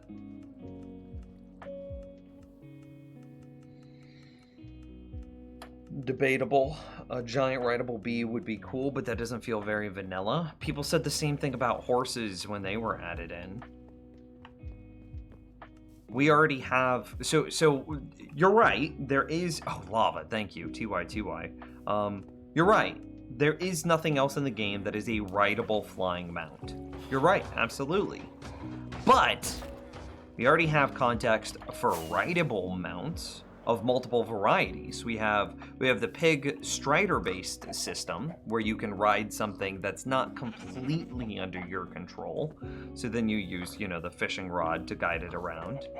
Oh, and we have the horse example, where you do get complete control. Horse, mule, whatever. I'm looping donkey. I'm looping all of them into one existing system. So we absolutely, unquestionably have systems. We have two systems for mounts. One of them being a carrot or something on a stick, and then the other one being directly tamed. So that already exists. Great context. What about flying with a rideable flying bee? Well, I would still argue that we have... Uh-oh, did I leave this on? yeah, it wasn't too bad.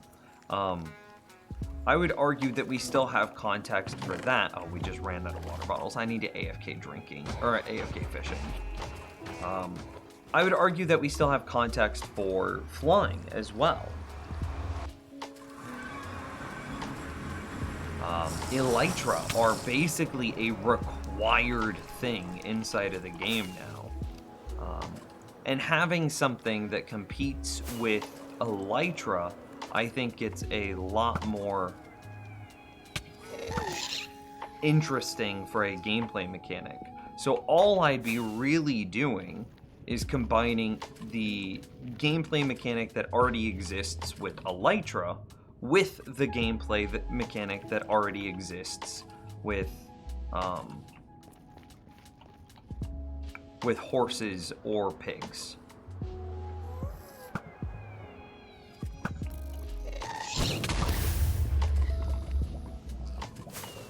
I want this lava. That lava is actually really nice. It's covering a huge area.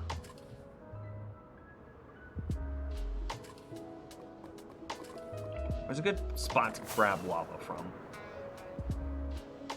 I really like these pillars visually, but flying through those pillars is a nightmare.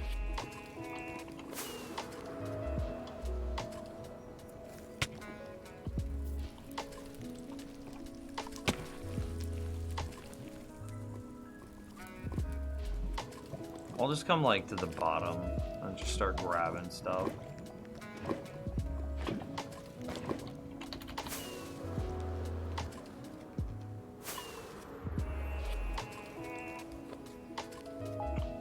I think 4 will do it. I was really hoping 4 would do it. Flap.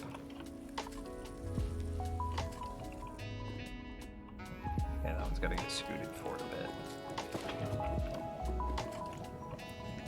Or back.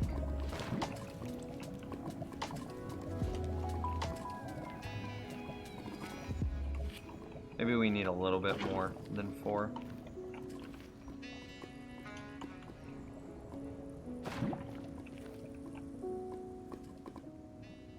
One more there, one more there.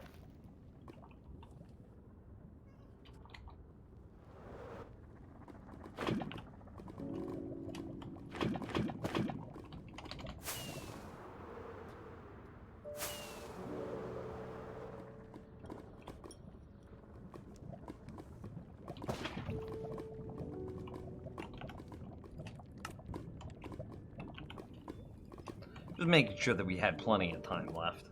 Uskal, take care. Have a fantastic evening. Don't forget to check the art. Okay, I won't. I won't. Okay, I'm bored of that. Walking that slow is a miserable experience. Alright, so that's totally flooded.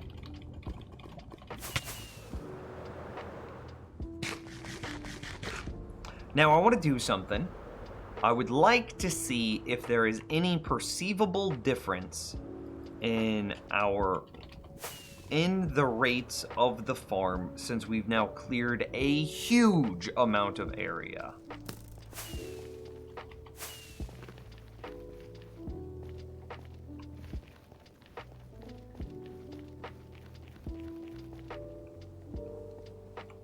Striders are adorable. So, anyway, yeah, Aphios, any comment there? So not feeling vanilla. Horses didn't feel vanilla at first. And maybe to some people, they still don't. But they do provide context for other rideable creatures.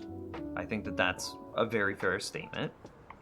And then Elytra doesn't necessarily feel vanilla. It might feel like the closest thing we're going to get to a jetpack in vanilla.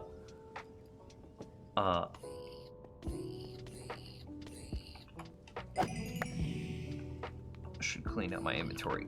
But I think between the Elytra and between a horse, I think we do have the context to say that we could have a flying mount.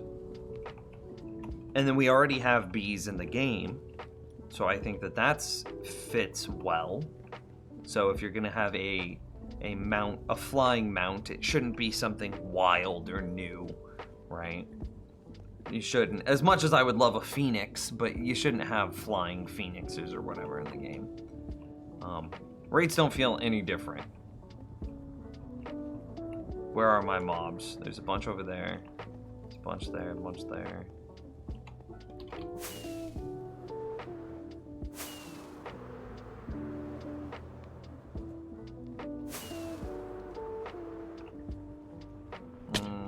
There's a lot here.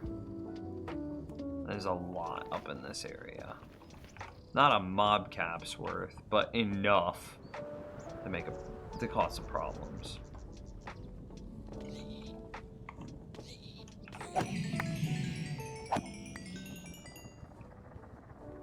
Why not Phantom? I mean, yeah, you could do the same thing with Phantoms. It'd make people hate Phantoms less. But I'm trying to think that the game is also an aesthetic game. So it's 3 games kind of mashed together. You have this adventure game, which is like going out into the world, finding cool things, exploring new places. And it's a procedural adventure-based adventure game.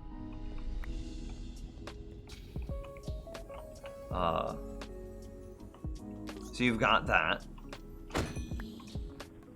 You also have this like aesthetic game where people build, all they really do is they walk around and they build things that they think are pretty. Or that look nice, you know? And then you have this third game, and it's like engineering gamified. And that's kind of what I play, is I play engineering gamified. Where you have a very specific, like in order to have a world that feels alive, you have to have some rules that govern how things work. And then because you have rules governing how things work, you're able to play those rules or manipulate those rules in order to do interesting things. Like spawning and killing an endless amount of zombie piglin.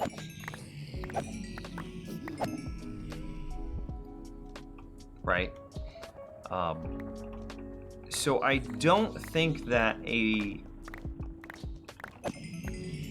Phantom has the same sort of reach against those 3 player types. A Phantom feels like like a bird, where it would have to keep moving to stay afloat.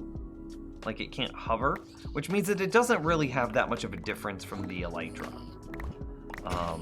A Phantom is also not a pretty creature, which means that it doesn't have that much of a it doesn't have that much like emotional weight for an aesthetic player. And because you have to keep moving, in my mind, it wouldn't have much weight for a Redstoner either, because it's not going to help you build vertical projects any easier. It won't help you build a project that has a lot of verticality to it any better than Elytra would. But a big bee, hey, that can hover. Bees can hover. Okay, so now you don't have to keep moving, which means that you could build while flying in restrictively build while flying in vanilla. That's cool. Bees are much cuter than Phantoms, which means that the aesthetic players would be happier.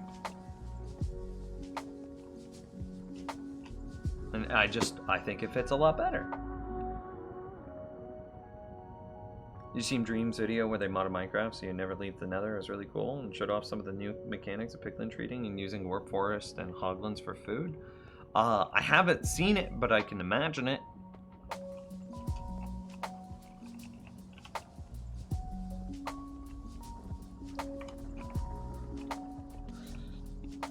A giant bee doesn't feel right because it's in Terraria.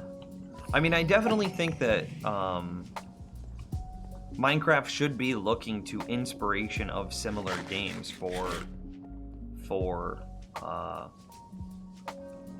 looking to other games for inspiration. Like, let me show you a game, chat room, that really should have done better, but the developer kind of scuffed his release. Because he was releasing this right when Minecraft was in its heyday.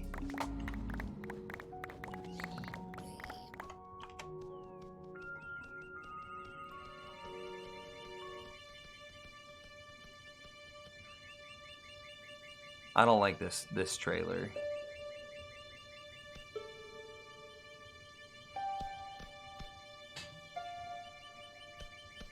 They re-released it?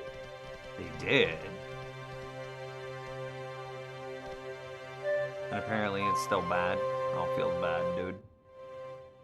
I mean, I would strongly make the argument that Minecraft implemented Elytra because Cube World put in gliders. I remember whenever you first, yeah, this trailer is really rough because it doesn't properly demonstrate what the game is. Yeah, I remember the original Cube World trailer having gliders and everybody losing their shit because they were like, oh my god, it's like Minecraft, but you can kind of fly. I remember people losing their minds because people were like in love with the concept of a glider. And then like a couple, I don't want to say that. I don't remember the time frame later, but a little while later, then Minecraft puts in Elytra. Like, so to that end, having a world that feels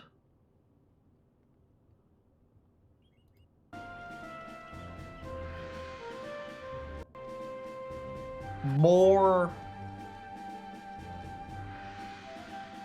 of an adventure world, I think is only going to be a good thing. I mean, that's just Minecraft right there. You're just ocean, you've got a boat, and you're sailing.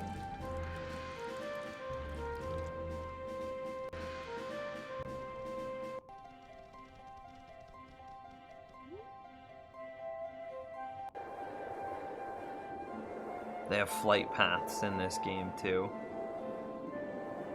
Like, very similar to like World of Warcraft flight paths. And it's cute, it's good.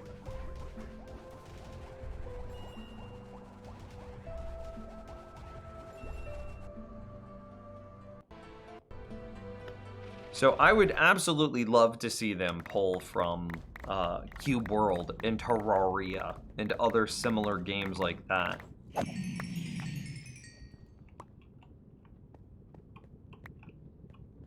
Because there's a lot of great ideas that currently exist in like the block adventure style of game.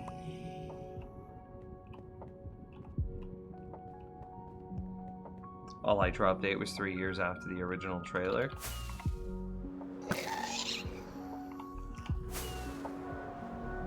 I stand by my point. It happened a while later then.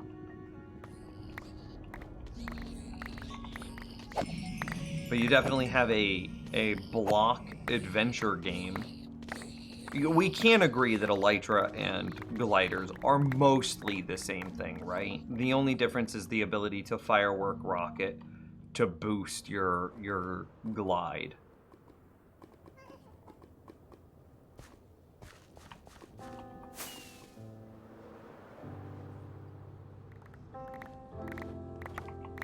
I really need to get a storage system so that way they stop refreshing their swords. Because this is just going to build up infinitely.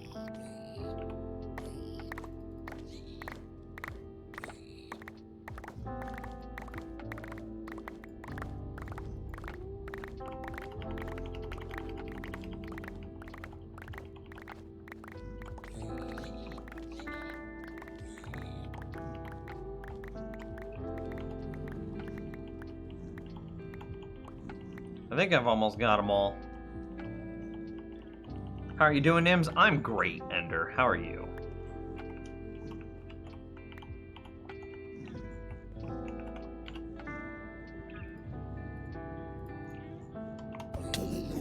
Oh, I attacked too quickly.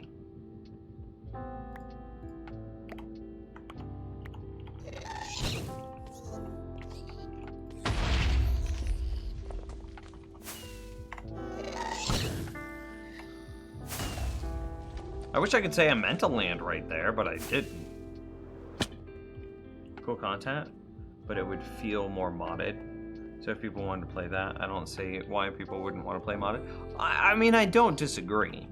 But I do think that things like, as an example, alligators in Minecraft, that doesn't make any sense at all. There's absolutely no context for alligators. And like, but once we start to look at other things that Minecraft is planned or announced, we know that they want to add goats into the game.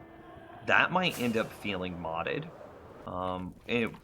Regarding their, what is it? It's Snowier Snow and Mountains update. We know that they want to add goats. So is that going to feel modded? Probably. But you have to look for existing systems to make sense of those. And in my mind, and this is, again, this is all a hypothetical opinion-based statement, but in my mind, a queen bee does fit. And the same thing with a spider boss. It does fit.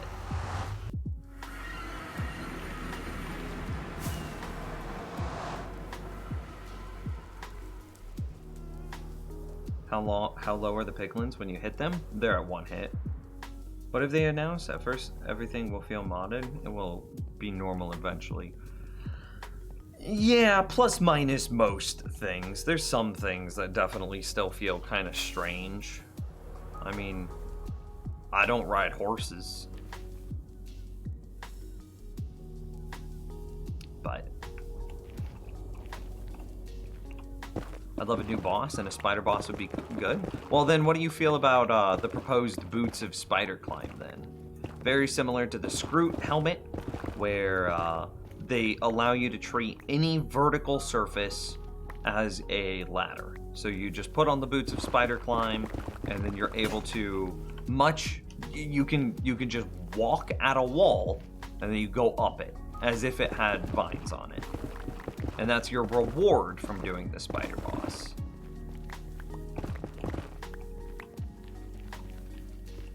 Not just because horses are useless? I mean, fair.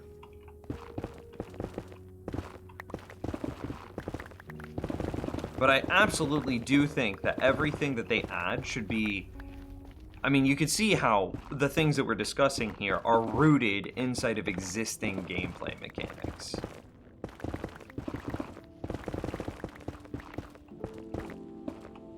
The queen bee fight, hey, we already have context for that. We already have bees in the game. We already have Bane of Arthropods in the game. Seems to fit. And while you might not like the idea, that's perfectly fine, but you have to agree that we already have context for systems. You might not like the idea, but you have to agree that we have context. Same thing for like a spider boss. And while you might not like it, and that's fine, you have to agree that we do have context for it.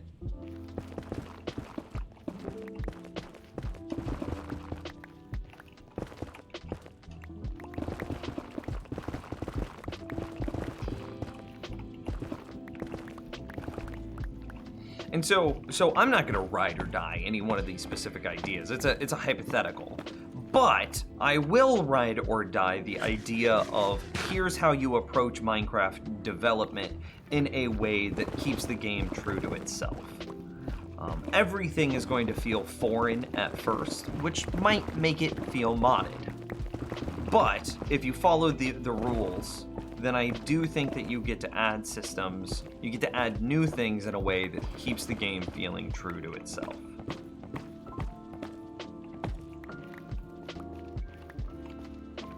As long as it takes durability and isn't repairable with mending, it would be cool.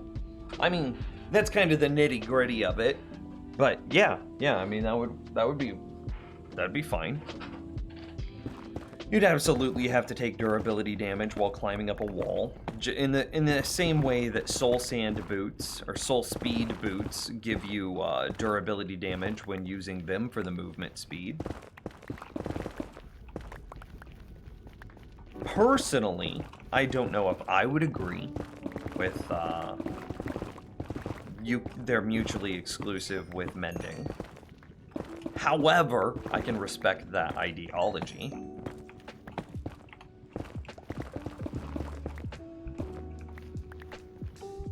And how would one summon a queen bee to fight? It'd just be a new area to go fight. Like, maybe in... maybe it's a rare structure in the same way that you could get a pillager outpost.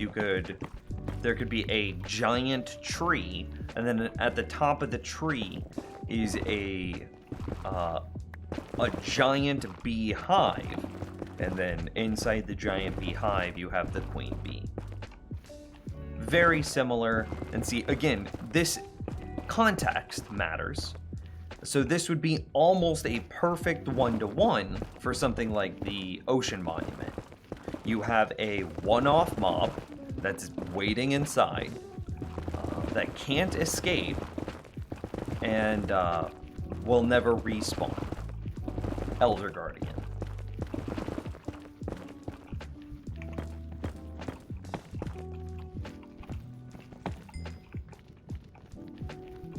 And that's how I think I would approach it. Big ass tree. Big frickin' tree. And then some sort of hive at the top. And then once you kill her, she's dead forever.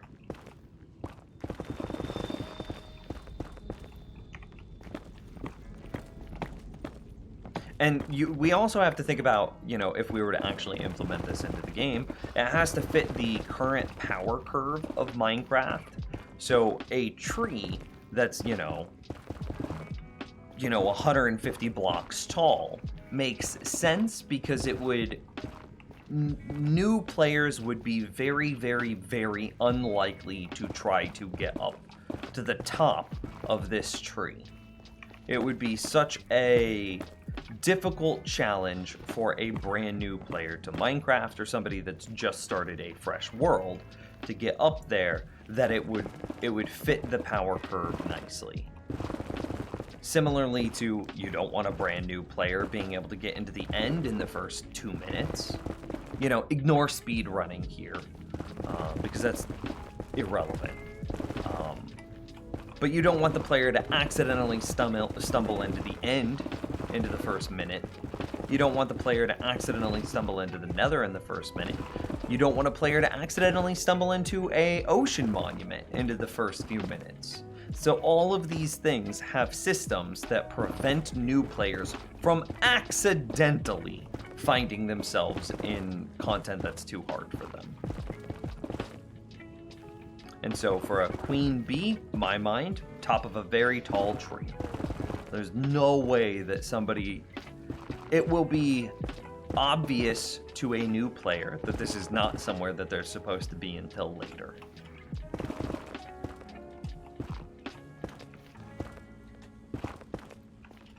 Again, but this is hypotheticals. We're kind of goofing around here. That nothing it must be empirically true or untrue. Well, with implementation, we have rules that we would need to follow for how it must work inside of game mechanics, but how do those rules get interpreted for real systems is completely open for debate.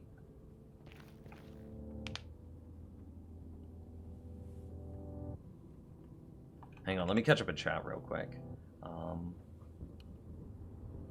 The rumors of them wanting to do multi-threading scares me right now. Yes, multi-threading is awesome, but will completely cause a ton of bugs. Speculatively. I mean, if they do it well, and Mojang is now owned by Microsoft, so they have all the money in the world. Literally, they are like owned by a $1 trillion company at the very least. And the company that they work for uses C++ primarily. which is where Bedrock came from. So I wouldn't worry too much.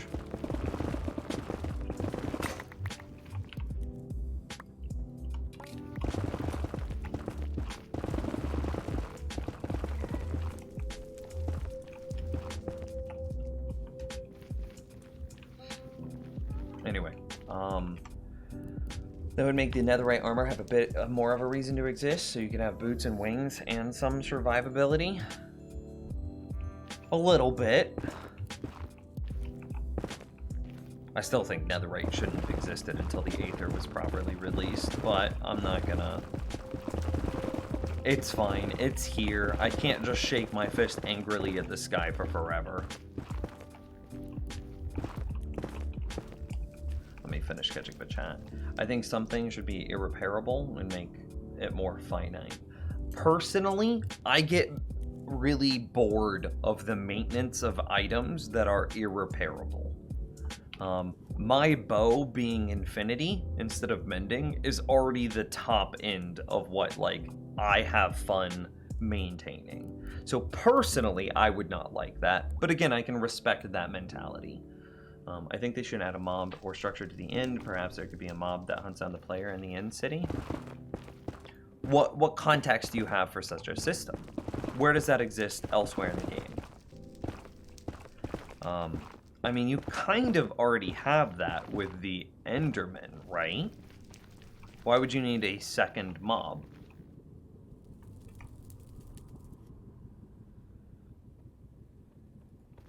So Queen Bee equals Elder Guardian level. That's what it would be in my mind. Apparently there is going to be an end update. Source, where did you see that? It was my understanding that they've already updated the end.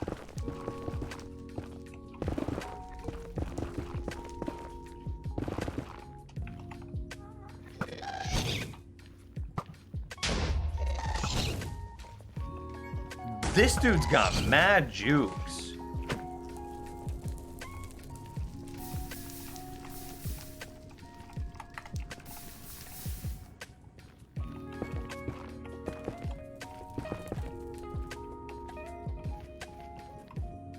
Aether and vanilla would be cool, but I doubt. Oh, buddy, allow me to highlight all the reasons why you should start buying Aether stock right now. But wait. Fair, alright. Have to go now. Good seeing you again. See ya, Ender. Take care, my dude. Game has been beaten in under 30 seconds. I haven't seen the 30 seconds. I've seen like the 90 second stuff.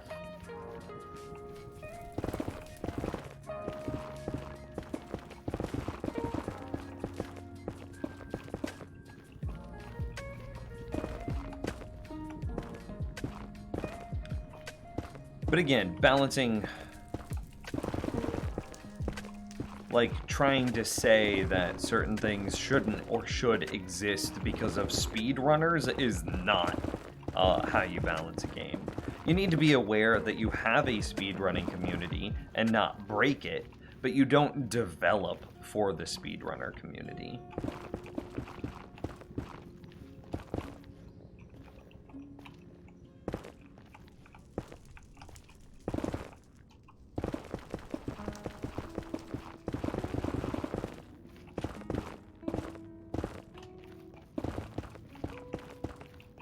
So yeah, absolutely. In my mind, this hypothetical Queen Bee and / or spider bosses should exist at roughly the level of an Elder Guardian fight.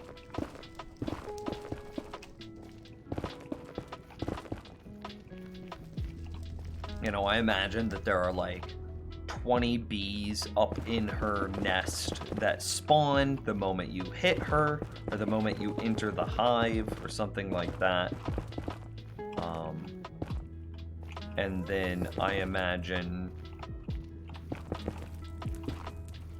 that they go back into their hive, so that way they're just not sitting loaded all the time whenever the player leaves the hive.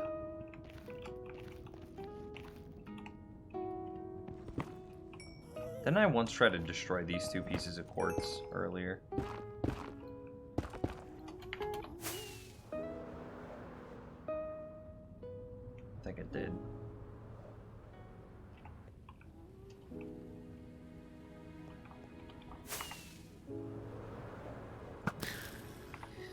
Oh, good lord. There's so many over here.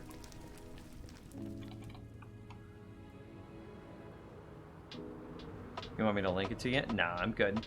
I'm gonna have to wait to explain why the Nether is why the Aether is almost a for sure thing until next stream. However, Aphios, the next time we see each other, ask me about it, and I will gladly show you the overwhelming amount of evidence that the Aether is coming into Minecraft.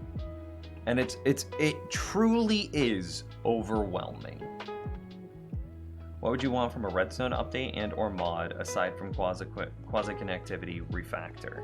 I like that you said quasi-connectivity refactor because you took away my easy out answer and you are forcing me to give you a real answer. That was big brain on your part.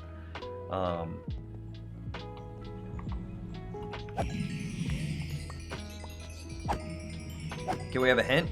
I mean, I could just try to run through stuff super quick. Let me see if I can do it in 1 sentence.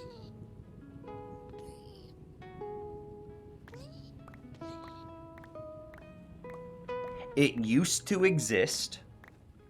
They've added data packs that allow for dimension manipulation.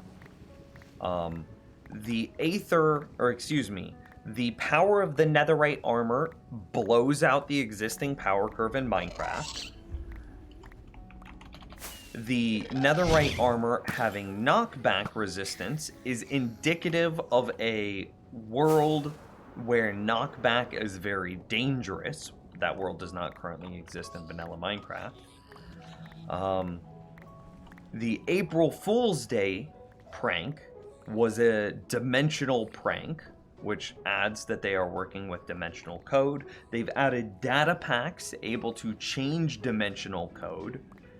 And they hired the freaking dude that made the Aether.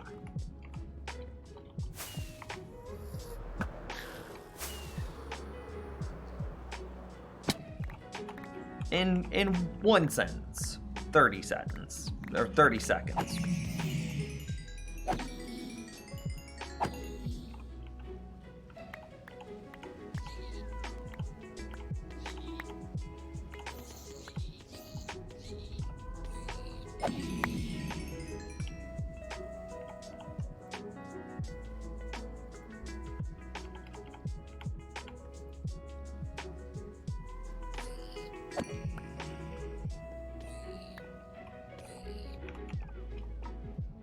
And there's probably even stuff that I'm missing in there.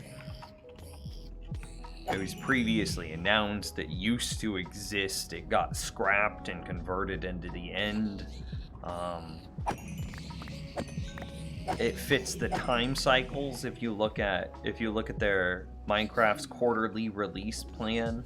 The Aether mod coming out, what did we say, like mid 2022, fits perfectly with like literally everything that you're trying to do. It fits perfectly.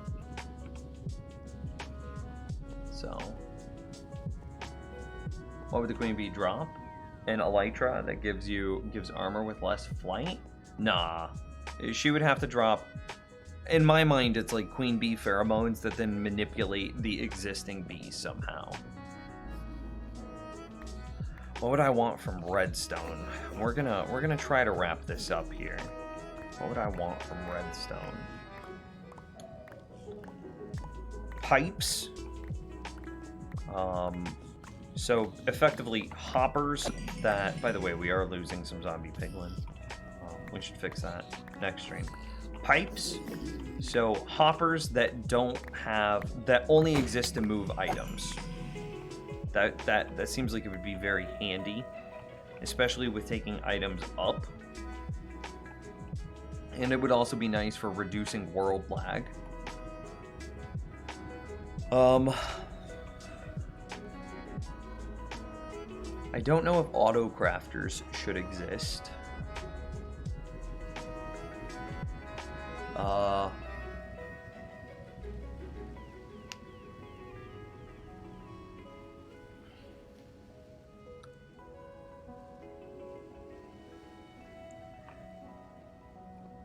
Maybe a block that has different signal strengths out natively without a comparator.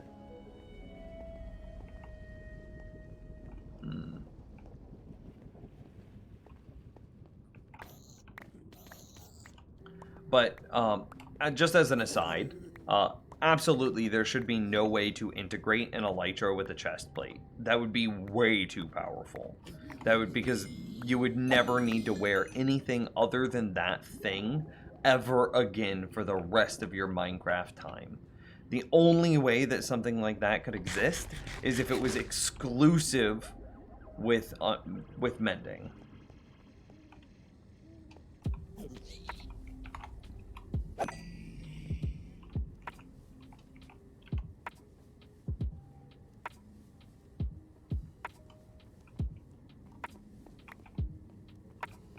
I don't like mods, though, because everything that they do is excessive.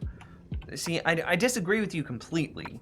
Like, unequivocally, from top to bottom, I don't want to play mods. I want to play vanilla. I want vanilla to continue to grow and expand in healthy ways that further the...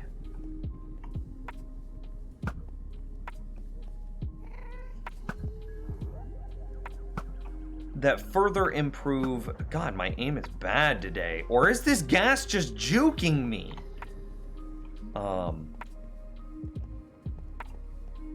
That further improve the core functionality that already exists.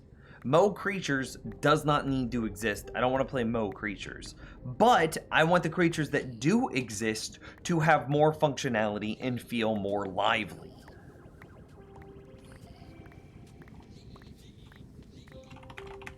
Those are different things.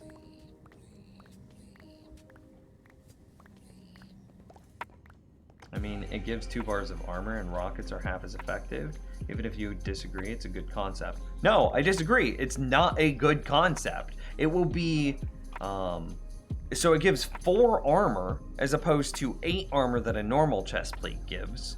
And it makes the rockets travel you less distance. That seems like a good thing, not a bad thing, because the number of times that we have to curl up at the end in order to... that just seems broken. Nobody would wear anything other than an elytra chest piece. I strong disagree with elytra chest pieces.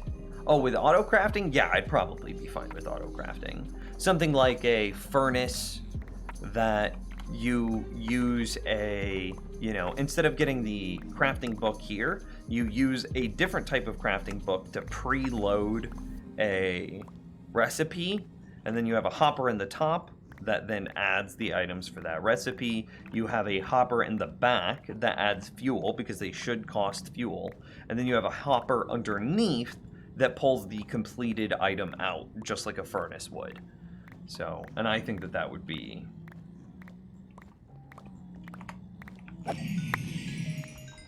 I think that that would be inside of balance, plus minus okay.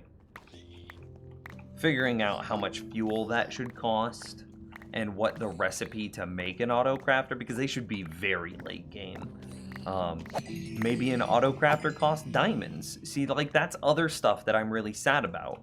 I don't ever need to go mining for diamonds again, because diamonds are completely invalidated and irrelevant as a late game item. So the whole jokes or memes of let me go get diamonds. Oh, I found diamonds. They don't matter. In the realistic sense of things, they don't matter. Make diamonds matter again.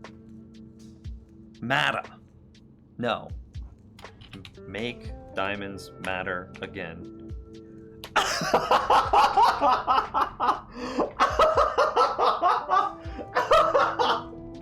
Oh, if you don't get it, you don't get it, but it's fine.